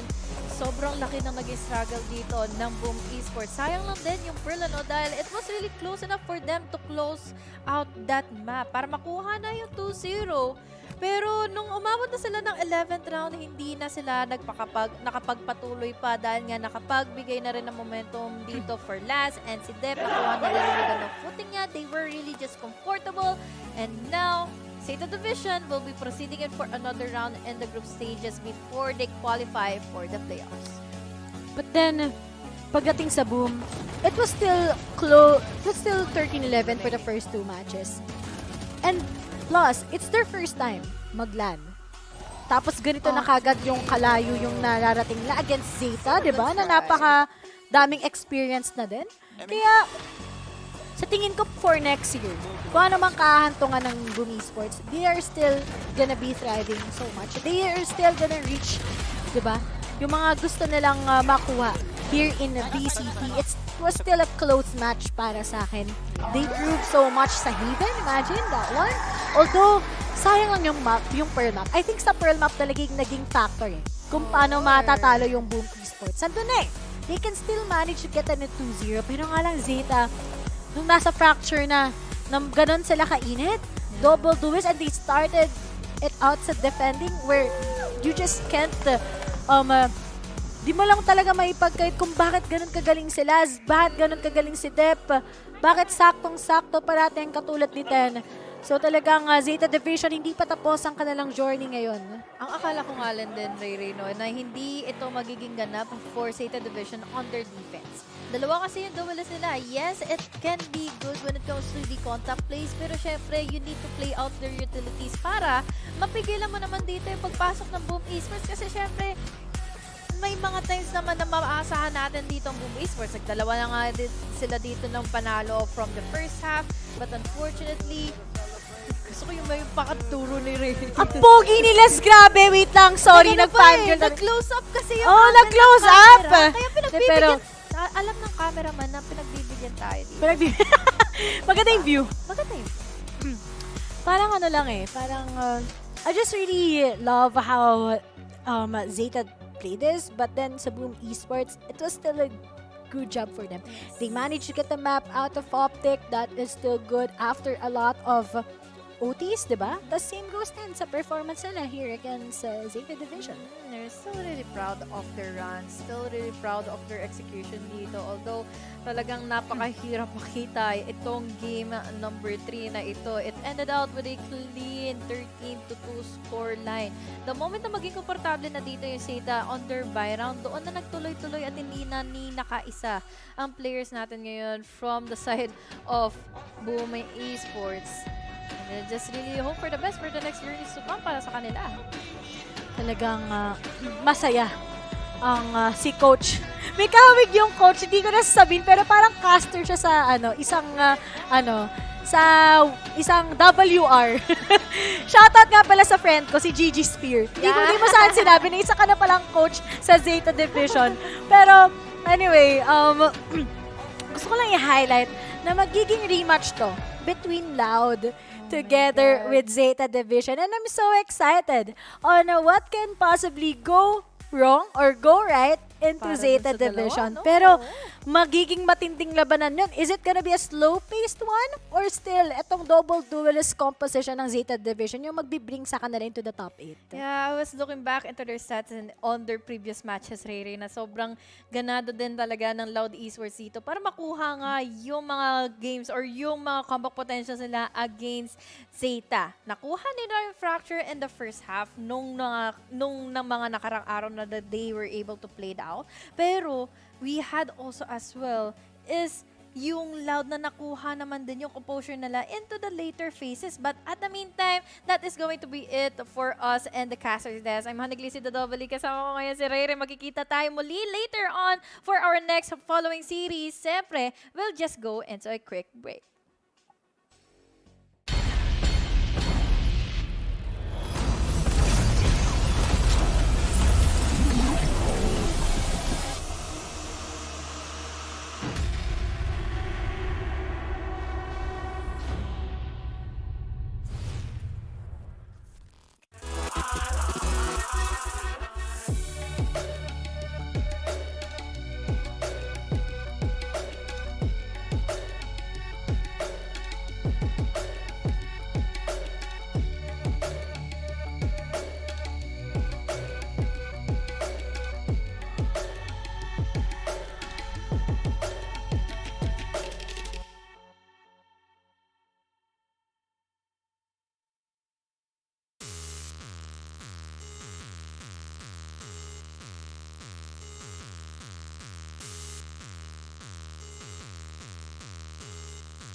kalungkutan, mga ka-SEA, dahil ito na, Boom Esports, ang unang team na na-eliminate dito sa ating Valorant Champions. Yes, you heard it right. Zeta Division won this series against them, and that means na they're gonna be moving forward at makakalaban nila yung Loud. Pero before we get ahead of ourselves, i-breakdown muna natin tong series na naganap. Once again, ako pa rin si Likeable at kasama nyo ako dito sa Analyst Desk along with our Konyo Connection duo na si Azuray at si Raf.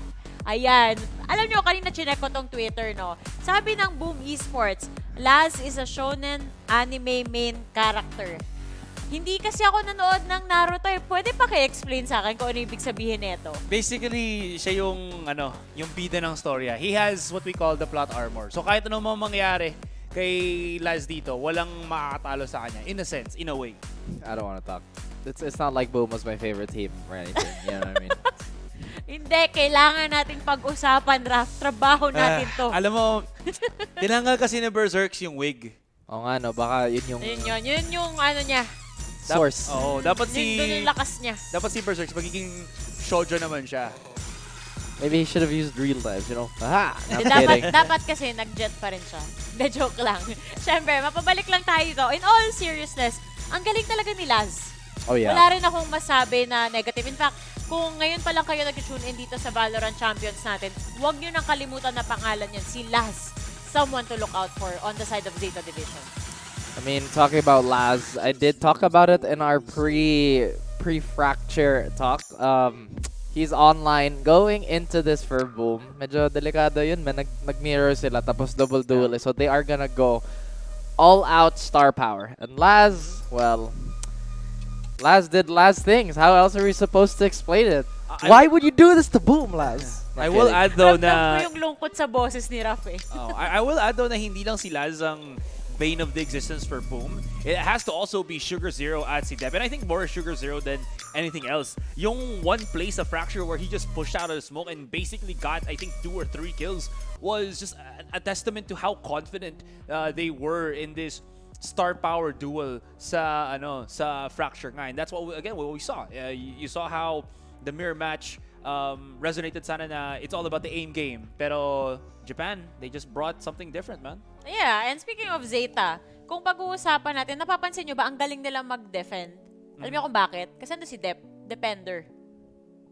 Why do I have to deal with this like every single waking moment of my life? If it's not Azuray, it's Laika. Guys, please stop. Please. Pero yun nga, i-elaborate natin tong defense ng Zeta. Lalong-lalo na dito sa Fracture, ang ganda ng mga retakes nila. Lagi nilang shina-shutdown yung post-plant na scenario dito na ginagawa ng Boom Esports. And kaya nga nagtapos yung half natin 10-2. Solid na solid yung defense nila. Matanong ko lang, ay, di pala matanong. Naisip ko na kanina nung nag-switch tayo ng sides. Nako, pag nakuha netong Zeta yung pistol, wala na, it's over. And that's exactly what they did. They made sure na, alam nyo, kanina pa tayo, ano yung sabi mo kayo na Raf, tale of 2 halves? Wag, tama na yan. Move on na tayo dyan dito sa Fracture. Tapusin na natin. I mean, Boom on Fracture, what could possibly go wrong, right? What could possibly go wrong? Everything, apparently. Everything. Yeah. Man, Zeta, what you gotta do? Ay, nako. Azuray. Ay, sorry. Yes. No, it's not that I'm that upset about it because like you mentioned, sobrang lakas ng Zeta sa defending side nila, and I'm glad that they did translate that even at the very beginning of that round. Parang yung stamina ng Boom needs a little bit of work. Because those first 2 maps were as competitive as they can be. They were even as competitive with Optic in their first showing, right? But as we see the series progress, it's like Boom started floundering out. It was kind of, sayang sana dito sa Boom din. Sayang talaga. Oo nga. At alam mo ko lang, kasi sabi ko natin, pang dagdag lang, is Indonesia, we've seen it in Southeast Asia, na it's a region that just adapts so well in our particular side of the world. Pero coming into the main stage, the international scene, parang hindi siya nakikita dito ngayon. And wow, yeah, you're just pointing it out. Ganda ng statistics ngayon ni Laz. Look at these chambers. Ironically, parang si Ye lang yung nakikita ko dito na full-time chamber na nasa listahan. Wala pa dito sila Takolilia. I think I'm missing another person na puro chamber din. Feeling ko na jumble up din. Kasi nakita na natin, meron talaga tayo. Si Bill, ilang beses din ni Ye na meron tayong mga full-time chambers din dito. Hindi ko lang maalala kung sino pa yung missing dito. Pero wala eh. Sa nakikita ko sa performance dito sa series na to, deserve talaga ni Laz na mapunta sa listahan na yun. Absolutely. Laz was an anchor, was literally everything he should have been as a chamber. Full-on fragging power. Why? Why would you do that? Ay, Come on, that's fine. I was just about to make a joke na yung mga tatlong letter, yun yung malakas mag-chamber. Dem, Laz, Ye, Raf. Syempre. I guess Boom Esports. I guess Boom Esports couldn't stand Laz, you know, the Laz stand. Thank you for watching. I'm about to. Feeling ko andito, kung ito yung limit ni Raf, ganto kadikit na lang. Wala na talaga siyang pasensya sa amin dito sa panel. Kaya naman napakaswerte ni Raf mamaya-maya. Sila na lang ni Asura yung magkasama. So, mas may tolerance na ulit siya pagdating dun sa cast nila. Pero ito nga, kasi tong dalawa mirror matchup yung nakita natin. Ano ba yung ginawa ng Zeta Division dito? At naging mas effective sila dun sa composition na yun? I think at the most base of it talaga, they just played the better game in a way. I think we go back to the point where Raph was mentioning na parang the stamina for Boom wasn't as, or I guess yung kanilang propensity to just be tilted in how they play. Nakita mo na they were just frustrated with what was going on, that they couldn't get the ball rolling. And you saw that with yung cameras on the players where they just looked so down agad after one play.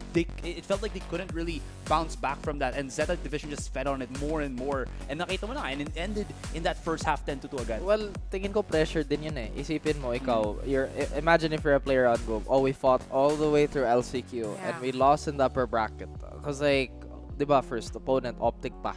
Yeah. First good showing and then it's kind of floundering out. Not to mention, super emotional nung LCQ run nila, di ba? Na of course. All the weight on their shoulders, being the first Indonesian team to represent on an international stage. Buhat nila talaga lahat yan. So, ando na yung performance, anxiety, di ba? Kasi, lagi nila iniisip na, ito na yung opportunity na hinihintay namin bilang unang rep ng region namin na makapasok dito. So, we have to perform. Kaso nga lang, baka napadala na sila masyado dun sa pressure eh. Pero tama naman yung sinabi ni Ray kanina eh. This is their first time on an international stage on Champions, and how close was it on every single map? Kahit na 2-0 sila sa Zeta again. Laz, why? Anyway, Laz! Again, 2-1 naman. 2-1 naman. And again, against Optic, di ba? There were maps that were ridiculously close.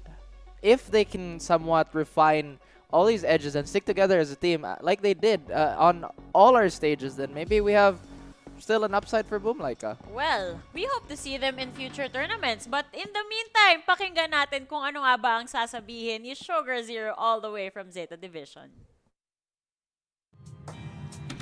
Thank you very much, Golden Boy. Yes, I'm joined here by Sugar Zero, fresh off the win, fresh off the dub as well here in the elimination games, but looking all so clean, I think, across the board as well. And I want to open this one up with a question that's pretty big picture, I think, as well. I want to know what you learned from your loss versus Loud initially, your first game, and what you carried into this one here today. まず最初にお伺いしたいのが、最初のラウド戦での負けの後、この試合に向けてどんな準備をしてきて、どんな改善をしてきたんでしょうか。特別なんかやってるわけではなくて、いつも通りの大会でその試合で起きたミスを修正して、次は対戦相手の対策を練るって感じで、いつも通り大会の動きをやってました。We didn't do anything special particularly. All we did is, as usual, to look back at our mistakes from the Loud match, and we try to fix it and try to prepare for the this match, this opponent. Okay, just another day in the office, I suppose, right? You were moments away from losing this match here, though, 2-0. It was very, very close, but you battled back, you wrangled back control of map 2. Map 3 wasn't even close in the slightest. Talk to me about the team mentality in those hard moments during this series. 今回、第2マップ目、もう少しで 2-0 で負けてしまうところで、見事そこから逆転、そして、3マップ目に関しては、敵の追随を許さないような見事な快進撃でした。この2マップ目での、逆転に際してチームでのマインドセットというか、どんな状況だったんでしょうか。試合中で諦めることはまずなくて、常に勝つ気でずっといるので、あと調子が出れば自分たちは強いので、調子が戻ってきてよかったです。So we never give up during our matches. So we always are planning to win. And once we get the roll back and we are able to win the matches. So I'm really happy that we could get on the roll. Excellent. Okay, keeping the mentality up. Now, your team has a reputation as these lower bracket warriors. You guys just seem to come alive, and for whatever reason, the elimination matches, they bring out the best in you. Why is that? Why is it that your team performs to the maximum potential, it seems, as well, when your backs are against the wall? ゼータディビジョンは、ローアブラケットの選手として、負けた時に一番の実力を発揮すると背水の陣での、力に関して、定評があります。この背水の陣での、力を出す秘訣っていうのは何なんでしょうか。秘訣とかはもう全然なくて、ただもうその試合を勝つことしかもうみんな考えてなくて、なんかそういうジンクスがあるのかもしれません。There's nothing really special secret to the winning in the lower bracket. We're just all thinking about the wins, and yes, we're thinking about the wins. Okay, wonderful stuff. Thank you very much for the time, Sugar Zero. Congratulations again on the win. Thank you for the translation as well. And that's going to do it for this post-match interview. We're going to be going to a short break, but on the other side of things, another elimination match. You know you're not going to want to miss it. Edward Gaming versus Team Liquid. It's going to be a banger, so we'll see you in just a few minutes.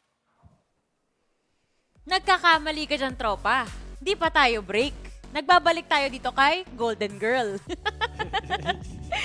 Pero ang cute ng interview. Nakakatuwa talaga pag pinapakinggan mo tong mga to. And ang sarap pakinggan nung pag Japanese. Oo, nakakatuwa. Kahit di ko naintindihan. Siyempre, ikaw, mahilig ka manood ng anime. Asoray. Asoray is a weeb.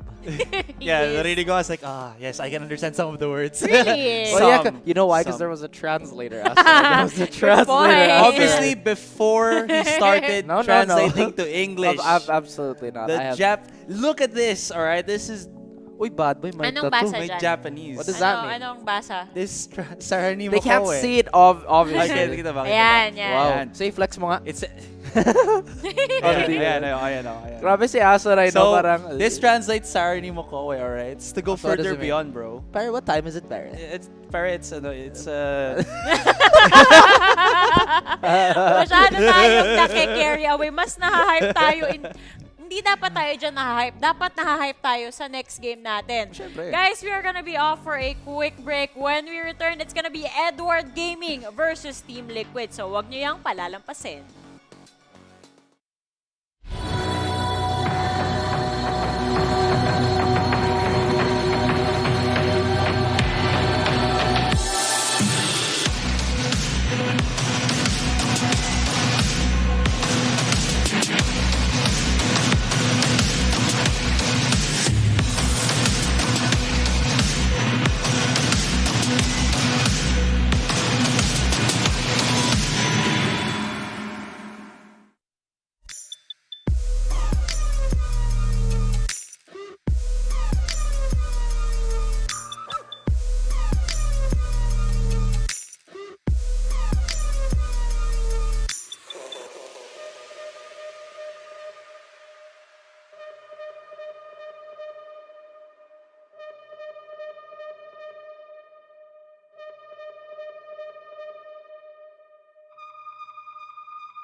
Magbabalik tayo dito sa Valorant Champions kung saan nakita natin na ang Zeta Division ay one step forward. May pag-asa pa rin sila na mag-qualify dito sa playoffs natin.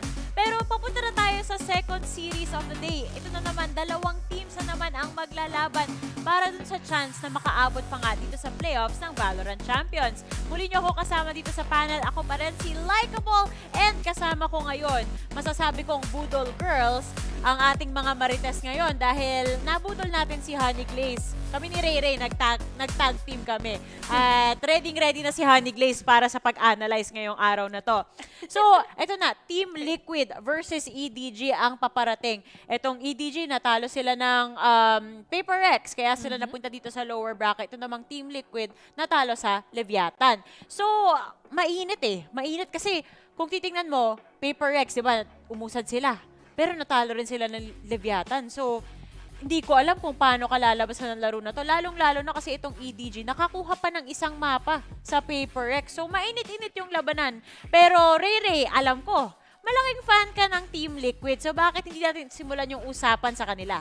Well, Team Liquid, ano pa nga ba sila? Aside from predict ko, they were also the team who came from EMEA LCQ, actually defeating ang mga taga M3C. Naginulat tayong lahat. Pero I would just like to highlight how good this team is. Although, mahirap nga na nanggaling sila sa LCQ, somehow we didn't expect. But every time it's Team Liquid, they just have their first day jitters. And then, next to that, it's just gonna be a complete clean up mula sa kanila. But then I'll just like to highlight one player na meron sila, and it's going to be Yampy. I just love him so much to the point na dahil sa kanya, nakapasok sila papuntang champions.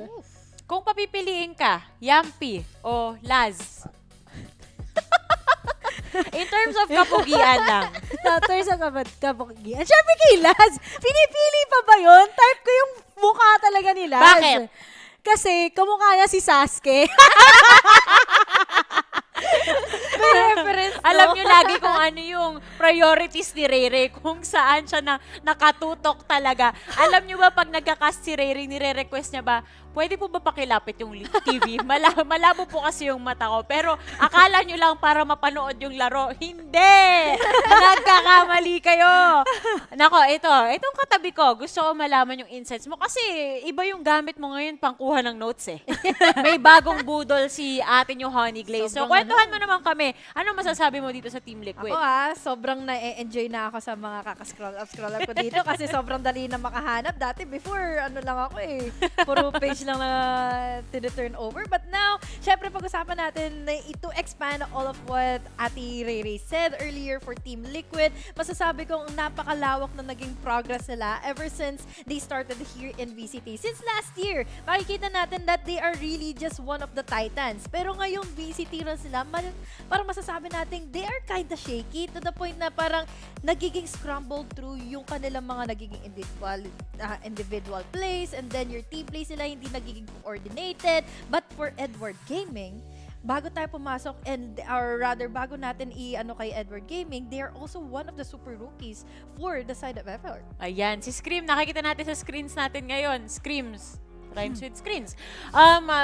Kung hindi nyo nakita yung graphic kanina, ang sabi, 75% pag nakuha daw ni Scream yung first blood, yung chance na manalo sila for that round, ganun kataas. Pero pag siya yung unang namatay, 30% na lang daw yung chance na manalo yung team. Gusto ko tong i-highlight kasi, di ba na-mention mo rin kanina si Yampy. Ang problem ko dito sa Team Liquid is, parang masyado silang dependent na mag-perform talaga tong dalawang to. Even dun sa EMEA LCQ run nila, may mga instances na gano'n na kapag hindi online pa si Scream, dehado talaga yung team nila. So, ano kaya yung dapat nilang gawin or ano yung kailangan maging careful nila Scream at Yampy pagdating dito sa mga laro?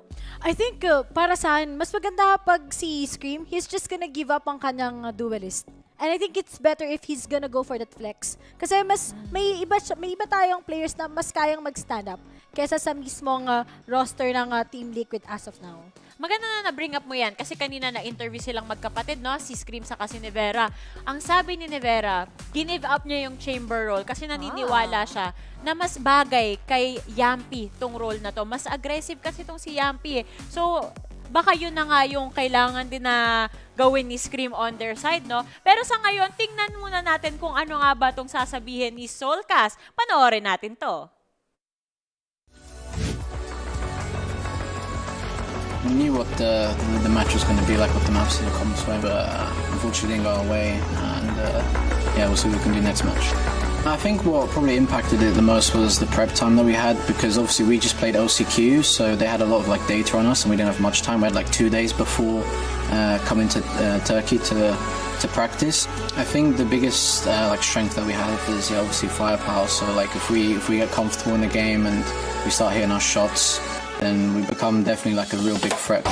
Side, but Liquid have actually been able to take some deep control. They're not even going to use it to fight towards the side. They're just trying to fight long. And Soulcast is still managing to win these duels. He's got Scream to back him up as well. We don't know much about EDG. We've had some practice against some chaotic teams before. We kind of know what to expect. When the games go like really random, there's like random peaks, random pushes. It kind of just turns into like a massive free-for-all. We've had some experiences there. I mean, this is Team Liquid's home, the lower bracket. We thrive in this type of situation. Teams done this before where they've started from the lower bracket and they've managed to claw the way all the way to the top, like Optics, for example. So what's stopping us here?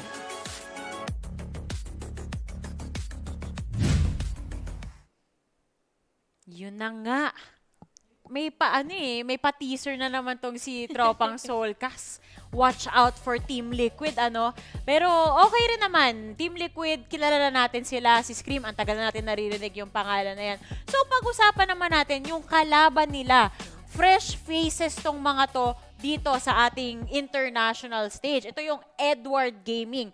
Ikaw ba, Honey Glaze, Team Jacob o Team Edward? Team Edward tayo ngayon. Kasi syempre, we look to forward the super rookie team na ito na nanggaling na nga sa lahat ng mga titans na makakatapat nila dito in Champions. Lalo na't madadagdagan pa ng isa, that is Team Liquid. We're talking about here the players. We have Kangkang, sina Live, sina Nobody, sina QQ, and then sina Howdong nga na sobrang ganda ng mga nagiging synergy nila once na mapanindigan nila yung pagiging agresibo nila. Kangkang, I like this player na sobrang nagiging worth it yung mga times na magiging aggressive siya, and then yung mga trade-offs na kapag hindi niya nakagawa yung dapat niyang gawin, there will be also the following fraggers or yung mga nagiging support niya, which is Life and the rest of the gang. I also would like to highlight si Nobody. Nung time na pinapanood ko sila against Paper X, he's just like the Vi na talagang sometimes who goes for a Sova. And he's just like also Yampi. Ganun yung pagiging player niya. He's the one been popping off. Kahit Sova pa yan, kahit bigyan mo siya ng initiator, it looks like as if he's the duelist. And he always makes the first contact sa mga nagiging kalaban nila. And that is what we've seen against their Paper X match. Yun nga, it's funny how you mentioned that kasi ito kasing EDG, nakukumpara talaga sila sa Paper X. Kumbaga, pareho sila ng stylistic plays na controlled chaos. Yun talaga. Actually, pinanood ko nga yung interview netong ni Kankan kasama si Yinsu. Tas nakwento niya na before na, yun nga, naglalaro siya. In a way, kasama niya yung pangarap ng kapatid niya na mag-pro player. Bit-bit niya yan ngayon. Tapos, ito nga yung sinabi niya, and I quote, "I feel crazy when I go fast. It makes me want to become more aggressive." So, dun talaga siya. Bagay talaga sa kanya yung duelist role. Ito talaga yung gusto ni Kangkang. Tapos, sabi niya pa nga, feeling niya siya yung nagdi-dictate ng pace pagdating sa team nila. So, ready talaga siya. Lagi na umentry. Yun talaga yung goal niya. Focus na focus siya doon. And ang maganda kasi dito kay Kangkang, iba yung ano niya, iba yung mechanical skills niya. Siguro, given na rin na ang bata niya pa kasi. Actually, si Coach Fade ng Team Secret nakapag-tweet noon, hintayin niyo si Kangkang. Pag dumating yan, panis na yung APAC. Diyan na.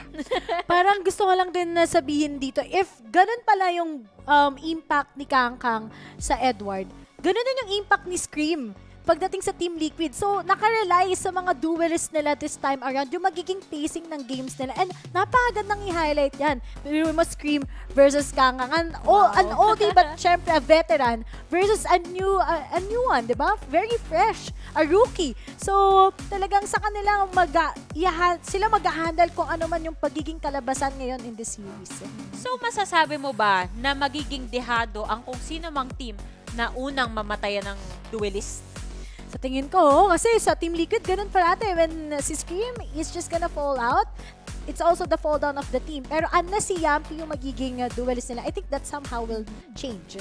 Tingin mo, Honey Glaze, kung mawala, let's say si Scream, si Yampi, si Kangkang, mawala yung mga yan, sino na yung may upper hand dito? Well, we still have your Kiki na talagang isa siya sa mga controllers na ito yung mga nagiging pillars pa for their team. So, I'm rooting for this guy. I'm rooting for everyone. Then tingnan natin kung ano nga ba yung mga mapa na ilalabas na itong dalawang teams na to. Again, do or die na to. So tingnan natin kung ano na yung ilalabas.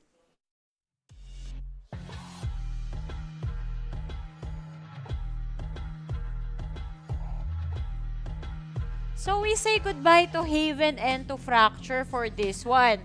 Ito na, girls. First map. Tingnan natin. Drum roll, please. Bind! Nagkahiyaan. I'm really just surprised na pinili dito ng Edward Gaming yung Bind since Bind has been really one of the most priority Bind dito ng players from the side of Edward Gaming. So, ang players ngayon ng Team Liquid ay may upper hand when it comes to their plays. But, will it be the same kung ibang ibang region na ito? Dahil ang pinag-uusapan natin dito is Edward with the stronger plays doon sa region nila. Oo, pero on the opposite side, isa sa mga worst maps ng Team Liquid yung Bind eh.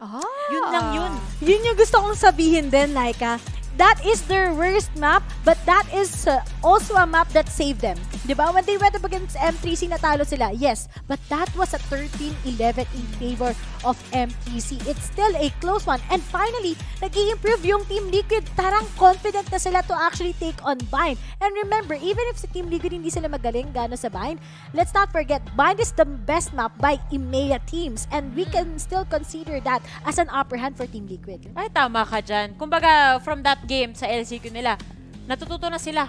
Meron na silang awakening sa Bind. Sabi nila, ayoko na magpadurog dito. So, in a way, posible na itong EDG na debate sila. Ay, akala nyo hindi kami magaling dito. Diyan kayo nagkakamali. Pero map number 2 natin dito ay Breeze, Honey Glaze. Napakaluwag na itong mapa na to. And with teams like these two na sobrang mechanically skilled, parang hindi naman magiging problema. It is. Well, it wouldn't be really such a problem here for the teams dahil nga I'm really expecting na pwede na dito maging wild and free si Kangkang. Although we still have here Bind na lagi nga nating nakikita ditong pinipick against them, they will really be one of the good thing.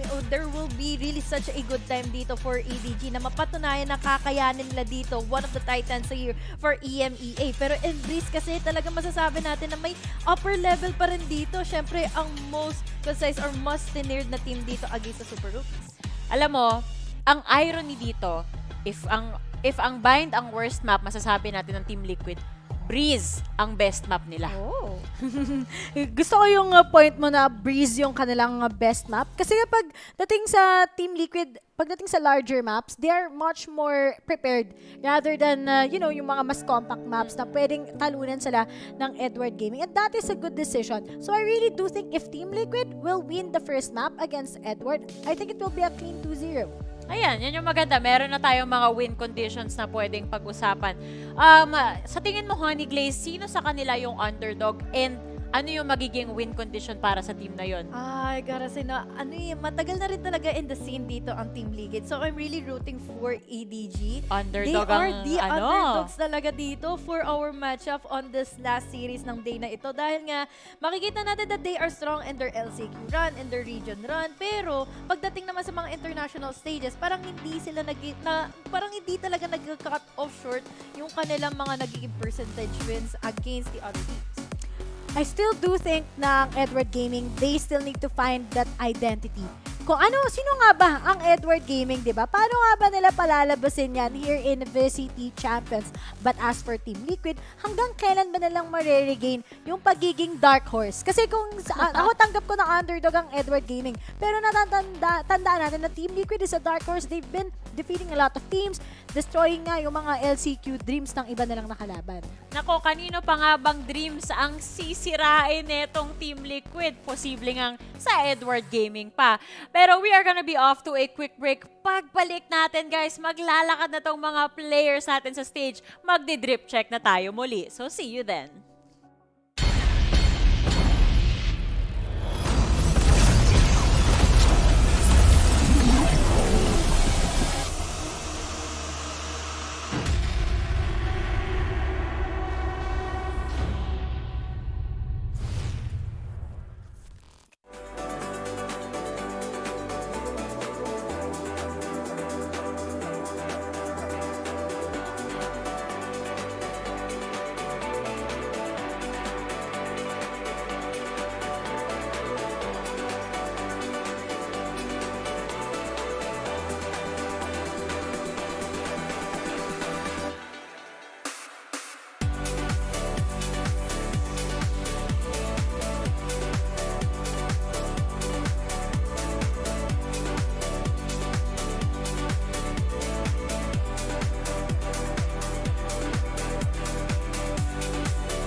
VALORANT Champions. Katulad ng sinabi natin kanina, ang maglalaban for the second series of the day ay EDG or Edward Gaming versus Team Liquid. Para sa mga nanonood sa atin dyan, sagot kayo dito sa comment section natin. Are you Team Edward or Team Jacob?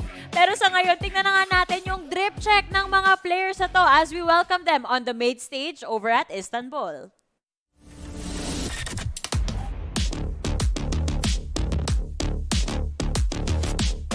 Show. VIP.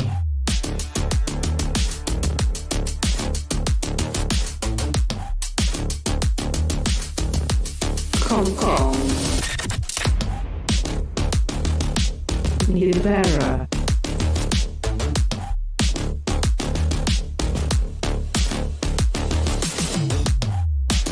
Howdong. Green.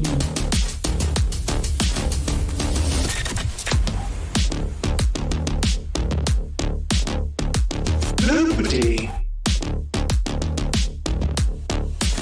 Soulcast.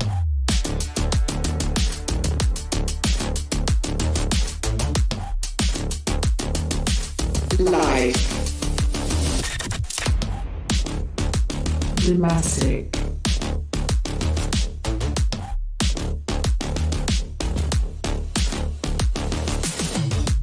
After. Emil.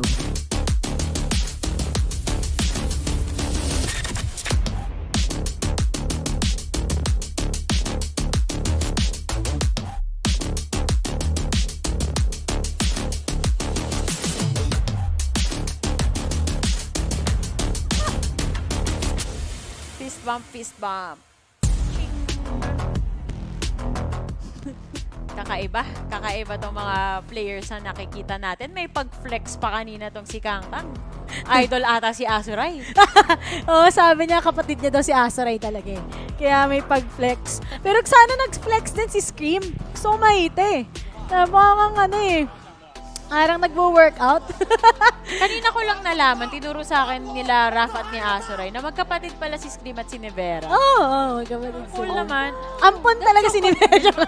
Pero ang angas nun, diba? Nasa lahi nyo na maganda talaga yung tutok nyo. At may kwento yun, Laika. Ano yun? Yung parents nila, supportive talaga sa kanila. Ever since bata pa lang sila na yung magkapatid, talagang nagko-computer na. Pinag-computer na, binigyan na yan ng laptop dati pa. Pagkalabas pa lang, may hawak ng mouse yung kamay, nakagano, nakaklo. Nakakatuwa tong mga hairstyle ni Scream eh. No? Kakaiba talaga yung dating ni Scream. Masasabi ko, stand out siya palagi. Since sa kabilang bangbang eh. Pero, alam mo yung meron dyan, nauna talaga si Kuya Scream. Tapos nasa ibang team pa si Nivera nun sa kabilang bangbang. Tapos after nun, sumunod natin siya sa yapak ng kuya niya. Pero alam mo, gusto ko lang tanongin Team Liquid, nag-aaway kaya sila? Sana di sila nagsusuntukan kapag Nakakatakot, ang lalaki ng katawan. Di ko kaya. Imagine mo kung itong EDG naghamon ng suntukan. Parang, teka lang. Alam mo yung meme yung, Kami-kami na lang yung mag-aaway, hindi na sa iyo. Oo. Siguro, ito, Ray, seryosong usapan. Sinong mananalo sa suntukan? Si Scream o si Azuray? Sorry Azuray, pero si Scream. Pero papayag naman si Azuray. Hindi, umihiling si Azuray. Hindi daw. Ang tapang ni Azuray. Alam mo kung bakit? Hahabulin niya sa kagat eh. Kakagatin niya sa Scream. Roar! Roar! Eto na, makikita na natin kung ano nga ba ang agents na ilalabas nila over dito sa Bind. Again, Bind is gonna be EDG's pick. Assuming tayo na tingin nila ito yung weakest map ng Team Liquid. So tingnan natin kung ano nga bang lineup yung ipapalabas nila dito. Meron tayong double duelist on the side of EDG. And over here on the other side, double controller naman. Maring Ray. Ay, I love double controllers talaga pagdating sa Bind map. It gives a lot of space. And then, kita mo naman yung follow-through honey glaze nung Sage. Tapos, meron kang Raze and then those flashes coming in from Soulcast. I think this is a beautiful matchup ng pwedeng ipakita ng Team Liquid. Exactly. Makikita kasi natin dito yung probability na magkaroon sila ng close contact plays with that Sky. Magiging malaki yung advantage nila when it comes to those kind of angles, when it comes to their waiting tactics all the way from their corners. Kasi ang most of the time na mangyayari dito for Edward Gaming is immediately go inside of the side entry. Sorry, napanganga ako. Si Yampi naka-sage. Ang tagal ko na siyang di nakikitang nagsisage. So, nabigla talaga ako kasi sanay na ako na, Yampi, chamber yan. Patik. Mali. Na iba. Mali. Pero wow. Ano kayang plano nila dito sa composition na to? Napaka-defensive eh. So, ina-expect ko na on the defense side, yan, defender pa kayong pinili nila, doon sila makakakuha ng lamang dito. So, tingin mo, Ray, dito sa side nila, ano yung parang advantage na kailangan talaga nila makuha? Ano yung score na, yung quota na kailangan nila makamit bilang defender? Bilang defender sa side ng Team Liquid, they can just make this into maybe an 8-4. Pero gusto ko lang i-highlight, di ba? Nagtataka tayo na walang chamber, which is ako din mismo. Pero gusto kasi nila is to put on a stop on how aggressive ang isang katulad ng Edward Gaming. Ni-recognize nila yung skills ng mga players na to, especially when they went up against PaperX. And with Yampi naman, he's very flexible. I think there's nothing to worry about with Yampi being as a player, but then yung Sage niya, will it actually give a big impact? Yun ang kailangan na lang sagutin. Feeling ko battle Sage, ano? Most probably. Dahil hindi natin maikakaila na meron pa rin naman itong mga nagiging crazy angles with the walls para magkaroon ng ng sobrang gandang angulo na makuha nila against each other. Nako. Malupit ang labanan. Napakaganda ng mga agent selection natin dito. Mararamdaman mo talaga na may counter picks na nagaganap. Pero to elaborate on that, ipapasa na namin kayo sa ating Konyo Connection na casters na si Raf at si Asoray. Let's go! Alam mo yung first name ni Scream? Ano? Yung sinabi ni Ray kanina, Daddy daw. Hello guys and welcome to VALORANT Champions. And I see Ray struggling to leave her seat right now. She's giving me the death stare. Again, my name's Raf. This is Asar. And of course, Asar, where are we? We are in the Tagalog broadcast. Yes. Yes, pare. Don't forget we have to, yung ating sariling salita ng ating sinapupunan na inang Pilipinas. Okay. Tama. Tama ba? Sinapupunan, diba? Pero teka lang muna kasi mukhang patay si QQ. Oo, sasabihin ko sana, sinapupunan si QQ, hindi pala naipit lang pala siya.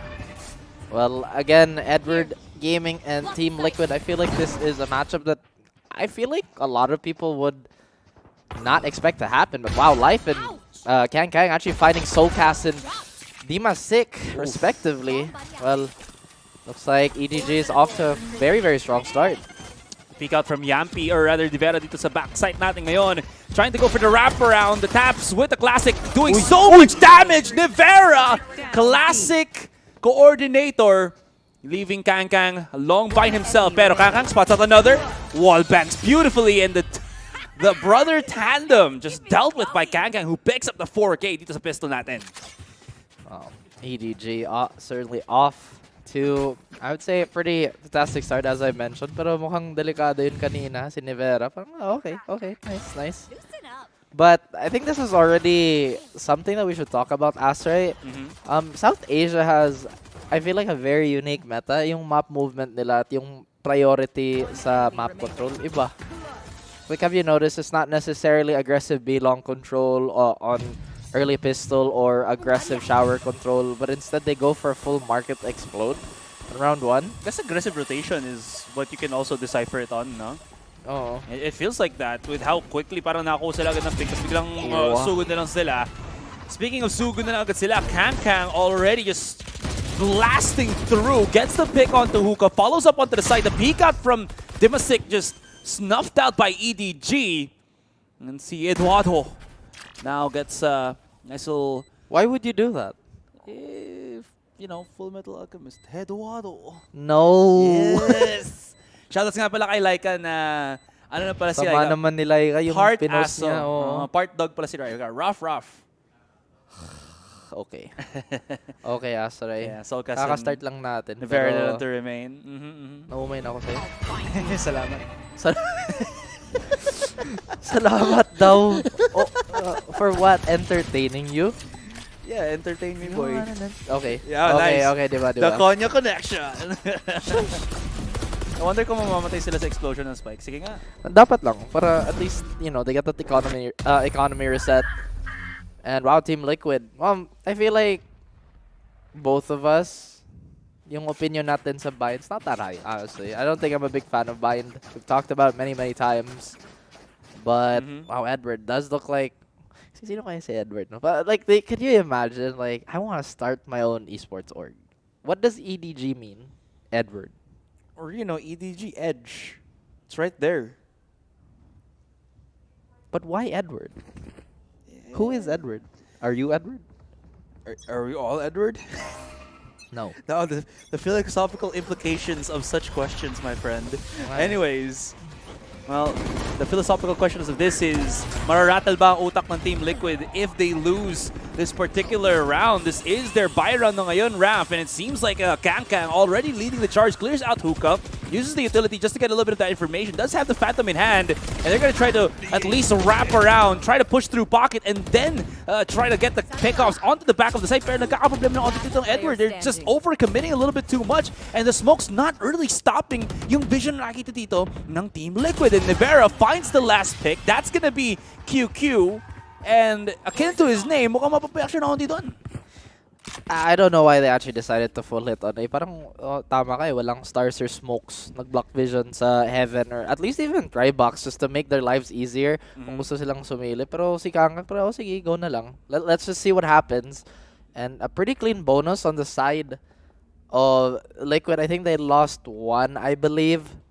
But that's about it. Now a default defensive spread here. EDG might have to consider their approach here, especially in the default.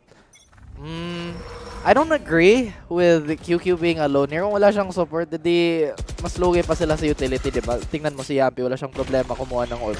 And now, with that res actually be as often as it's going to be on. Because despite them losing the first 2 rounds, Yampi is already so close to it. Gotta love that Yampi does have this particular agent in line na agad. The double swing out again. You are challenging both queens of Bind on B-Long.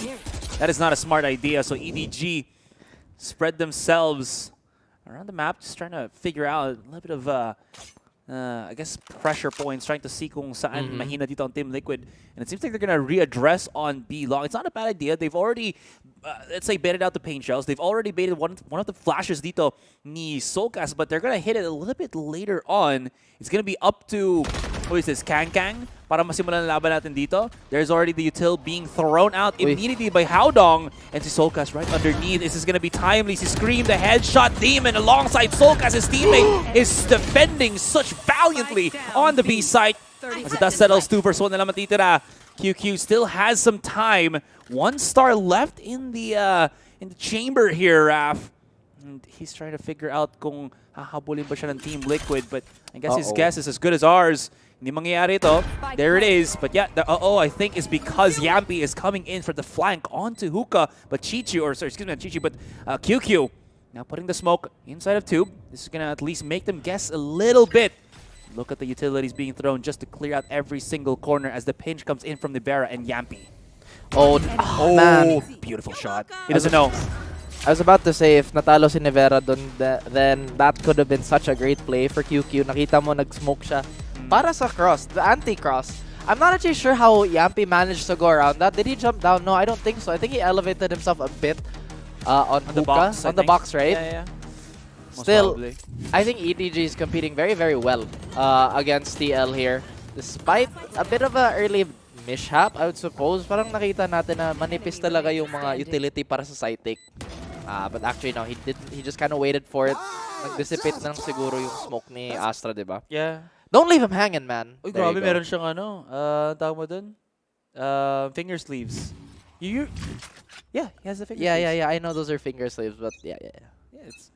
Okay nga. Oo nga, may sleeve yung fingers niya. How many pro players do we know na naggumagamit ng arm sleeves first, and then obviously the more rarer one, which is finger sleeves? I think Valorant. Sa Valorant, di siya common eh. Pero sa, well, again, some other games, it's way more common. But I feel like, I mean, I'm on the arm sleeve gang. Di ba ikaw arm sleeve gang ka before? Before, pero pawisin ako kaya hindi siya sustainable. Pero sustainability for EDG to try to push through and spread themselves out like peanut butter on bread. Pero hindi mangyayari dito. Where else would it be? Your duty is not over. Ewan ko.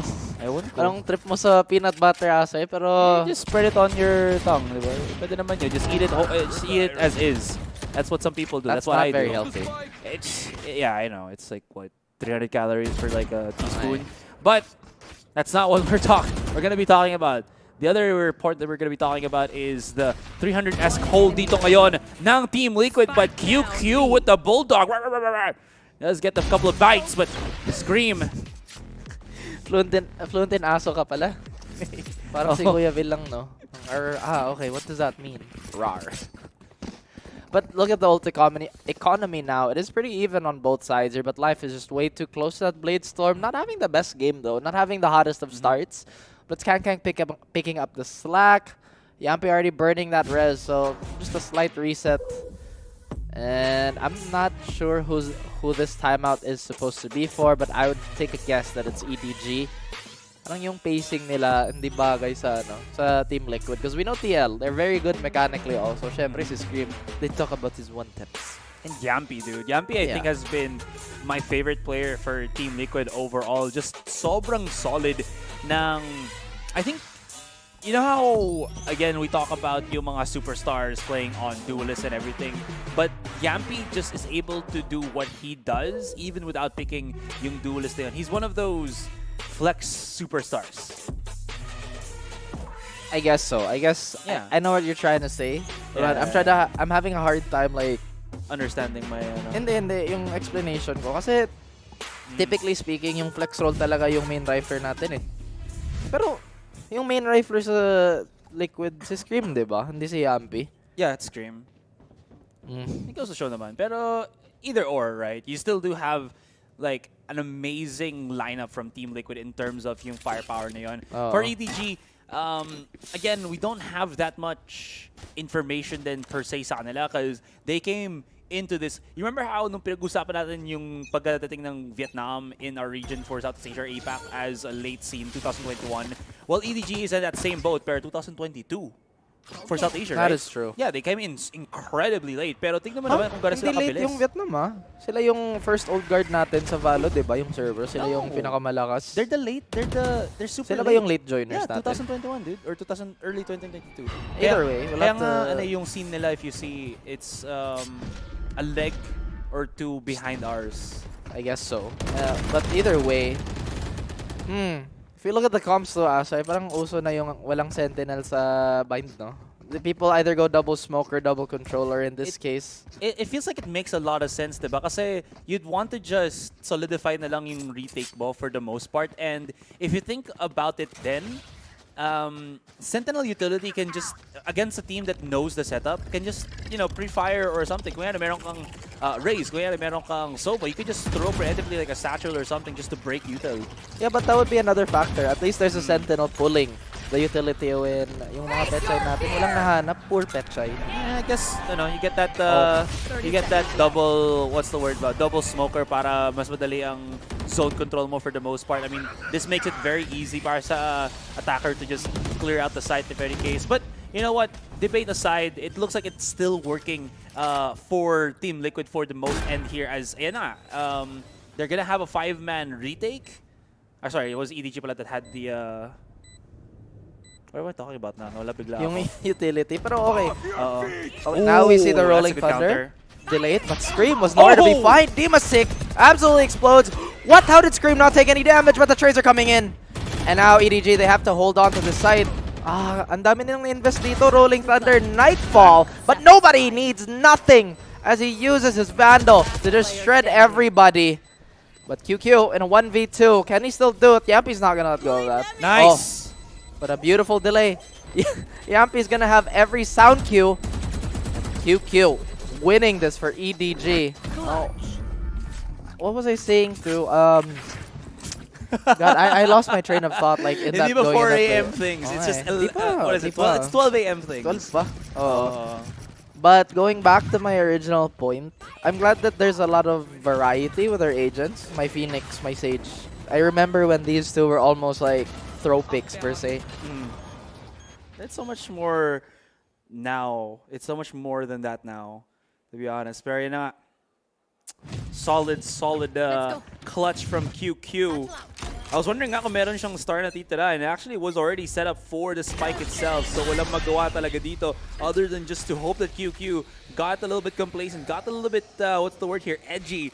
Pero he had such a beautiful read. Again, as long as he has that star, as long as that gravity well can pull you away from defusing the spike, wala silang magagawa dito. It's not like there's another Astra on the side of Team Liquid. And mind you, there's actually a trick where if you have an Astra on your team and may Astra na kalaban and the gravity well is set to stop your defuse, you gravity well their gravity well para mapunta ka lang sa gitna and you still keep defusing the spike. Wow, it's like physics exists. In Valorant. Absolutely it does, man. I mean, that makes sense. That's so good. I've never seen that happen at, like, when I play. And yes, that is a shoe. Yes, it's a shoe, but shower control yet again on the side of Liquid. Again, still trying to farm up all those orbs, but this one-sided defense on the side of Liquid is holding on just for now, but Kang getting to very quickly. Hanap nila yung opener sa side, but can they follow up? Nivera has still not been rooted out here. Cheeky boost on bench. Where can they plant? They do have default available, but there's really nothing to stop them either. They do flood out into Hookah. Cosmic Divide. And at least EDG is not very stingy when it comes to using the utility. Oh Pero my nako si God! Yappy, may masasabi pa dito. Kang still opening it up. 10 seconds. Can they clear this out? Dimasik could have won that round. And Kang so low. No more utility on the side of Nivera. He has to win this on the back of his aim alone. More than Team Liquid feeling like masyado sila na pressure to stop the plant on the spike, it's Dimas, or rather it's Kang na sobrang solid ng kanyang aim. You kind of think without the double satchel, Yampy would have an easier time just dealing with the waterfall na ginagawa dito ng EDG. But it was just so quick from Kang to get that refrag agad and what's the word? Salvage the situation dito para sa EDG ngayon. Team Liquid's Nivera now pushing through onto... Wow. Pushing out onto elbow. But he got gutted in the back by Kang picking up that ace. Daming ace sa group stage natin. I think every single day we've had an ace. I don't think this is even the first one we've had today. Laz had one earlier, of course. Yeah. And I feel like there's one more that I'm missing. But either way, Kang, man. Doing so much work here. Kang. Why did I think you would say something? Kang. In any case, Aster, right? Yeah. I think this is a Liquid timeout. Now they're the ones readjusting. Diba sabi ko kanina, medyo weird talaga yung meta sa South Asia. Or not really weird naman. Iba yung meta nila. Iba yung speed, iba yung priority sa map control. And Liquid, they just seem a little confused on how they're supposed to deal with it. Nakita natin na nag-hard read sila, anti-showers. They had 4 defenders on the left side of A.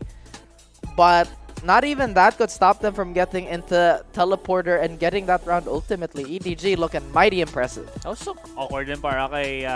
I'm not sure kung sino kasama na Scream Gun on the back of Triple, but the aftershock that was being used by Howdong. Oh, I think the vacuum as well. So napunta sila in an awkward position. But that is also akin then to the composition that EDG have. I think this is one of the perfect comps to utilize when you want to get as much, what's the word here? No push need to control Hookah. Or U-Haul, excuse me. Medyo static din yung defense sa Liquid. Kahit pwede naman na, pwedeng magbato ng guiding light just for advance info and then rotate away. I don't think they've done that. I think they might just do this here just to persuade EDG to leave showers alone. Baka makahanap pa ng free pick si Soulcast dito. But the Blades from Life was not had the best of games. But you see EDG has the intentions and the lineups actually to once again wrestle shower control away. How does EDG manage? Rather, Life managed to avoid everything, but Nivera, a double kill to hold on, and Life gets another 3v3 Asaray. But pwede pa tumabawi sa Liquid. They do have quite a bit of utility still in their hands, but Life gets a free rifle off of that. I love how smooth his movement is, using the Cloudburst just to pick up the Vandal here. Pero Yampy just drops down and immediately gets the punish all together. I like it. This wall, not the biggest of fans. It makes it a little bit difficult para sa kanya. The pistol comes in from Dimasik, and this guy is absolutely impaired at the moment. And the memes be true. The what's as hindi tumatama ang shots ni Howdong dito. Gets overwhelmed as all angles. Team Liquid just corral around him. They equalize. I love the pace of EDG so far. The way they've been so creative on early takes. Yung, I think that was a gravity well plus, of course, aggression ni Life. Yes. For showers, I think a lot of our teams need to be proactive like that on offense. Yung mga mini skirmishes, yung mga mini duels na, of course, in tandem with utility. I feel like we don't see enough of that creativity. But now we have Kang on that showstopper. So baka may free pick din siya dito. Looking at it though, Yampy has that res in the back of his pocket, so that could be a potential counterplay. They don't want to burn it here right now. Not on an eco. Ooh. Kang, one of the users that like the old, one of the older knives, the jet knife. You know, bago lumabas yung Xeno Hunter. And my personal favorite now, yung Prelude to Chaos, but Chaos ensues as the Baron Dimasic shut down. Two entry fraggers ngayon ng EDG. Howdong has picked himself up a Guardian, but I don't think this is going to be the savior para sa EDG. His barrel's been spotted. Nobody but you. You are old. Wow. You are pretty old. Kuya Asoray pala. Nakalimutan ko. Alam mo, you know what? Never mind. Anyway. Okay. And absolutely flawless. Pero medyo, oh my gosh. I guess it's a little One enemy remaining. counterintuitive for EDG to spread out like that on ecos. Kasi, di ba, we talked about it so many times. Yung primary objective mo basta eco. Let's just do eco damage. Let's get a pick. Let's draw out an ulti. But they went for a 2-1-2. I will go the opposite direction. I feel like it's because EDG are just a team na are so confident of... Parang throwaway round na lang. Yung that, and I think they're just a team na mahilig talaga mag-spread out and are very confident with how they just get the value by solo contact. Yes, there will be the siyempre may trade possibility if you're a 2-1-2 split or something, pero you do see how much... Ooh, that's a nice bounce! That's really good, but no follow-up though from EDG. It's just pushes back the rest of Team Liquid dito. Life gonna be at the counter, or encounter, excuse me, with Soulcast. Drops down. The flash from Dimasic, pero siya din yung na-flash dito. Throws out the stem beacon just for a little bit of that control. Here comes the Rolling Thunder. The Kumbaya comes in from Kang. Wala siya mahahanap. Everybody's in the middle. In the back. Poop back by Scream. And Scream's holding on. He's holding on greatly here. The Vice Grip just absolutely perfect. Pristine dito ngayon. Coming in from Scream. And QQ all the way around for the lurk. Spike dropped at the cubby at the B site, and 30 seconds. I mean, he can try to do something. He's got a star left. You know what they say, to the stars. And he has the one. Maybe he can make that into a power play. But there's so much control, so many angles, so much pressure to try to unearth if he wants to. But yeah, no more time. Just save call. Well, you know what they say, reach for the sky, land among the stars. Pero mukhang landing ni QQ. You are a save call na lang. You are a toy. But in all seriousness here, I think QQ still wants to have that global presence. At siya yung mag-establish din ng lurk. But once again, I feel like Life just having a bit of a slow start here. And supposedly, ito yung strong side. Kasi double duelist, di ba? Who did Soulcast drop? Ah, that was Life. Oh, si Life eh. Siya yung, okay, there's a guy there. How do you know? I'm dead. I lost the duel. Get the visual confirmation, but the penalty or the currency for payment is your life. Di ko din alam kung bakit hindi siya, na-support ng flash by Howdong. What's the hard contact, I guess? So, here we go again, right? We talked about how they have a very different way of approaching the ecos, or baka sobrang... I guess maybe we're just so used to how the ecos go na, hey, dapat we have to supplement the gun dip. Never mind. Whatever I was talking about, it doesn't matter. Yampy using a wall that we haven't seen in forever, actually. Is blocking out dito sa hookah para walang makatalon doon. If it's Life that's down, that means na walang makaka-over the wall. And I mean, walang maka-over the wall. Yan. Overall, pare. Over the hedge, bro. Because he can't jump, bro. Wala, hindi siya magaling what's the word ba dito? Hurdle. Wow. I wish we had like an Aserai cam or something so like, you guys can see what he's trying to do on the desk. It's crazy.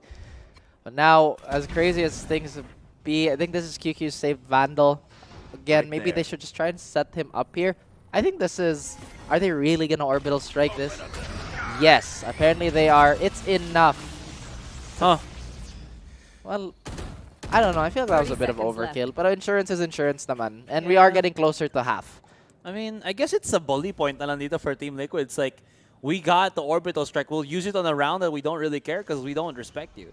Ganun kasing bagay. Di naman siguro kulang sa respect. Pero like I said kanina, parang okay, let's just insurance. One enemy remains. Oh, tap. Yan na. Alam mo, ito yung pinaka-paborito kay Streamer. He never really commits to the full spray. Like any other pro, I mean, they have good aim, diba? Pero Scream's just the one that just like tap. Anyways, QQ. Teka, tanggalin yung round win. Kalma lang. There it is. My money don't jiggle. It drops. In the half. And that's 2,900 creds down the drain. Yeah. Oof. Pero, you got the money, pare. So, it's fine. Like you, pare. No. Grabe ka. Awayan sa BGC. I'll tell my dad about this. No. I don't wanna... This is a professional broadcast, Aserai. Sapakan tayo ng paper. Right. What is money paper only? Sa Vilblian na naman. But again, orb control is going to be the name of the game here, and nobody's gonna stop this time Scream from getting his showstopper up. EDG, similar spread this time. Again, yung may hawak sa flank si QQ, and he's trying to get a lurk presence here. Si Life nakagat naman ni Pico, but no harm done. No harm, no foul. I am really liking the Sage with how Team Liquid are just using it. Oh yeah. Nothing really, what's the word, super pivotal, pero just enough na it plugs up one corner of bind, right? And there's another auxiliary pickup to that, which is from time to time nakakuha sila ng orb control, which is, I mean, you can just still get that. We'll see if this is as good of an ultimate talaga to follow up on. Kang pushes out the Vera, pero no damage really done here by against Team Liquid. There. Kang, is he really gonna go for the chase? Because there's like 3 people waiting on him. Overheat. The Seekers are active. Life's judge will be heard. Here's Scream coming in. Intercepts, smacks it down. And look at the numbers just dwindling ngayon para sa EDC. Si QQ even engulfed inside the snake bite, and Team Liquid just... I don't think they even broke a sweat in that retake. Malas ni Life. Kahit ano-ano na lang si Life pa yung nasalo niya lahat. Yung Seekers, yung ulti ni Scream. And him being first contact, this is, I'd assume, a pretty big dent to his confidence going into the second half. But again, this is not where you should tilt. This is, of course, Champions. The chances you get to be here, not very plentiful. But still, like you said, that was a very masterclass retake on the side of Liquid. If they can continue this excellence in the second half, then potentially we might just see a peek into the future of the series, Aserai. Feels like an overheat din talaga from Kang. I think he is putting himself in a position where he wants to lift the rest of his team. I think he knows right now that nahihirapan si Life, so maybe he's not really utilizing his teammate as well, because he saw how Life was just so afraid to maybe push up with his Brody, you know, just try to set up a crossfire or something. See, ano pa, si Kang pa yung nag-overpush onto spawn, maybe hoping to get himself an extra pick or 2. Pero not happening. So the rounds that EDG actually won, I feel like they took so much advantage of teleporter control and short pressure. Yes. But after that one round, they just decided to go against it. Daming raw peaks, daming, I would say, unnecessary peaks on B long. Yung mga silip na walang flash, walang support, walang double up, walang trading. At yung spacing nila din medyo kulang pa. Why are they trying to go against a team that's also quite prolific in EMEA to be a very good combat team, a very good mechanical team? But again, this is something that they have to readjust to. As the boys over at EDG, they have a handful to deal with. Yampy, 234 ACS. Simula pa lang tayo ng game number 1. And, yes. Yeah, I was just gonna say, sabi na kaboy ko daw si Yampy, pero... I was saying the same thing. Parang, wait, di ba idol mo si Yampy? Or idol ba ni Yampy si Aserai? Baka yung, maybe the latter, you know what I mean? Hindi nga ako kilala ni Yampy eh. Parang nahuyo ka. It's okay. It's absolutely fine. As Yampi's been, like you mentioned, he's been fantastic this game. Yeah. Normally, I'd complain about the value of a Sage, Yeah. but I think we see it a lot. I will add though na sasabi nila bakit sobrang galing ni Yampi din makipaglaban even though he's a Sage and everything. I think it's also the fact na pag nakita mo yung mga streams ni Yampi, when you actually watch him, I think more times than not, he actually just picks the Jet. So he knows the intricacies of first encounter. Yung first encounter combat. And even though he's on a different agent there, so you just do see how yung game plan nila sa first gunfight talaga, game yung plan first and duel, comfortable he is in executing it. Yeah. Well, him being on a main rifling role right now, it's fantastic. We haven't really seen a bit of a hiccup from him. It's Edward Gaming that's mighty struggling. I feel like na-condition na nila yung Team Liquid na, hey, pay attention to the right side of A, or at least try backside. But after that, they haven't really hinged on anything. They even get the wall up here, no problem planting. So how is this retake gonna go here? I think Life still has... He has a dash. He could potentially just hover over it and go for a super ill-advised play. But time is winding down. They are chucking that ice away, but Yampi, nako. Ah! Oh, come on, Yampi. Why you gotta do that? They have a lot of post plant. This is a disgusting amount of post plant. But the timing is going to be quite crucial. Soulcast does drop, pero that's not the utility that they're going to have to worry about, excuse me. It's about the snake bite as well as the nade, as well as the molly just used to delay so much. Kahit pa nakakuha ng picks dito, ang EDG, it's more of the fact that there's just so much. The first! Yes! Oh! For the day or for the tournament? For the tournament. That's the first knife kill, yeah. Ah, yes. Gamit pa niya ang... Wait, Xeno Hunter Blade. Okay. Xeno Hunter. I was gonna say baka yung Ballad Song pare. Free advertisement yun sa ano eh. So, actually, gusto ko na bumili sa ano. May sound effects talaga. Kung si Aso. Dude, I would love a knife that had a sound effects of Valorant. As you get a kill. The Asorai knife. Yung kahit ano-ano na lang yung sound effects. Relax. Sorry. Relax. Medyo na hyper lang ako noon. Medyo na hyper. Minsan na tayo makakita ng knife kill. Especially on Champions, right? That's the first one, like we said. And wow, that would leap. Oh, beautiful deep flash here. And Scream's just going to walk right through Haodong. Haodong's not going to be feeling too good after that one. And Soulcast is here to follow up. Nako. Naubos naman yung EDG. We look away for a bit. Kang and QQ. All up to the double syllables. But Nivera, him and his water gun. The super soaker. Oh my god, Nivera just run away. Just run away, dude. Oh, there you go. He's called assistance. Mayday. Need help outside of Hookah. Losing to Classic. And calls Endima sick. Wasn't Link part of TL, if I'm not mistaken, or is my memory right? I think it was Link, diba, before Dima. Yeah.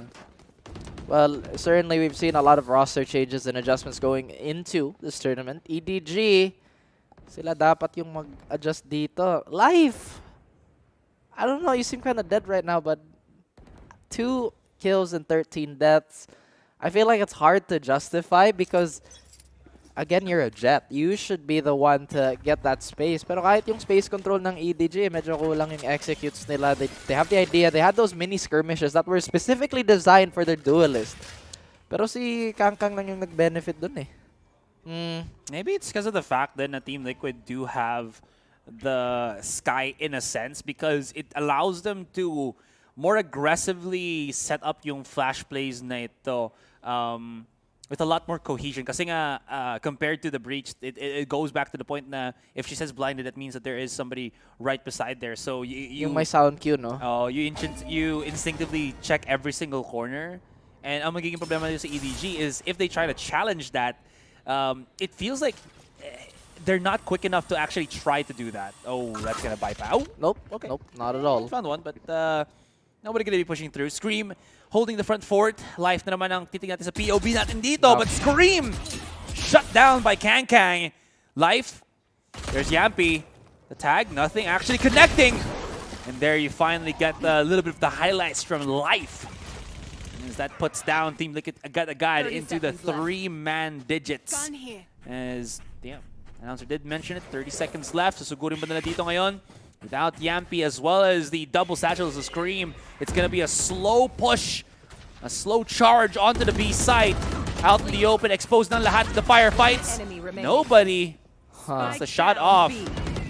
Now it's all down to Nivera. That was surprising. They just walked onto the site. Just really could not find any success here. And now EDG, they look so much better, Aserai.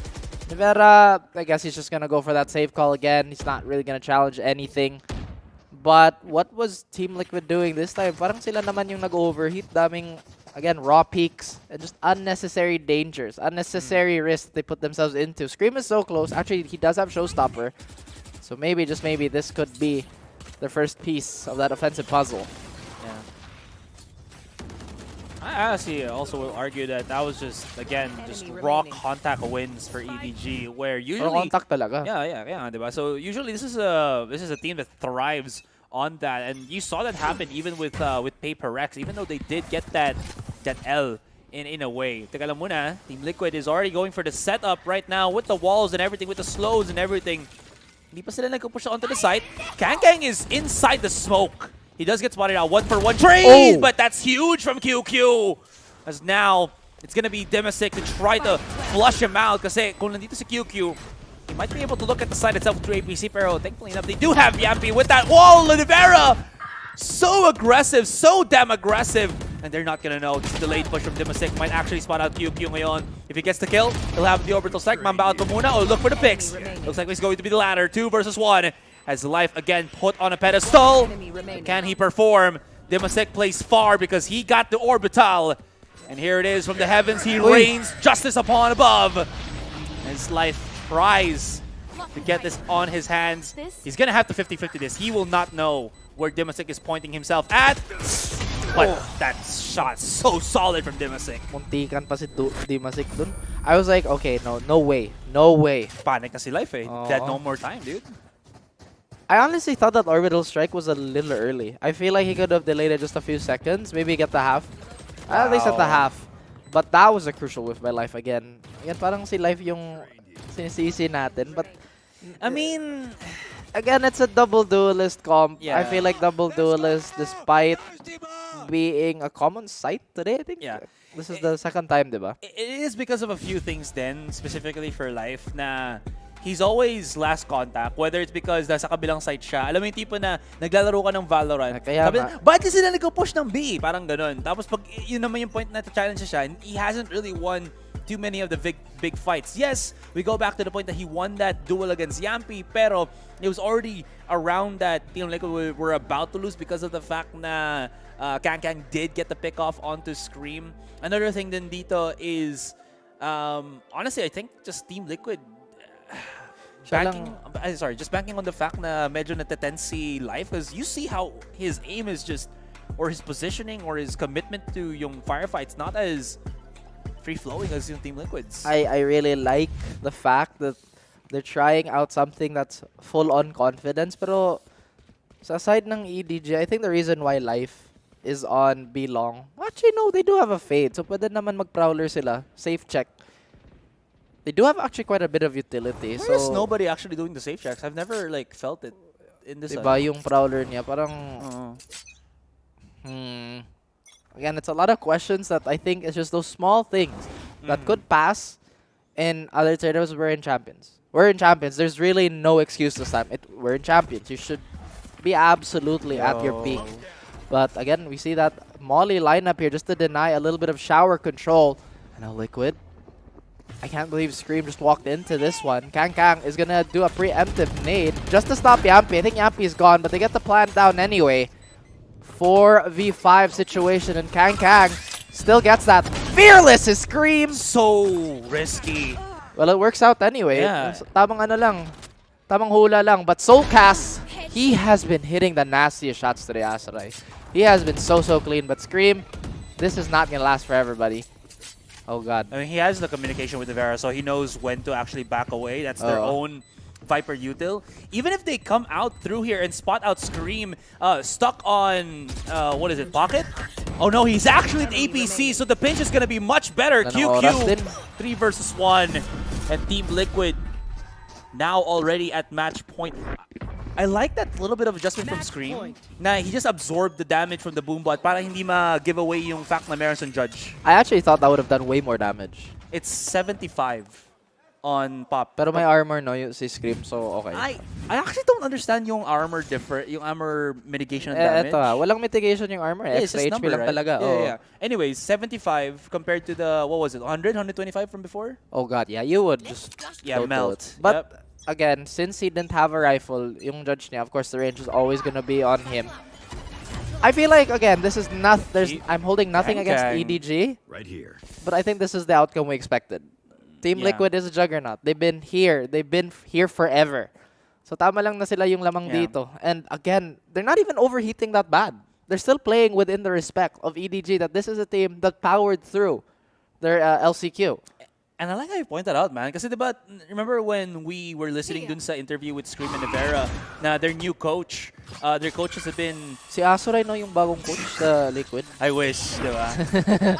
Man, I would love, because like Team Liquid is one of my long-standing favorite teams aside from TSM, pero wala na sila. Dito ngayon! Cheeky. Live! I love it, using the cheeky position just to get a little bit of that pick-off, pero it's a little too late. Yeah, exactly. The res counters it up. I mean, he does get the reset on the blades. No more dash, no more jumps. This is gonna be quite difficult. That Molly is melting Kang-Kang. Pumasok pa sila sa loob ng Viper's Pit. This is just absolute pandemonium. Natitira na si Nobody. But as he comes out through elbow, this Nobody is turned into nothingness as Team Liquid dominant performance and kaparehas mo pala ang Bok ni Scream. Naka-braids din siya. Yung naka-braids, paganda daw yung aim. That's the strap. That's what I hear. But good again, braids, good aim. Isipin mo, ito yung pick ng EDG eh. So I'm not really sure why they wanted to go for a double duelist when, again, their trades were just so disjointed, Asuray. Baka tournament jitters, baka na starstruck sa Team Liquid. I mean, obviously, that could not be the case. When you're a competitor, you go out there, you want to win all the time. But maybe there's this phenomenon where you respect your opponent a little too much because there were really good reads. Oh, okay, well, he got his coffee, but he didn't get caffeinated. He got eliminated. Ito yung sa EDG bang, ito yung moment na, yeah, we can stand up to TL, but I guess that's where it begins, right? It's your first overheat. You go back into it, you go into the huddle. What were we doing right? They did something right by controlling teleporter, pressuring A, and taking lamps properly, but after those few rounds that they've won, we never saw them replicate it again. I guess because of the fact of just the set plays dito ng Team Liquid. I mean, it feels like just as simple as that, diba? Team Liquid just have lineups to make EDG's defending side a living hell. Kita mo yung... Super generous din yung lineup sa EDG. I mean, sa Liquid, diba? Oh, nakita mo yung Molly pa shower. And then, so that covers up shower. Either that forces the bench player to go down now that his shower player is forced forward, or they need somebody to commit to heaven. And that's how Scream actually got into lamps. But again, that's something that we'll have to scrub through the VODs. Again, Asuray, hopefully, EDG can mount a bit of a comeback here because my goodness, man. Team Liquid looked so strong. And the first knife kill. Yeah, and I gotta say din parang lahat ng gustong gawin sana ng Team Liquid dito, it feels like it just counters all of the things that EDG want to utilize para sa nila. And one of those was, you saw how, I think that was CQQ that had good shower control, pero he was gonna peek out of shower. So sa pagkatingin sa APC, there was like a wall from Yampi. So parang, what am I supposed to do here? Yeah, I mean, the utility shuffle obviously going into the way of Team Liquid. But before we can nerd out on the series, we'll just have to throw this into a bit of a break. My name's Raph. This is Asuray. Of course, this is VALORANT Champions. We'll be right back.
Map number 1 of this all or nothing match goes over to the side of Team Liquid.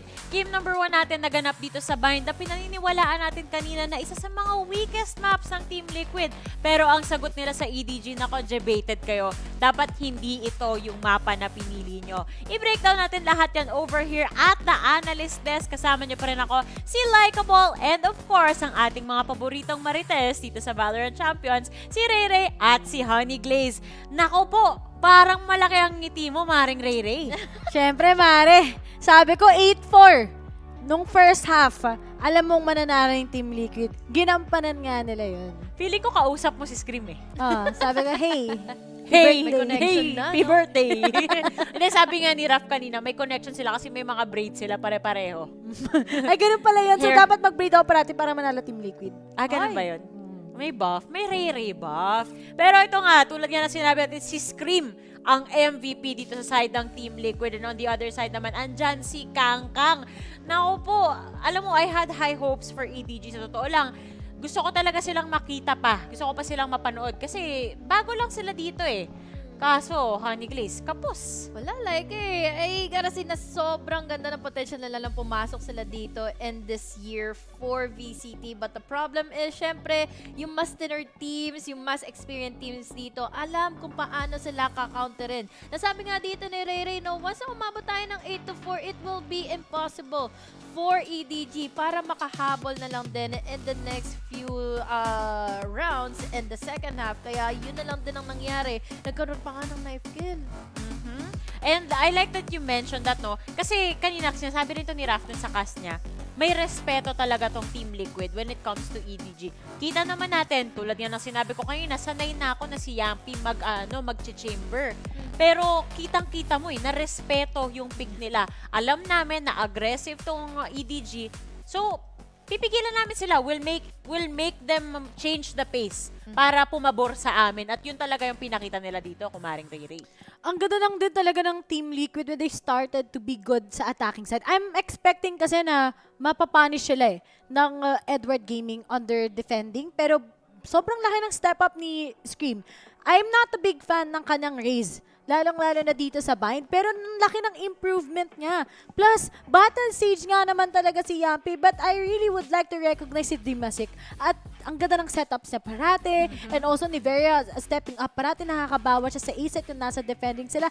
I think this Bind map, it's a real guarantee dito sa Team Liquid na nag-improve sila. Alam mo, speaking of Dimasic, bago tayo mag-start sa laban na to, tinanong ko pa si Raf at si Azuray, wala pa tayong nakikitang knife kill so far, no? Tapos ayun na nga. Nilabas na. In fairness naman, hindi naman yun pasadya, di ba? Naubusan siya ng bala. Kaya, ano pa bang choice mo? Saksakin. Welcome nga pala sa Tondo Gaming, Dimasic. Naka-ano na rin tayo, no? Naka-witness na rin tayo. Finally, the first knife kill dito sa game na ito. Pero kung tutuusin sa Bind, napaka-counter-wise ng mga naging composition dito ng Team Liquid against Edward. Kung laging namamadali pumasok ng site dito, sina Kangkang, sina Kiki, hindi naman ito magiging sapat pa once na makita mo yung napaka-game changer ni Jumpy ng kanyang Sage. With the slow orbs, hindi tuloy makagalaw na maayos dito yung kanilang double duelist setup. And then the wall, sobrang game changer pa kasi syempre, may info ka nang nakuha, nabasag mo yung wall, pero it took so much time para makuha mo yung round na yun. Actually, may wall kanina si Yampy na hindi ko rin ine-expect. Kahit si Raf kanina parang nakataas yung kilay niya.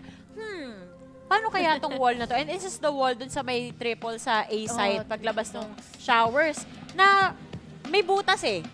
So parang nilimit niya yung view kung saan exposed yung katawan niya para lang matulungan dito si Dimasic na ma-close yung round. At yun talaga yung nangyari. Nagkaroon sila ng trade for trade talaga doon. Laging online yung mga crossfire sila. So props naman dyan sa Team Liquid. Pero ngayon, mag-move on na tayo dito sa Breeze, which is mas malaki talaga yung space dito, mas long range yung fights. And on top of that, napakalaki nung mid na section natin na kailangan talaga i-control ng mga players na to. So, meron naman tayong kaunting background sa mga to pagdating sa Breeze. Sa tingin nyo ba, sino sa kanila yung una talagang mag-i-initiate for that mid control? I think it's gotta be Edward Gaming. EDG has really a high potential when it comes to the trade of kills. They just need to make sure na mapaninindigan nila yung ganong klaseng momentum na with the trade-offs, you will be able to win out the isolated plays. Kasi ang Team Liquid dito, yun lang din halos yung pinapanimulan nila. They engage in the isolated plays para naman hindi sila quickly matraded off dito ng EDG. Pero para sa akin, sa EDG, hindi talaga sila yung team na malakas pagdating sa Breeze. And this is also a weakness na na-recognize ng Team Liquid nung nakikita nga nila siguro yung mga ginagawa ng isang katulad ng Edward Gaming. Kaya nila pinili yung Breeze. Plus, pag nag-Breeze tayo, napakalaki ng map. So, dito talaga magmamanifest yung double operator setup na specialty ng Team Liquid. Ayan na nga. Oo nga, pag nilagay mo si Scream, pati si Yampi sa double operator, nako, parang Laz all over again from the previous series, ano? Ngayon, chinek ko, kaka-check ko lang kung ano nga ba yung mga compositions na nilalabas nila. Kung susundan nila yung record na pinakita nila before, I think we might be looking at a mirror matchup. Maaaring ilabas na naman nila dito yung Chamber, Jet, Sky, Sova, saka Viper. Siyempre, alam na natin kung sino yung nasa chamber doon. Si Yampi. Si Yampi. Pero dati kasi siya yung nagsusova. Pero to add a lot of firepower sa side ng Team Liquid, they're actually gonna be following that. But then, I'd also like to recognize how good Solcas is when it comes to his Sky. Nakita natin yun na napaka-viable talaga ng Sky when it comes to bind. And that is just the same here pagdating sa Breeze compared sa KO para sa akin. Aalamin na natin in just a few kung tama nga ba itong research ko at kung ito nga ba yung dadalhin nila dito sa ating VCT stage. Mali ako! Wow! Maling-mali! Dahil ito na naman si kumparing Scream. Inilabas niya na yung kanyang signature Phoenix na akala natin sa ascent lang natin basta-basta makikita to. Ano masasabi mo dito, Ray Ray? Actually, parang out of words na nga si Ray Ray kung nakikita nyo lang ngayon eh. Hindi ko alam bakit siya Phoenix, pero this is a good one kasi you have a total of 4 flashes. That is just gonna be faster. Tapos may recovery pa mula kay Yampi. So, this is something new for me and something strange. Pero maybe it will just be a surprise and finally may Phoenix na ulit. Teka, kanina na-mention natin yung double op play dito ng Team Liquid. With the Phoenix, hindi tayo sobrang nakakakita niyan kasi hindi naman mabilis yung repositioning ng Phoenix natin compared sa ibang mga duelist na meron tayo sa lineup, no? Tingin mo ba ilalabas pa rin nila yung double operator rather? Sa tingin ko, parang hindi. Kasi ang hirap wala namang ganong pagdating kay Phoenix, di ba? Pero alam mo kung anong sure ako about it? Merong operator si Yampi yun. Tapos feel ko magpa-farm lang ng orb tong si Scream most probably. On the side of EDG, Honey Glaze, ano masasabi mong magiging gameplay nila dito? Well, at the very least, dun pa lang sa agent composition nila, meron silang pang info gathering agents. They have what it takes para mapag-decidean kung itutuloy ba nila itong klaseng execution that they are planning in ahead of time or talagang mahihirapan sila dito sa magiging contact plays. Dahil game changer rin ito, yung naging Phoenix pick na meron dito kay Scream. So, I'm really excited kung ano ba yung magiging head-to-head combat nila inside of Breeze. Nako, ito na naman tayo, guys. Aalamin natin kung aabot ba tayo sa map number 3 or hanggang dito na lang ba ang paglalakbay ng EDG. Alamin natin kung ano nga pa ba ang mangyayari dito sa labanan na to mula sa ating Konyo Connection casters na si Azuray at si Raf. Do or die na nga ito for both of these teams, but it's one step closer to the edge for EDG as we go and continue. Why do you have a hat on? Because, I'm Cat right now. Yeah, I don't know. It's not working. It's my burger hat. It's my standard burger hat. It's not working out for me right now. But as you mentioned, it is do or die. Pero kung yung barometer para sa EDG, at least to mechanically size up Team Liquid for map 1, I don't think that was very smart. I'll be honest with you. I don't think that was a very wise decision. And now, pa si Scream yung signature niya before. I think this was like way back when he started playing Phoenix, right? It's good to see him here. I did say that Phoenix is a little underrated these days, but it's hard to utilize him. Si Life, isang ubo na lang. Well. Wow. He survived. Pa siya dito though. That's gonna be a big one. So Life has gravitated yung attention dito ng Team Liquid ngayon. They spotted out Nivera. And this is a standard for EDG, just loving to charge through the madness. Pero Scream bringing out the Sheriff as the Phoenix is dealing so much damage. Hindi siya kinakaya ngayon ng EDG. They're backing away. He's going to be able to heal up 2 versus 3. Life's going to be calling maybe the rotation as he pushes up onto Bridge. Nakatingin ba dito ang Team Liquid? No, they're just chasing them down through the ends of the earth, Raf, as they don't want them to go for that rotate. But there's still time for EDG to go for, as we call the Hariba Cha-Cha-Cha. Just go left and right, left and right. Pakiramdaman muna nila kung nasa ng kalaban. Dimasek almost holding the cross. Not gonna happen. Gonna try to push forward. Can actually maybe try to stop the plant. That's gonna be down to him na lang natitira. In a 3 versus 1, but opponents are low. But Life redeems himself with that hold on Nest working out para sa EDG. Kanina pa nakaabang si Life dun, no? I can't believe they didn't actually flush him out. Maybe it was a missed call. Maybe nobody noticed that he actually got dinked. Here we have. Actually, this is signs of, again, no pun intended, life for EDG. They did start fairly strong, but you see that they are, well, mostly much more composed. Kang still the energetic person that he is. Now Edward Gaming, they have a bit of a challenge here still. What do you think about the Phoenix pick? Tingin ko parang...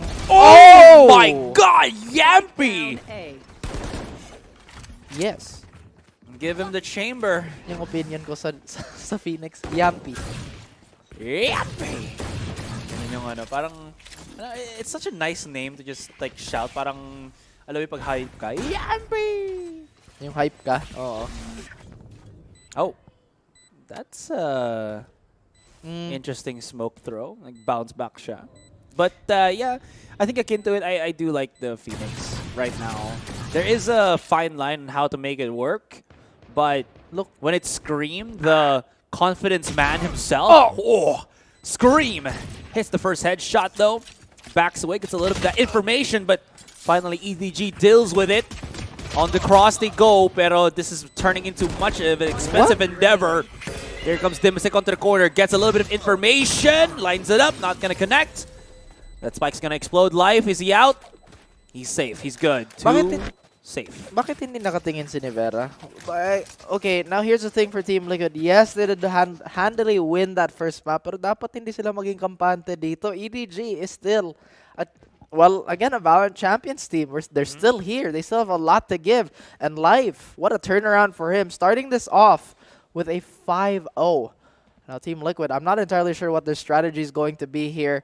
Again, without that immediate gap close that a Jet could provide, or kahit Raze, they might have to play this slowly and might just have to hinge off on all of their contact play here.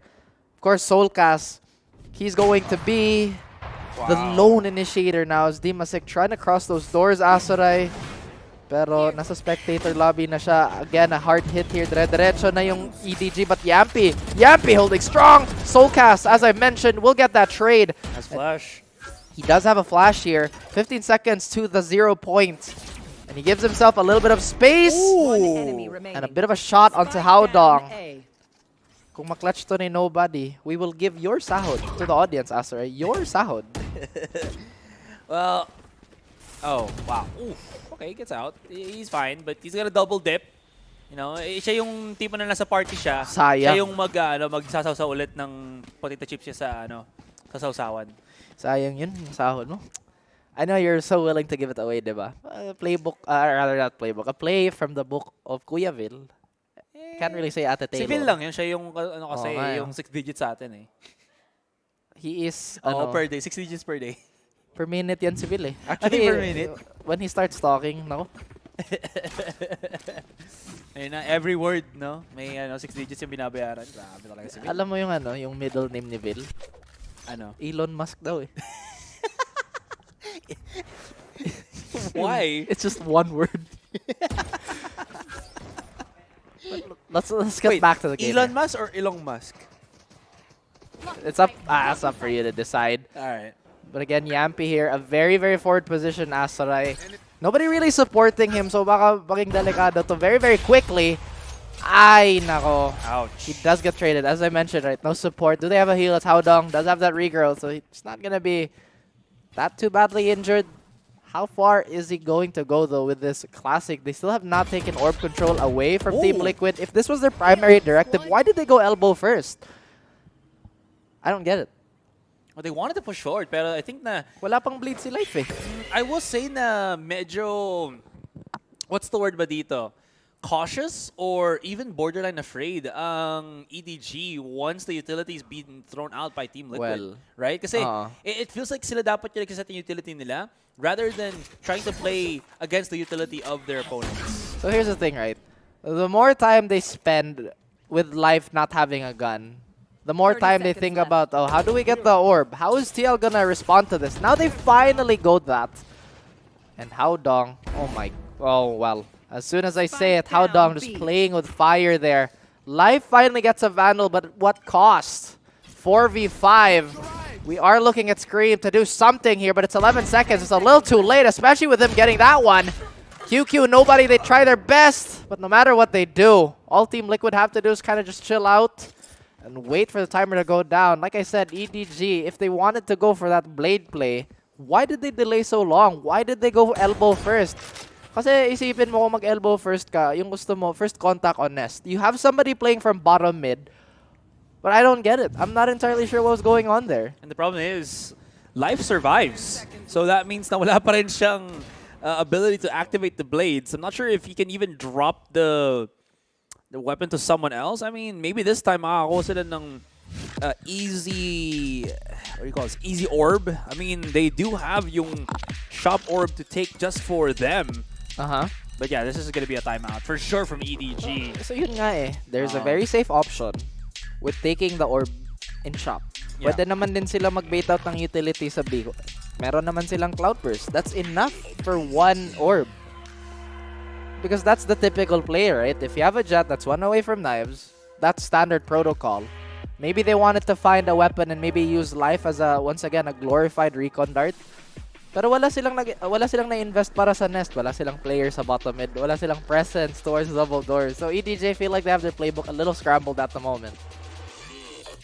Well, whether it's scrambled or not, nakita natin yung kahirapan nila.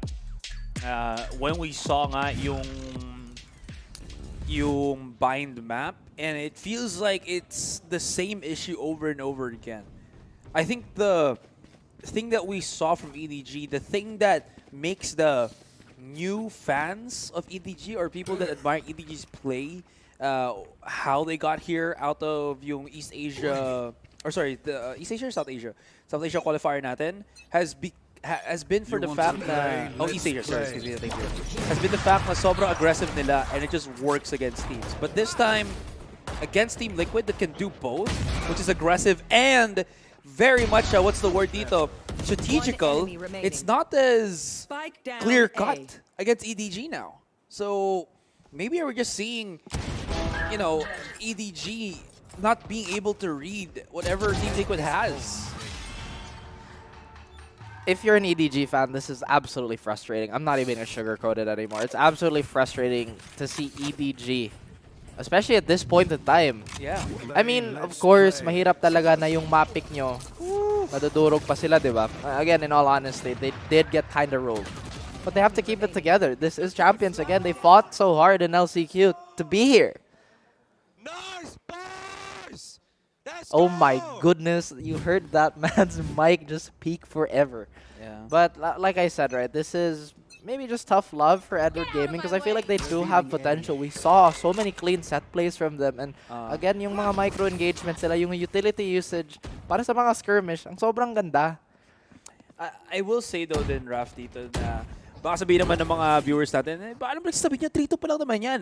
But pay attention, guys. Kahit 3-2 yan, pay attention. You see what's happening, chat? Come on, guys. Pay attention. I'm just getting to my point. Okay. You do see the signs, the señales. Grabe naman the Tagalog Paris. The nosebleed, bro.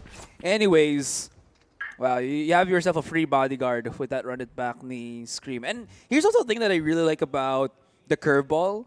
It's that it curves, man. So wow, I would have never thought curveball would have curved. Amazing. I know, right? Pero curved angles here on Breeze make it such a good playground for Phoenix players just to kind of bully angles dito ngayon. And you see Stream doing that on the shot push, on elbow push. Even though sometimes hindi siya nakakuha ng flash, you do see the intention of the play. Right now for EDG, they are looking for the contact, pero it's not as easy for them as you do see kasi it's always just been Scream yung magiging far contact nila or yung forward contact nila. Tapos meron lang siyang Brody na nasa likod kaya ni Yampy na naka-operator or on top mid where you see Dimasic just having utilities just to get that information in either on elbow or on lower mid. Nakita din sa body language sa EDG na medyo, I don't know, they're impatient, they're antsy. Kanina naka-pick si QQ, but then he immediately ran with his knife out just to get the gun. And maybe, again, he just looking too far in the future here. And that was the Blade Storm by Life. Again, a little unfortunate since this a snowball happened because that one orb was delayed. And Nivera, beautiful trade off the back of Scream, both figuratively and literally here. Yeah. So EDG, despite them actually having a few rounds to recover here, I know they have the capability to do so. We're just waiting for it to happen. They do have quite a bit of ults here, so baka fast A yung call dito. They do have Hunter's Fear, they have Viper's Pit. But it looks like Nivera is right on top of it. Wow. Good read on the situation here. A default where they send their chamber to lurk. Pretty standard stuff. But once again, EDG, they have to muster, they have to find a little bit of temperance, Asaray. Okay, updraft just to get that information on halls. Ito na. The standard EDG play. They don't want to play against the utility. They're going to just pool all of their resources, their players, onto the other side of the map na dito ngayon. Yampy sees the wall, gets it popped off. He still has the TP away. Yan yung ultimate just to make them second-guess themselves just a little bit, but Yampy misses. This is huge. Para sa EDG, Life comes in. This is where they strike fast and hard, and they still have a lot, if not all of their members, still up and running. Scream, though, as well as Soulcast coming in from the big flanks. Walang nakatingin dito sa window. This could be the window of opportunity para sa Team Liquid. Although, Soulcast is the only one who's going to get spotted. Even if Kang wins this, nandiyan na si Scream, but look at this. They don't know. Okay, that's the first one, but everybody else from EDG is on the site. They should know about this. Life. But the operators shut down Nivera. 2 versus 4 na lang. Scream's throwing out the utilities. There's no time. This is the perfect time for EDG to get themselves around in. Pero I think right now the play for Team Liquid is to keep them inside the site, not allow them to save these weapons and make it into the most expensive round ngayon para sa EDG. QQ finds the opening, tries to exit out. Life, meron ba siyang flash, dash? Cloudburst is good enough. Yep, there it is. Oh. And EDG, they stay alive here, Astray. Again, it was a little messy at the beginning, but they did recover. Finally, they have an op on Kang. Maybe this is going to dissuade them from lurking. Again, it is a long climb. Pero, makabal pa naman sila. It's just, again, those first few rounds, man, have been so frustrating for them. Now we see a little bit of composure that I think they badly need. That was huge, though. That miss from Yampy opened it up. I wonder how many times they can bank on that fact. Pero the contact's still good. The contact is good, pero we can't necessarily put it on kasi nag-whiff si Yampy. Kaya nga hindi na-hold sa TL, di ba? Now Yampy again, this time finding his mark at the very least. That's early. I think he wants to play this from CT. Yeah, they do. Para mas malinis yung retake. They do burn a lot of the utility here. EDG, they're poised to win this now just because of sheer utility. Soulcast is still far away. But if they can manage to wait for just one more flash on Haodong. Oh, there you go. You now see the null command. Oh, wow. Beautiful life by shot. Beautiful shot by Life here. Getting confused, getting mixed. And now this is still a numbers advantage. Completely demolished by Haodong. Beautiful 3K here. Dimasic. He must be shaking. He must be quaking in his boots. And EDG, they tie it up. Such a solid position dito from Haodong just to capitalize on that one. And I don't know if it was a mistake, but I guess it was the sheer nature of the contact talaga that Soulcast did drop so early. Kahit man naka-activate na yung kanyang null command. In any case, that wall from Scream also hiding yung positioning dito ni Haodong. And that is just perfect for EDG, who are banging on the fact na kailangan natin makakuha ng multiple rounds here and now.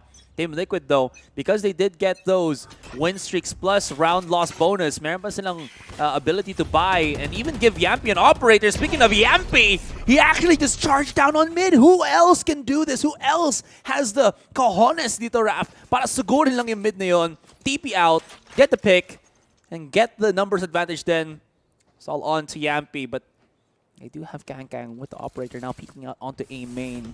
There's the wall being set up. Blade not going to destroy. That's going to actually delay them even further. And look at the utility shuffle dito being thrown out by Team Liquid. Ooh, is he fast? Because he's going to peek up and down. Mapapaisip siya. Oh, but Yampy is on orange right now. He's just waiting for somebody to cross. He has the vision! They thought the wall was safe, but it is a wall of death. Flash! And the flash indeed from Soulcast as he rips them through. Akala mo, Howdong, ikaw lang ang may flash 3K plays. Ako rin! Team Liquid. Di nagpatalo si Soulcast. Oo. And solid din na aim.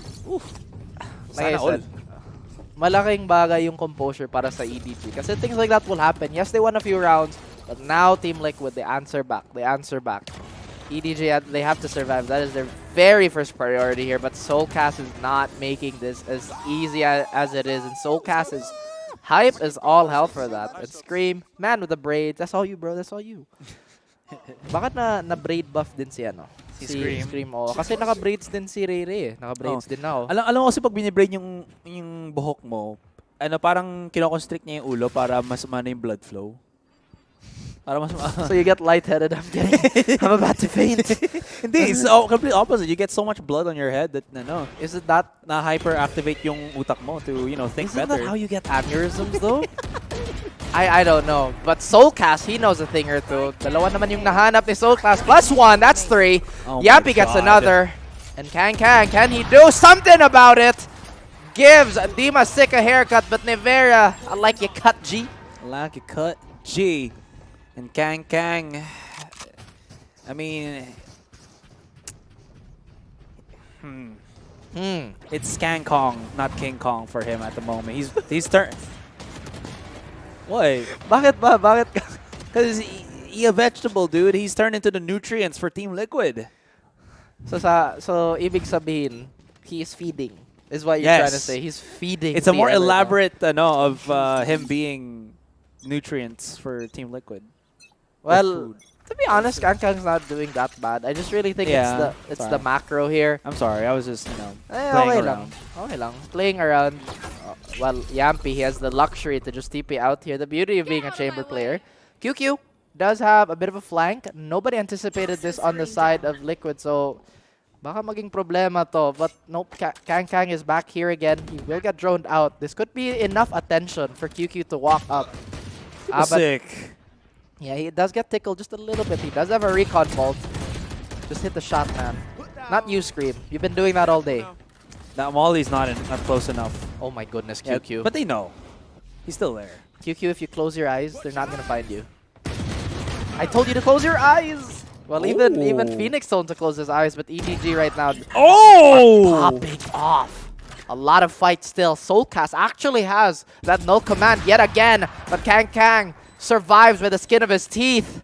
Team Liquid, maka-retake pa sila, but it is now a 1v4, and life is alive. Soulcast, what can you do? Nothing! Absolutely nothing. Wow, how? Okay, EDG. Last round before the switch. Liquid just fumbled, man. EDG capitalizing.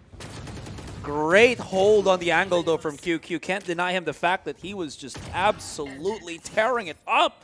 So much damage on that Sheriff of his. Kita mo dito kay Life. Also being able to pop that. Yeah, fist bump with the audience, pare. Kasi we're connected. I don't know what you're trying to say. No, I'm not gonna. No. I don't pow. Yeah, kasi connected siya with the audience, bro. Anyway. Life got the aquarium on Breeze. You know, this is a good map for this skin. It's that is so completely unrelated to anything. Thematically, it's good. Well, malay mo may theme buff.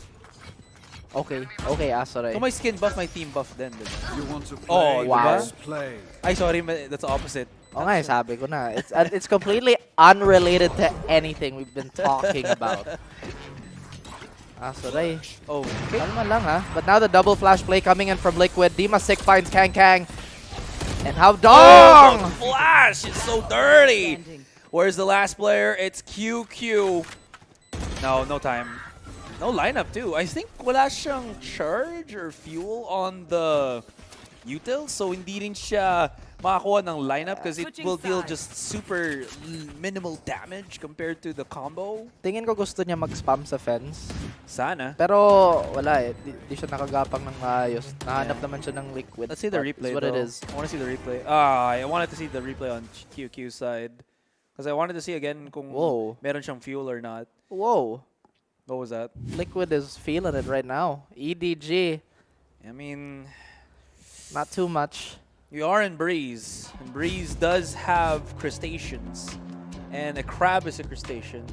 And if you What watch- does that have to and do with if you anything? watch SpongeBob, you know Mr. Krabs is there, and can you He's feel not it feeling now, it. Mr. Krabs? Are you feeling it now, Mr. Krabs? God, you are something else, Asaray. Mas ano ka pa sa Tagalog broadcast? Mas malala. Parang you connect the dots, man. And Liquid. makaya ko pa sa English, pero sa Oo. Tagalog parang iba si Asoy. He's ano. And dude, Liquid, man. So, Breeze, the beach, water, sea, Liquid, buff. No. But like I said, okay, let's just bring this to a more serious tone. Even in EMEA and actually in the world, sobrang lakas ng Team Liquid. Mechanically speaking, again, Scream has been touted to be one of the aim kings. Even before, even in the land before Valorant. But now Just we call have... it what it is, man. It is what it is. They talked about it before naman Yeah. on the interviews on which game they were playing naman previously. Baka may umiyak daw sa Twitter eh. Baka ako pa yung pagalitan. Yeah. Iyak na lang kayo sa Twitter. Grabe naman. But I will say yung sa interview ni Rivera, right, where he says that Valorant keeps it fresh. At least it's not always fresh. You know what I mean? Valorant doesn't what's the word nga ba dito? Change everything every 2 weeks. At least it takes a few months para at least ma-integrate yung mga players. Siyempre may meta shift naman tayo. Yeah, compared to the other games ng Riot. So, you know what I'm saying? O nga no, you have been Riot in the fanboy rodeo for the longest time. Riot pala. fanboy since 2009. Diba? Yes. Loyal si Asaray. Good job, good job. A decade in the making. More than a decade in the making. Jeez. Oh. I feel old. You are old, man. you ain't getting no younger. No cushion for me, definitely. Oh damn. But Alright. as you mentioned, I think it is a healthy change for teams to really just make adjustments, meta-wise, whether it be from a patch or from just developments. Yun talaga yung natural life cycle sa mga attack shooter. If the meta is not gonna change because of a patch, it's because players have found something else. True. To go around with. It's a nice mix. Oh, and now the double wall here. Scream, despite being stunned, manages to bring Haodong so low. And Kang might actually find something here. No, nagmamba out pa yung Team Liquid. Buti na lang. As we see Yamp somewhere else. Still looking for an opening here. Patience is key, actually. They've called back Dimasek to actually look towards their own side of the spawn because nilagay nila yung trap ni Yampi actually on elbow, although Dimasek... Baka na-jinx mo. No. He's looking back at it. Just a timing lang muna dito. May sound cue na si Nobody eh. Yeah. But still not actually going to push through that. Life though, ito na naman. A TP out from Yampi. Down to 2 headhunters na lang dito ngayon. The Blade, they need to hit it on... no, that's not gonna happen. They need to hit it on the Viper, but somehow Soulcast and Dimasek. Okay, 2 for 2. Back to 30 seconds numbers left. equality tayo ngayon. Life and Nobody coming in for the flanks. Yampi ang magiging first contact dito. Does he have the TP out just in case? Kasi Life is about to hit the swing. Yampi's gonna be holding on B main muna for the moment. Spike's gonna get planted. But he softened them up just a teeny tiny bit. Nobody? Oh, he doesn't spot it. That's terrible. He might be able to hit this! So much damage onto Life. 22 HP na lang siya. QQ. Oh, he's so far away too. The Blade's gonna spot out possibly. There it is.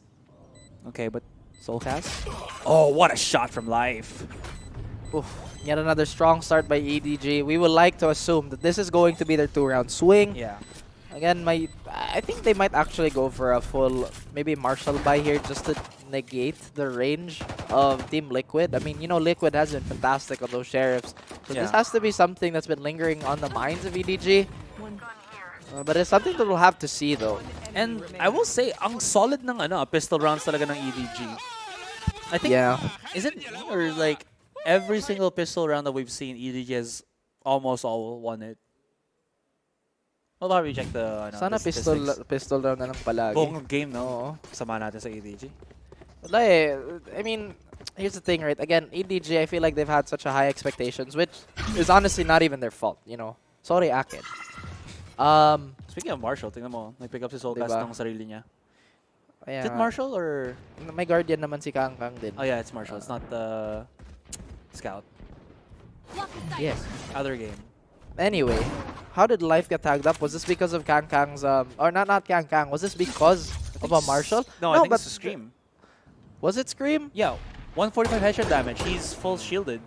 I see. Rather up for more than, what, 50 meters on Sheriff? 145? Yeah, and he's down to 5 HP, so that's probably it. He can get a heal from Haldong though, kung nag-gano sila. But again, EDG, they're very close in this game round-wise, but I feel like it's just the stability. Oh no! Oh dear, Scream. Good damage though. That's all he gets. Now we have a 0 point on the side of Soulcast. Naharangan pa siya sa wall. Parang, okay, never mind. They back out. I think this is also something that EDG haven't been doing. They haven't been playing their rotates well.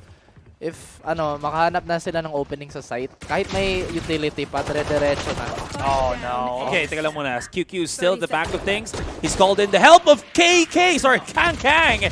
And it's not gonna work. Tingin na tingin si Soulcast doon, and he just absolutely knew. Life, hindi pa siya nakakuha ng heal kung Haldong. And this is just turning into a thrifty bonanza, for Team Liquid. Haldong na lang matitira, has the Spectre in hand, popping shots, connecting. Kaya pa to sa EDG. But it's so expensive, but yeah.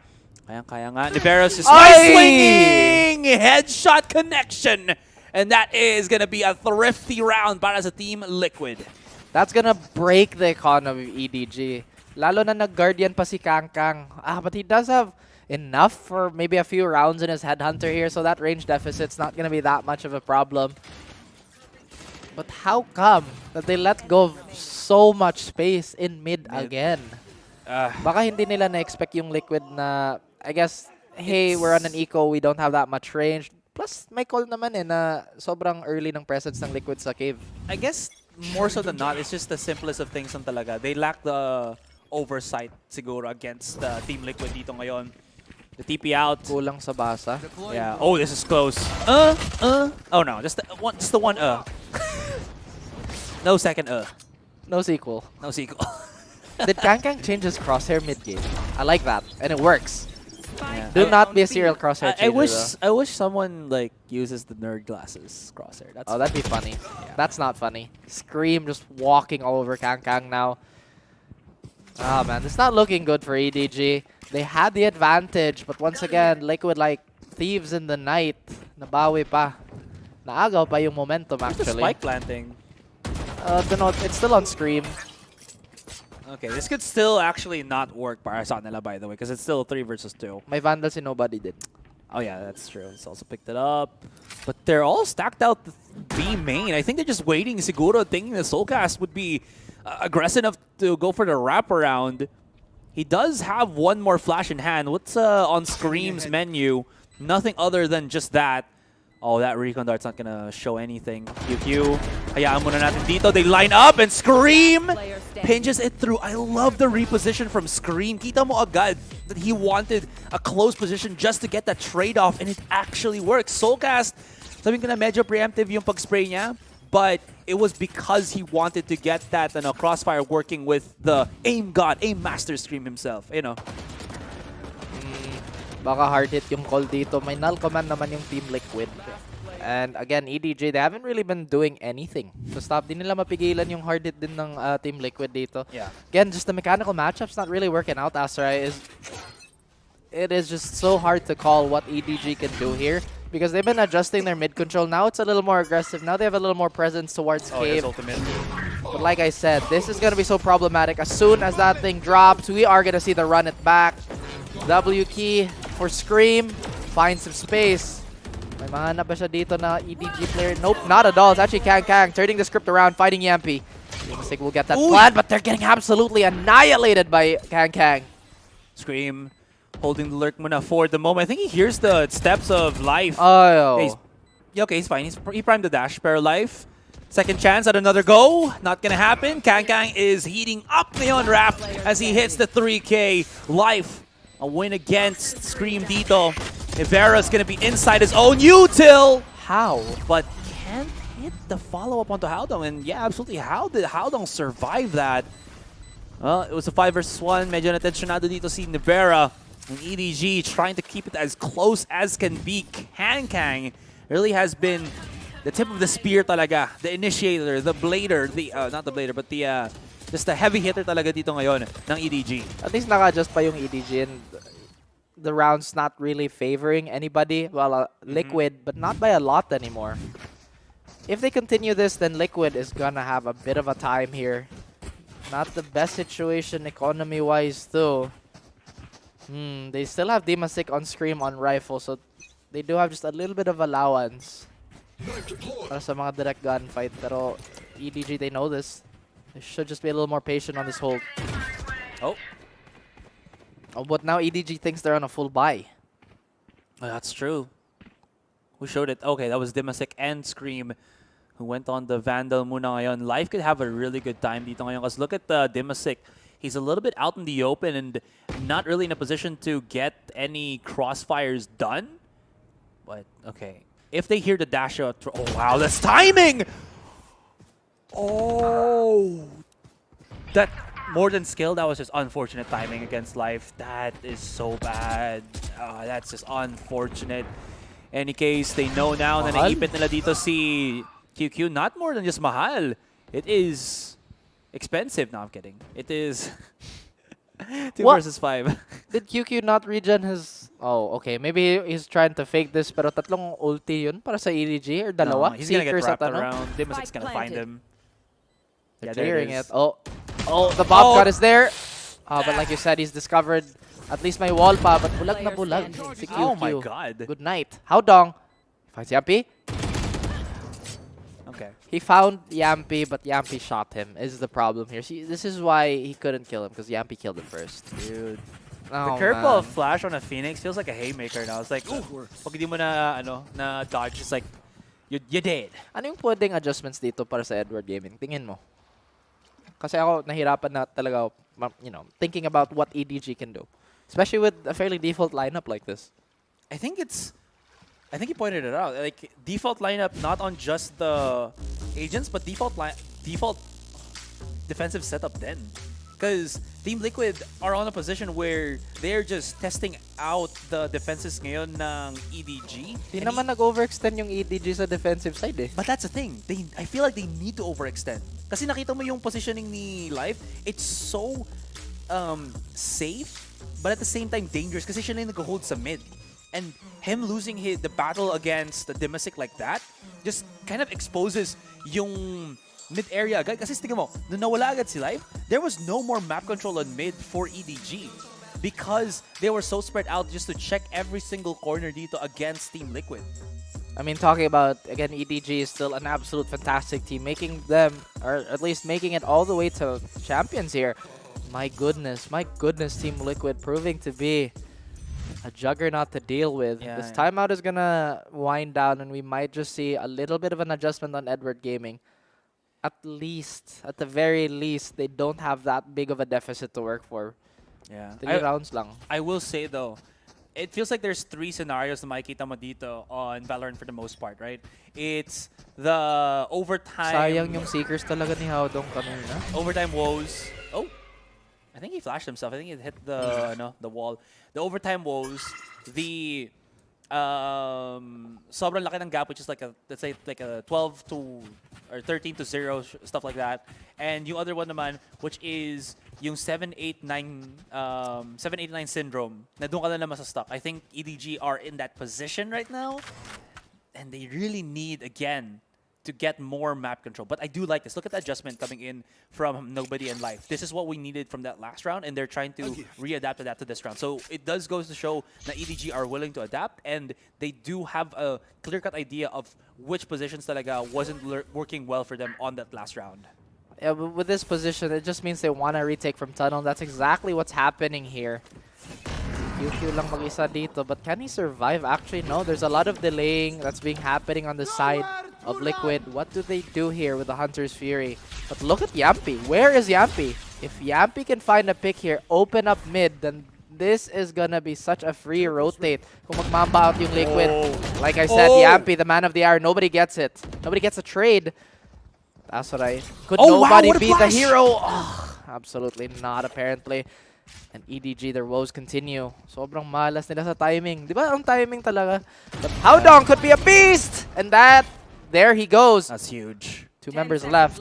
Oh, that is 1 member better. left. Vera's a good shot. 5 seconds. Wala nang oras. Yeah, wala na. That was about 0.10 difference ata. Actually, kaya pa? Uy, kaya pa? Okay. No, never mind, point yeah. 10, point 10. And no way Nevera gets everybody here, right? Yeah, I will say though, what's the ano ba dito? Oh yeah, I haven't seen in a while, I haven't casted a game in a while na a team actually backs away from a site that they pour all of their utility on. Almost all of their utility on. Secret have done it many times. Yeah, and I haven't casted a Secret game in a while. Oh, wait. Oh yeah. Yeah, dude. LCQ. Wala ako sa inyo nung ano eh, nung Indonesia. Sorry pare. na, sorry. Oh, sorry pare. Okay lang. Sorry, sorry. But yeah, Secret have done that Super Bamboozle. I think Boom din kanina. Yeah, but... Or was it kanina or yung... It didn't feel like kanina. Upper bracket. Yung upper bracket no against Liquid, nagmamba out sila kahit naubos na yung utility. But again, just a little bit of history on everybody's side here now.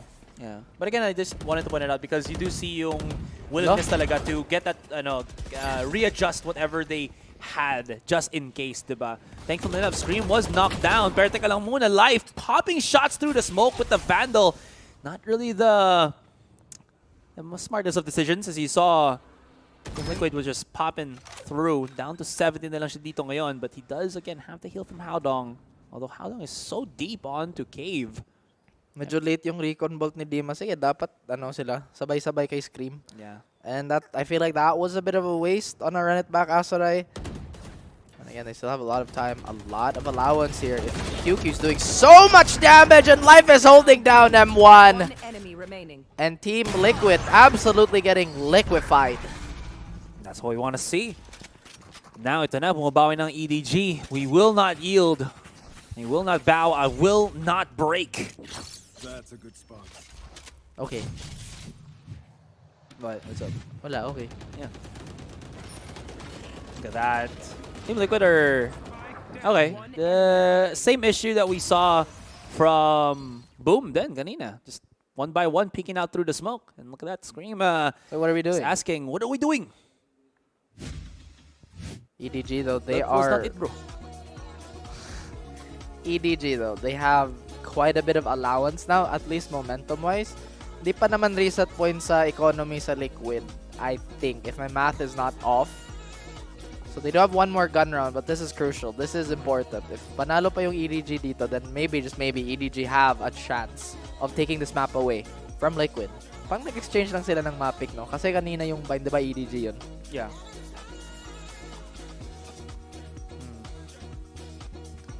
Well called timeout for Team Liquid. Alam na EDG are starting to really rile things up. I talked about yung 789 conundrum dito, but EDG are breezing past it ngayon.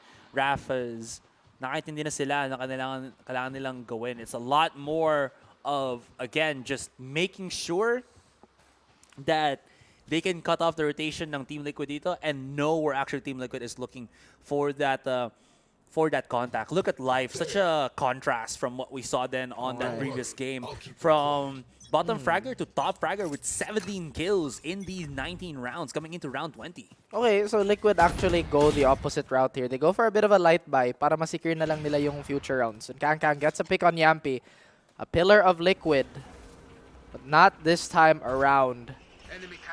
Life, now the aggressor towards mid versus Soulcast, who's been an absolute star, an absolute robot, both literal, figuratively. But now they back out a little more passive. But what is Soulcast doing there? The flash not well timed. And I think Liquid may have put themselves in a bit of a hole here. Is it Life and EDG? Now they're online. Pop shots. A bit of an expense. Not really the most expensive round. Just a half buy dito ngayon para sa Team Liquid. KK, or sorry, excuse me, Kang. Trying to get some information through the smoke and finds Nevera.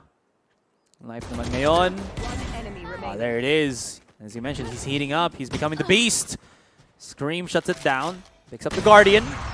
But Kang denies any form of more damage in this particular round. And ito tayo dito ngayon. You know what's my favorite number? Because it's also about my favorite superhero, Ben 10. We're on the 10-10. No. At Friday night, an alien device that it did and stuck itself No. upon his wrist. That secret's that it hid. Stop. Now he's got superpowers. He's an ordinary kid. He's Ben 10 on the 10-10. Is this what you call? Sorry, naumay na ako sa'yo. Promise, man. Naumay na ako sa'yo. Or is the other word sawa? Sawang-sawa na ako sa'yo. I think those are the proper words. But the proper adjustments have definitely been made on the side of EDG. I don't know what Team Liquid's doing now. Baka overheat. Baka overconfidence. So many things pwedeng mangyari dito. At nangyari. Scream, I don't know why he walked out like that. I don't think he even had his gun fully equipped. Maybe off timing was the name of the game here, but what a one-way.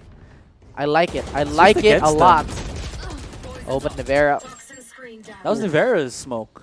Yeah, by well, the way. it is what it is. Was that Nivera smoke? Yeah, it's red, dude. Yes. Now, okay, so here's my question. Anyari sa bind? Why was this not the EDG we saw on bind on their own map pick? I'll say it. I say it as it is. I just don't like buying, dude. I don't think a lot of people like bind. Yeah, sasabihin nila that expert analysis, but I don't know, man. It just feels like some teams na have a legitimate chance when it's bind. Parang it just don't look as good. 30 seconds left. Anyways. We'll give it talaga to EDG dito because they are doing a fantastic job. All of the issues that we saw them not look as crisp is now all but good. Pero Yampy. Oh, even got Nevera behind him. Yeah, they lined up, man. This is looking good, and we might be dripping at that third game. Baka no. Pero Eco Bay, we might just actually see an overtime here. Of course we might see an overtime here. Again, is this an elimination game? This is an elimination game because... yeah, so EDG lost to Paper Rex. And then Liquid lost to Loud, if I'm not not Loud. Leviathan. Leviathan, yeah. It's actually pronounced Leviathan. Leviathan? Yeah, because there's no H. And even the international casters, Leviathan talaga yung pag-pronounce nila. Sige. Well, that's something that I guess we'll take into account here. Take it to heart, bro. Take it to heart. Pero mukhang nagde-default naman yung Team Liquid dito. What else can they really do here? At least they have orb control here. Run it back. This time, maybe this time they can time it better with a recon bolt or any information tool to at least give Scream another layer na at least hindi nakatingin yung EDG sa kanya on the primary entry. Yeah. By the way, Scream is on a Vandal na wala siyang shield whatsoever. He's a class cannon, yeah? Yeah, but he has the back. But they do need some form of proper support para ma-utilize quite well itong buy niya ngayon. And there it is. Oh, it could be a double! They spotted out nobody out in the open and Yampy capitalizes. Humahabol si Kang, pero Yampy's already out with the bloody murder. That recon dart was huge! Yampy was supposed to go back onto cave, pero as the tag comes in, he finds it. Scream, still full HP. Akalain mo yun, wala siyang shield, pero it felt like he had so much more to offer. He is just so tanky, and Yampy re-attacking the angle. Spots out Haldong, and this thrifty setup para sa Team Liquid works so well. Okay.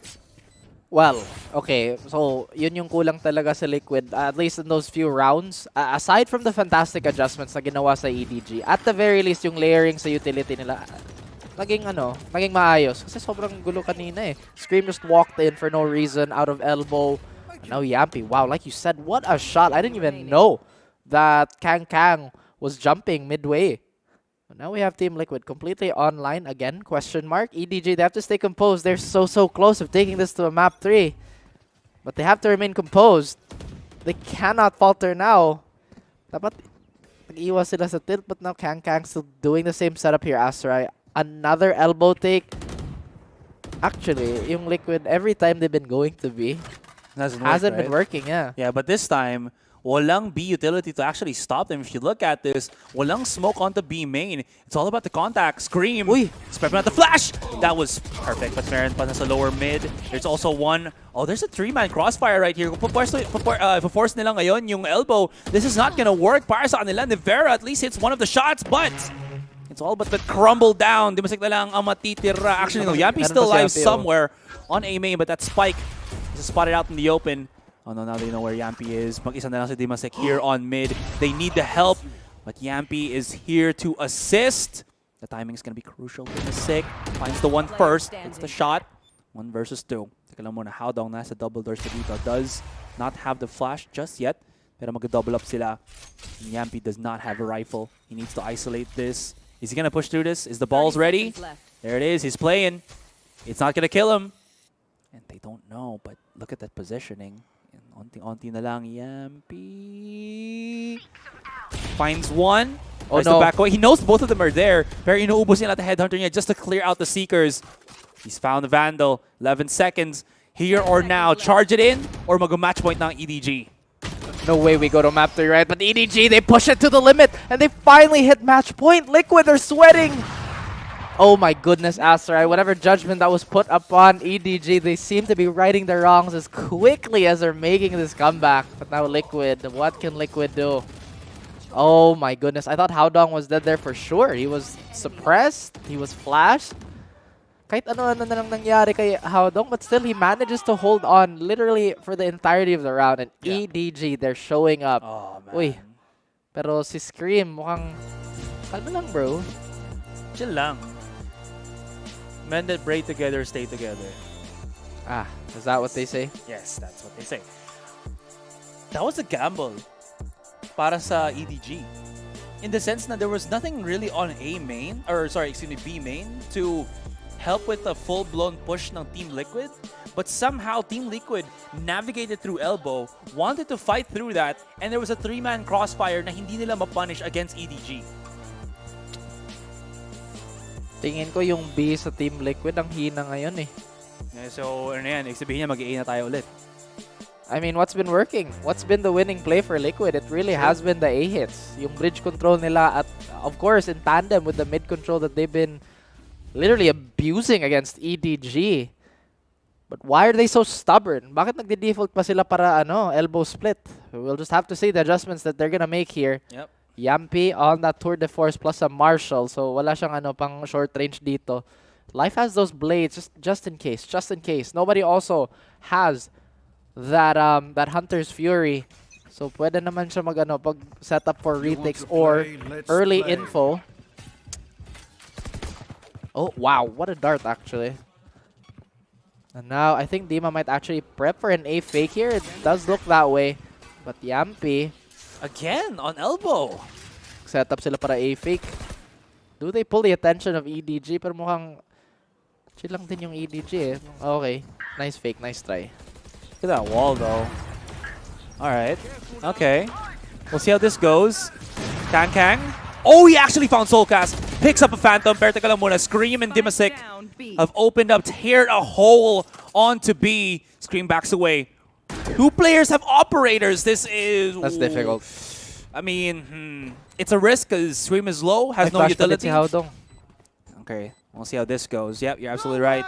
Howdong got the flash. They're going to use the ultimate early from the Hunter's Fury just to delay things a little bit further. Kailangan nilang tumakbo.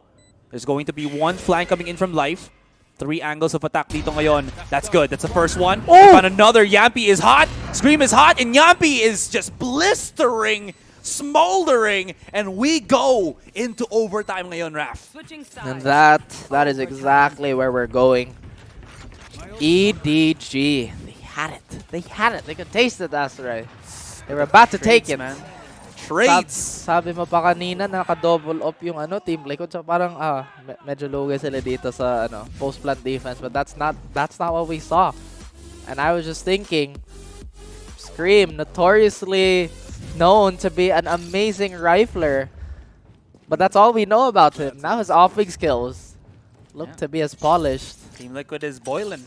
Tingnan natin kung kaya pa sa stamina ng EDG dito. Kasi again, more experienced teams, they can go the length. They can go the distance. Oh yeah, and we've seen that happen so many times. Yesterday, the day before that, the day before that, the day before that, and the day before that. Nako si Yampy. Oh my God, Yampy's brought out the operator and he's coming out seeking So revenge with close. the Fury. TP out na lang!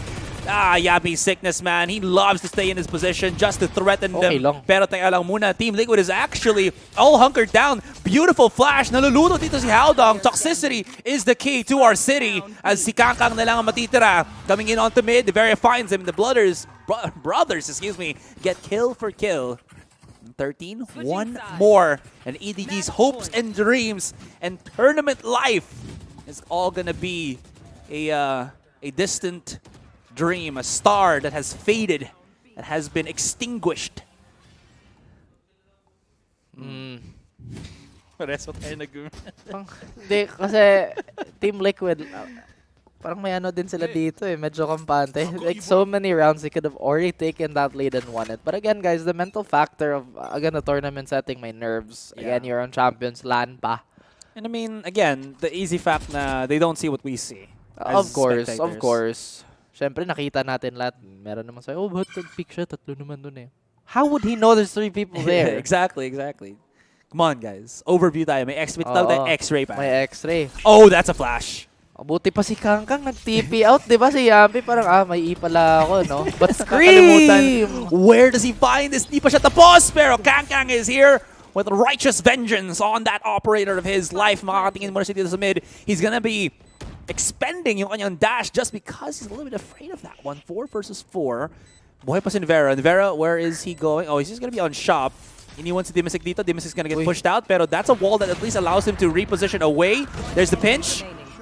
And that was too fast for my eyes. They just 4 kills in a split second. Gusto ko na mag-explain sa bridge control. Di ba? Ang ganda ng bridge control ng Liquid. Ang ganda ng hawak nila sa bottom mid. Pero parang, sige, wala na. Barilan na lang. Nagulan na lang. Okay, Liquid. Okay, good job. Good job, Team Liquid. Congratulations for Team Liquid for staying alive.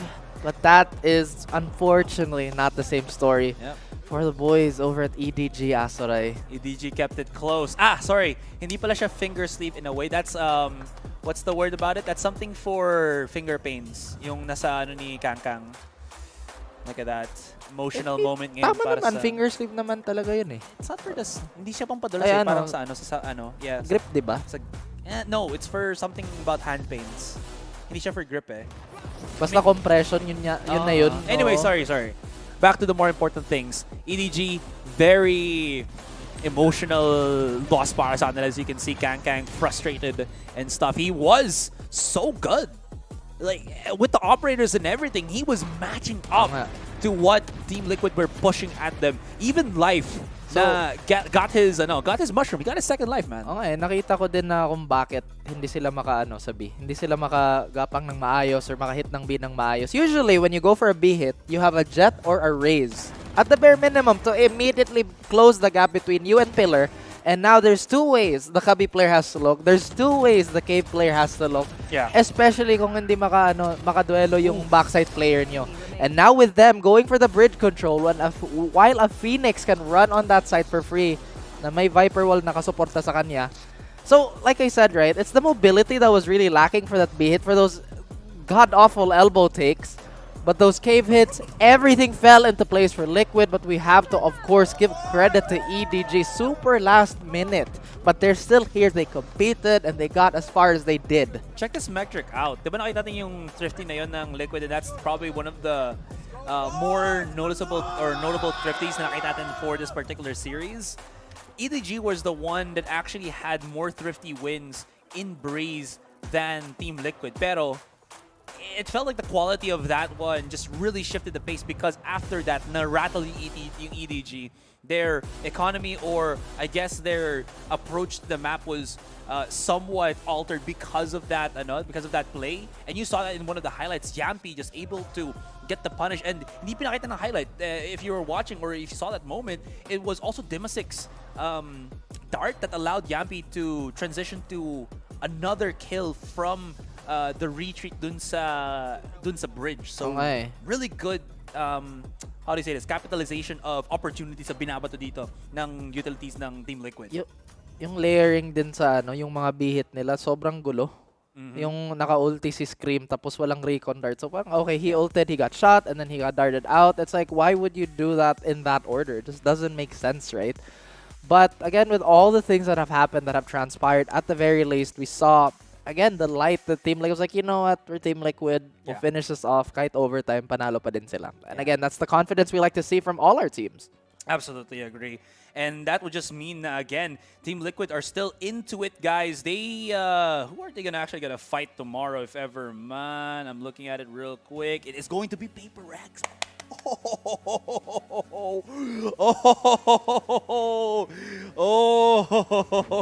This is gonna be so much fun to watch.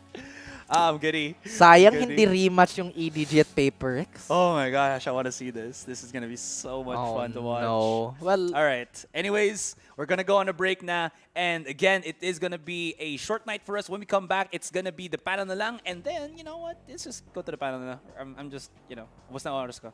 I'm good. I want to.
Another one bites the dust. Napaka-brutal talaga ng labanan na nagaganap dito sa Valorant Champions as EDG, otherwise known as Edward Gaming, wala na, tanggal na sila dito sa tournament natin. Pero on the side of Team Liquid, they live to fight another day. At ang susunod pa nga nilang makakalaban ay Paper Rex. Pero bago pa tayo mapunta dun sa usapan na yon, i-breakdown muna natin etong game sa Breeze na naganap between these two teams. Muling nagbabalik dito sa panel, ako pa rin si Likeable, ang inyong host. And of course, your favorite na mga marites na si Honey Glaze at si Ray Ray ay nandito lamang sa aking tabi. Ray Ray!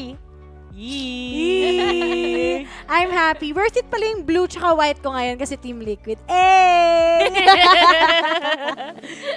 Ang ganda nung laban. Honestly, akala ko aabot tayo sa game number 3 kasi kita naman natin dikit umabot pa tayo ng overtime.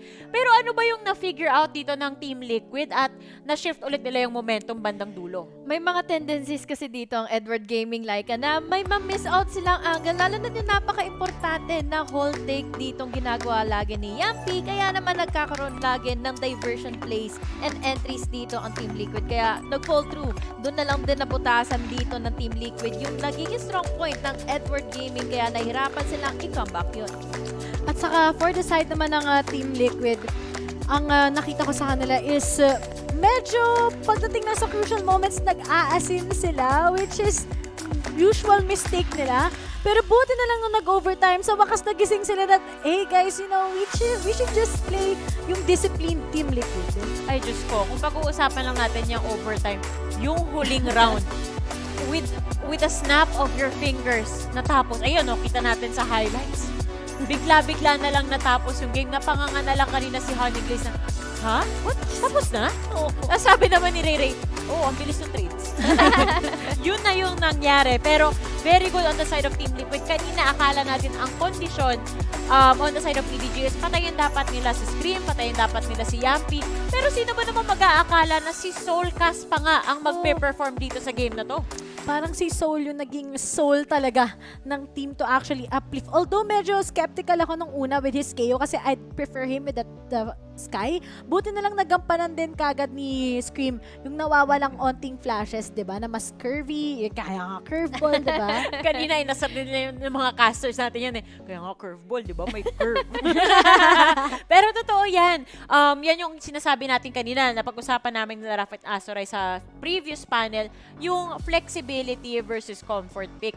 And ito yung maganda na nakikita natin talaga yung adjustment din dito kay Scream na mas gumagampanan siya dito sa mga roles na kailangan din talaga ng team nila. And yun nga, going back to Bind, si Yampy din, ginawa yun, diba? So, maganda yung, sana more to come on the side of Team Liquid na magkaroon sila ng ganito pang performance. EDG though, they had a good and close fight nung umabot na tayo ng second round. Gusto ko yung nagawa nila in pistol round na may call to action sila eh. Once na meron silang na-push all the way from the other side, example dito si Haldong na sobrang layo na nang nakuha niyang space in cave, magpapatuloy naman dito yung anticipation from the other side na mag-e-entry na yung Team Liquid. Although it cut off too short kasi hindi nila na-close out yung rounds. At saka gusto ko lang din i-highlight na si Kangkang, no, yung mga crucial na moments, kaya tayo umabot ng overtime kasi it's all because of him. Nakita mo naman how he still has the heart to win this against Team Liquid and maybe go into Icebox. Kasi pag pumunta tayo ng Icebox, I do believe that it can have an advantage for the side of Edward Gaming. Ikaw ba naman, bit-bit mo yung pangarap ng kapatid mo, hindi mo gagalingan? Siyempre, ibibigay mo talaga yung lahat. Unfortunately for them, this time around, hindi pa sapat. Hilaw pa, pero imagine mo yan, first time nila dito sa international stage. Team Liquid. Ganyan na agad yung pinakita nila. Pumahapalag sila sa Team Liquid. Meron na rin silang mapa na nakuha sa Paper Rex. So masasabi ko talaga na napaka-promising nitong team na to. At excited pa ako na makita sila. I'm sure future tournaments lalabas pa rin talaga yung EDG. Tingin nyo.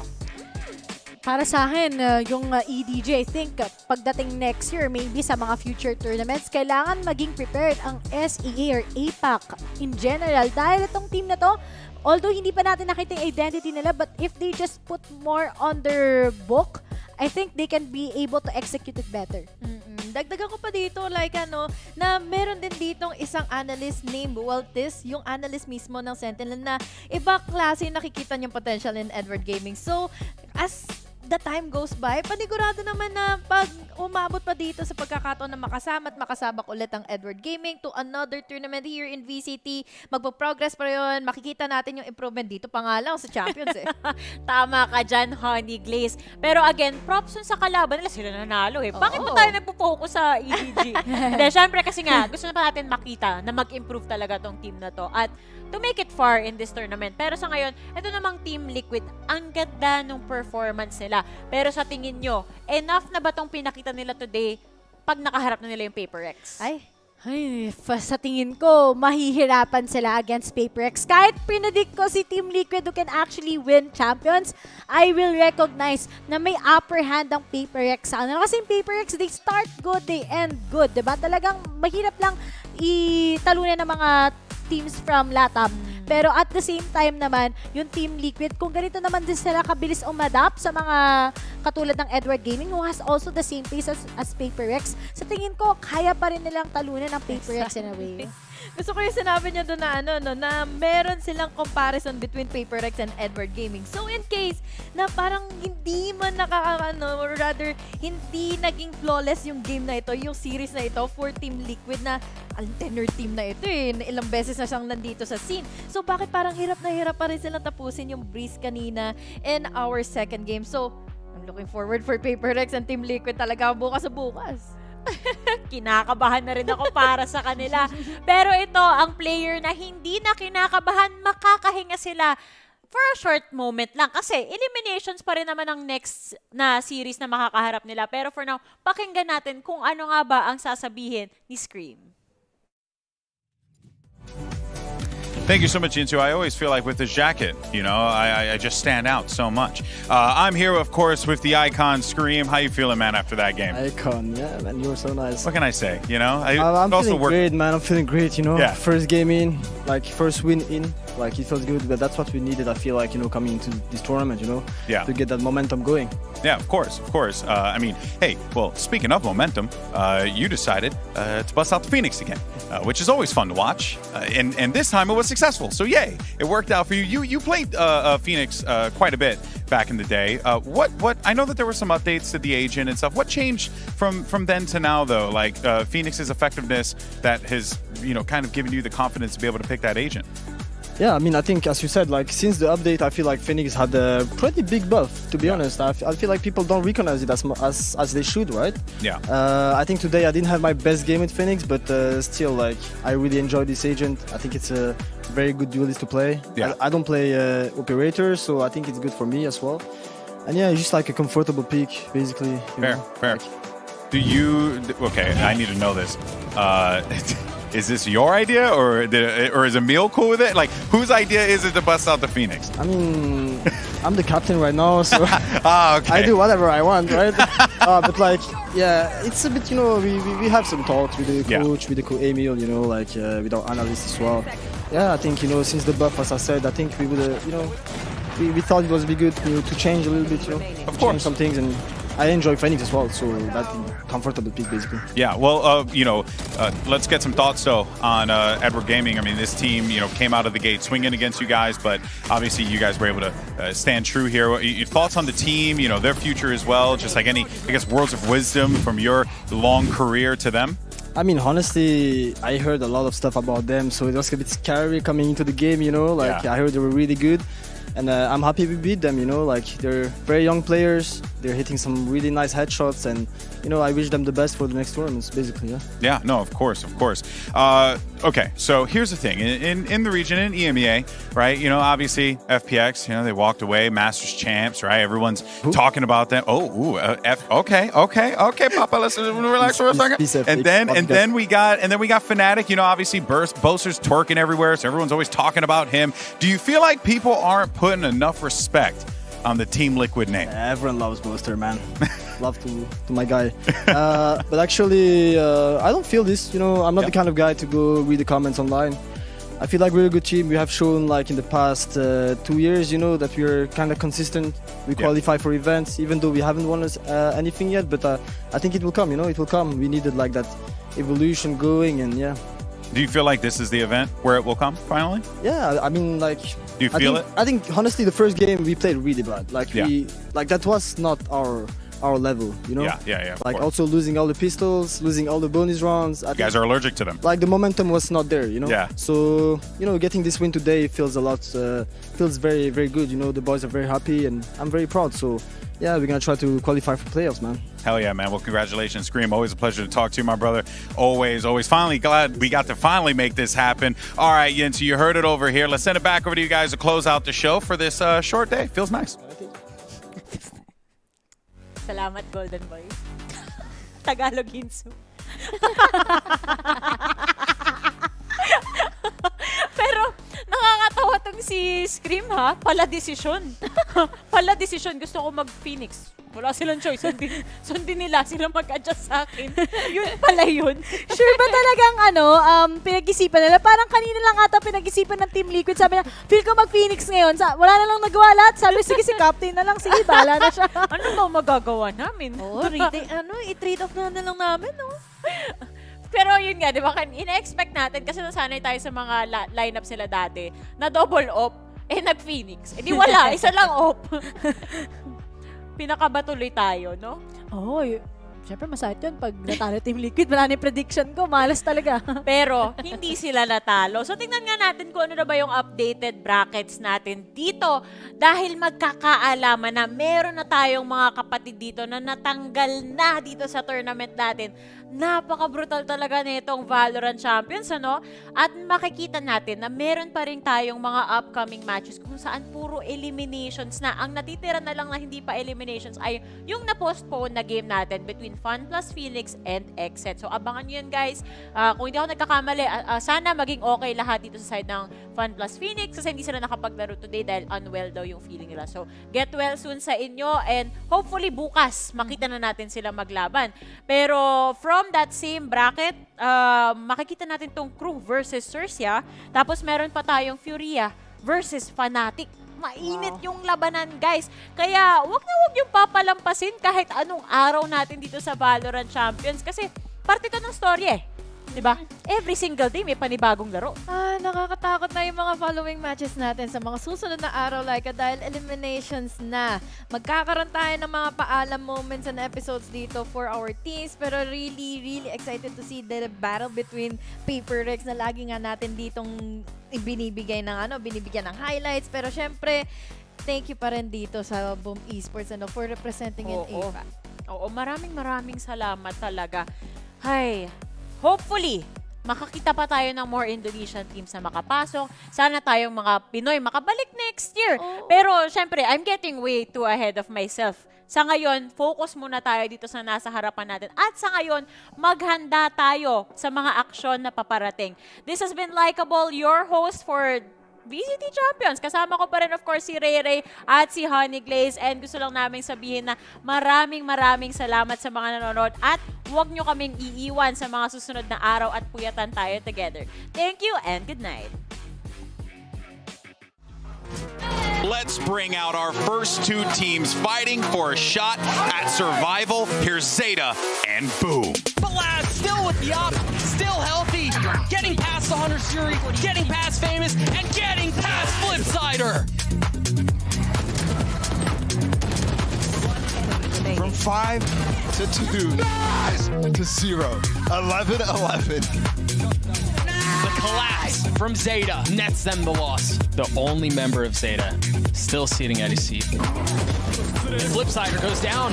Laz continuing to press 3 on the round for him. A fourth, a blind one to give. The lead once again gone. But Zeta hanging on for dear life. Rotating around. Everyone is being blanked upon here with 5 seconds. Laz holds them back. Laz with the ace. And Laz takes us to Fracture. This is going to be outrageous. There's 13 rounds away. Sending one of these two teams home.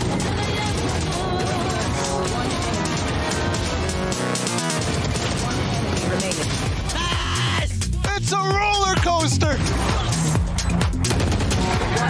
Zeta take the right cross that Boom throw their way and deliver a knockout punch of their own. And now for the Cats of Istanbul. Meow.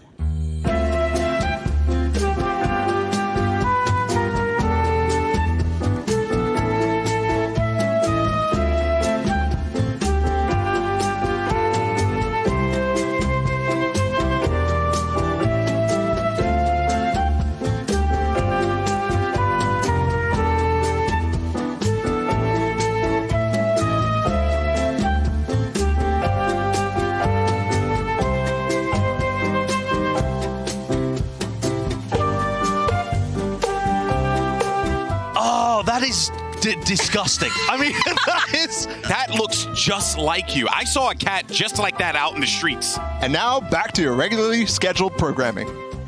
Back to life, back to reality. Make it stop. Well, it's all smiles on stage right now, but let's not forget, both teams are fighting for survival. You don't want to be eliminated from Champions this early.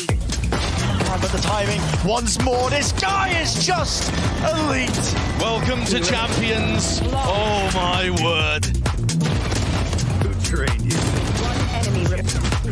No! You can't do it to him like that. And at the end of the day, it's Team Liquid on top. That one was fairly trivial for the EMEA team coming out of LCQ. Are you there, God? I might need you right now. I'm not gonna lie. Scream's doing it again. Liquid's doing it again.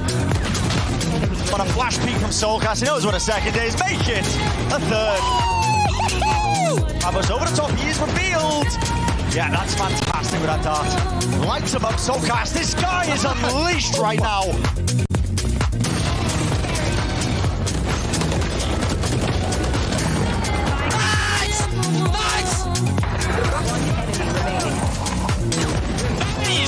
Let's go! In a rapid fashion, a blink of an eye, it's over before you know it, and Edward Gaming are going to be sent home. They made waves in the East Asia LCQ, but at the end of the day, Team Liquid never lost in a group stage at these international events. They don't intend to start today.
Would you just tell me what you thinking?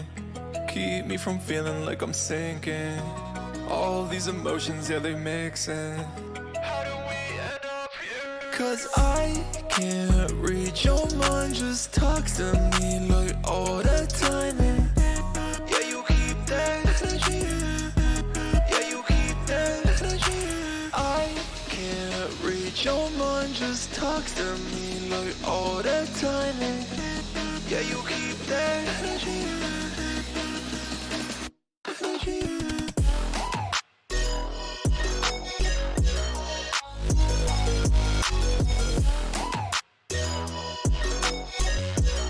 Yeah, you keep that energy.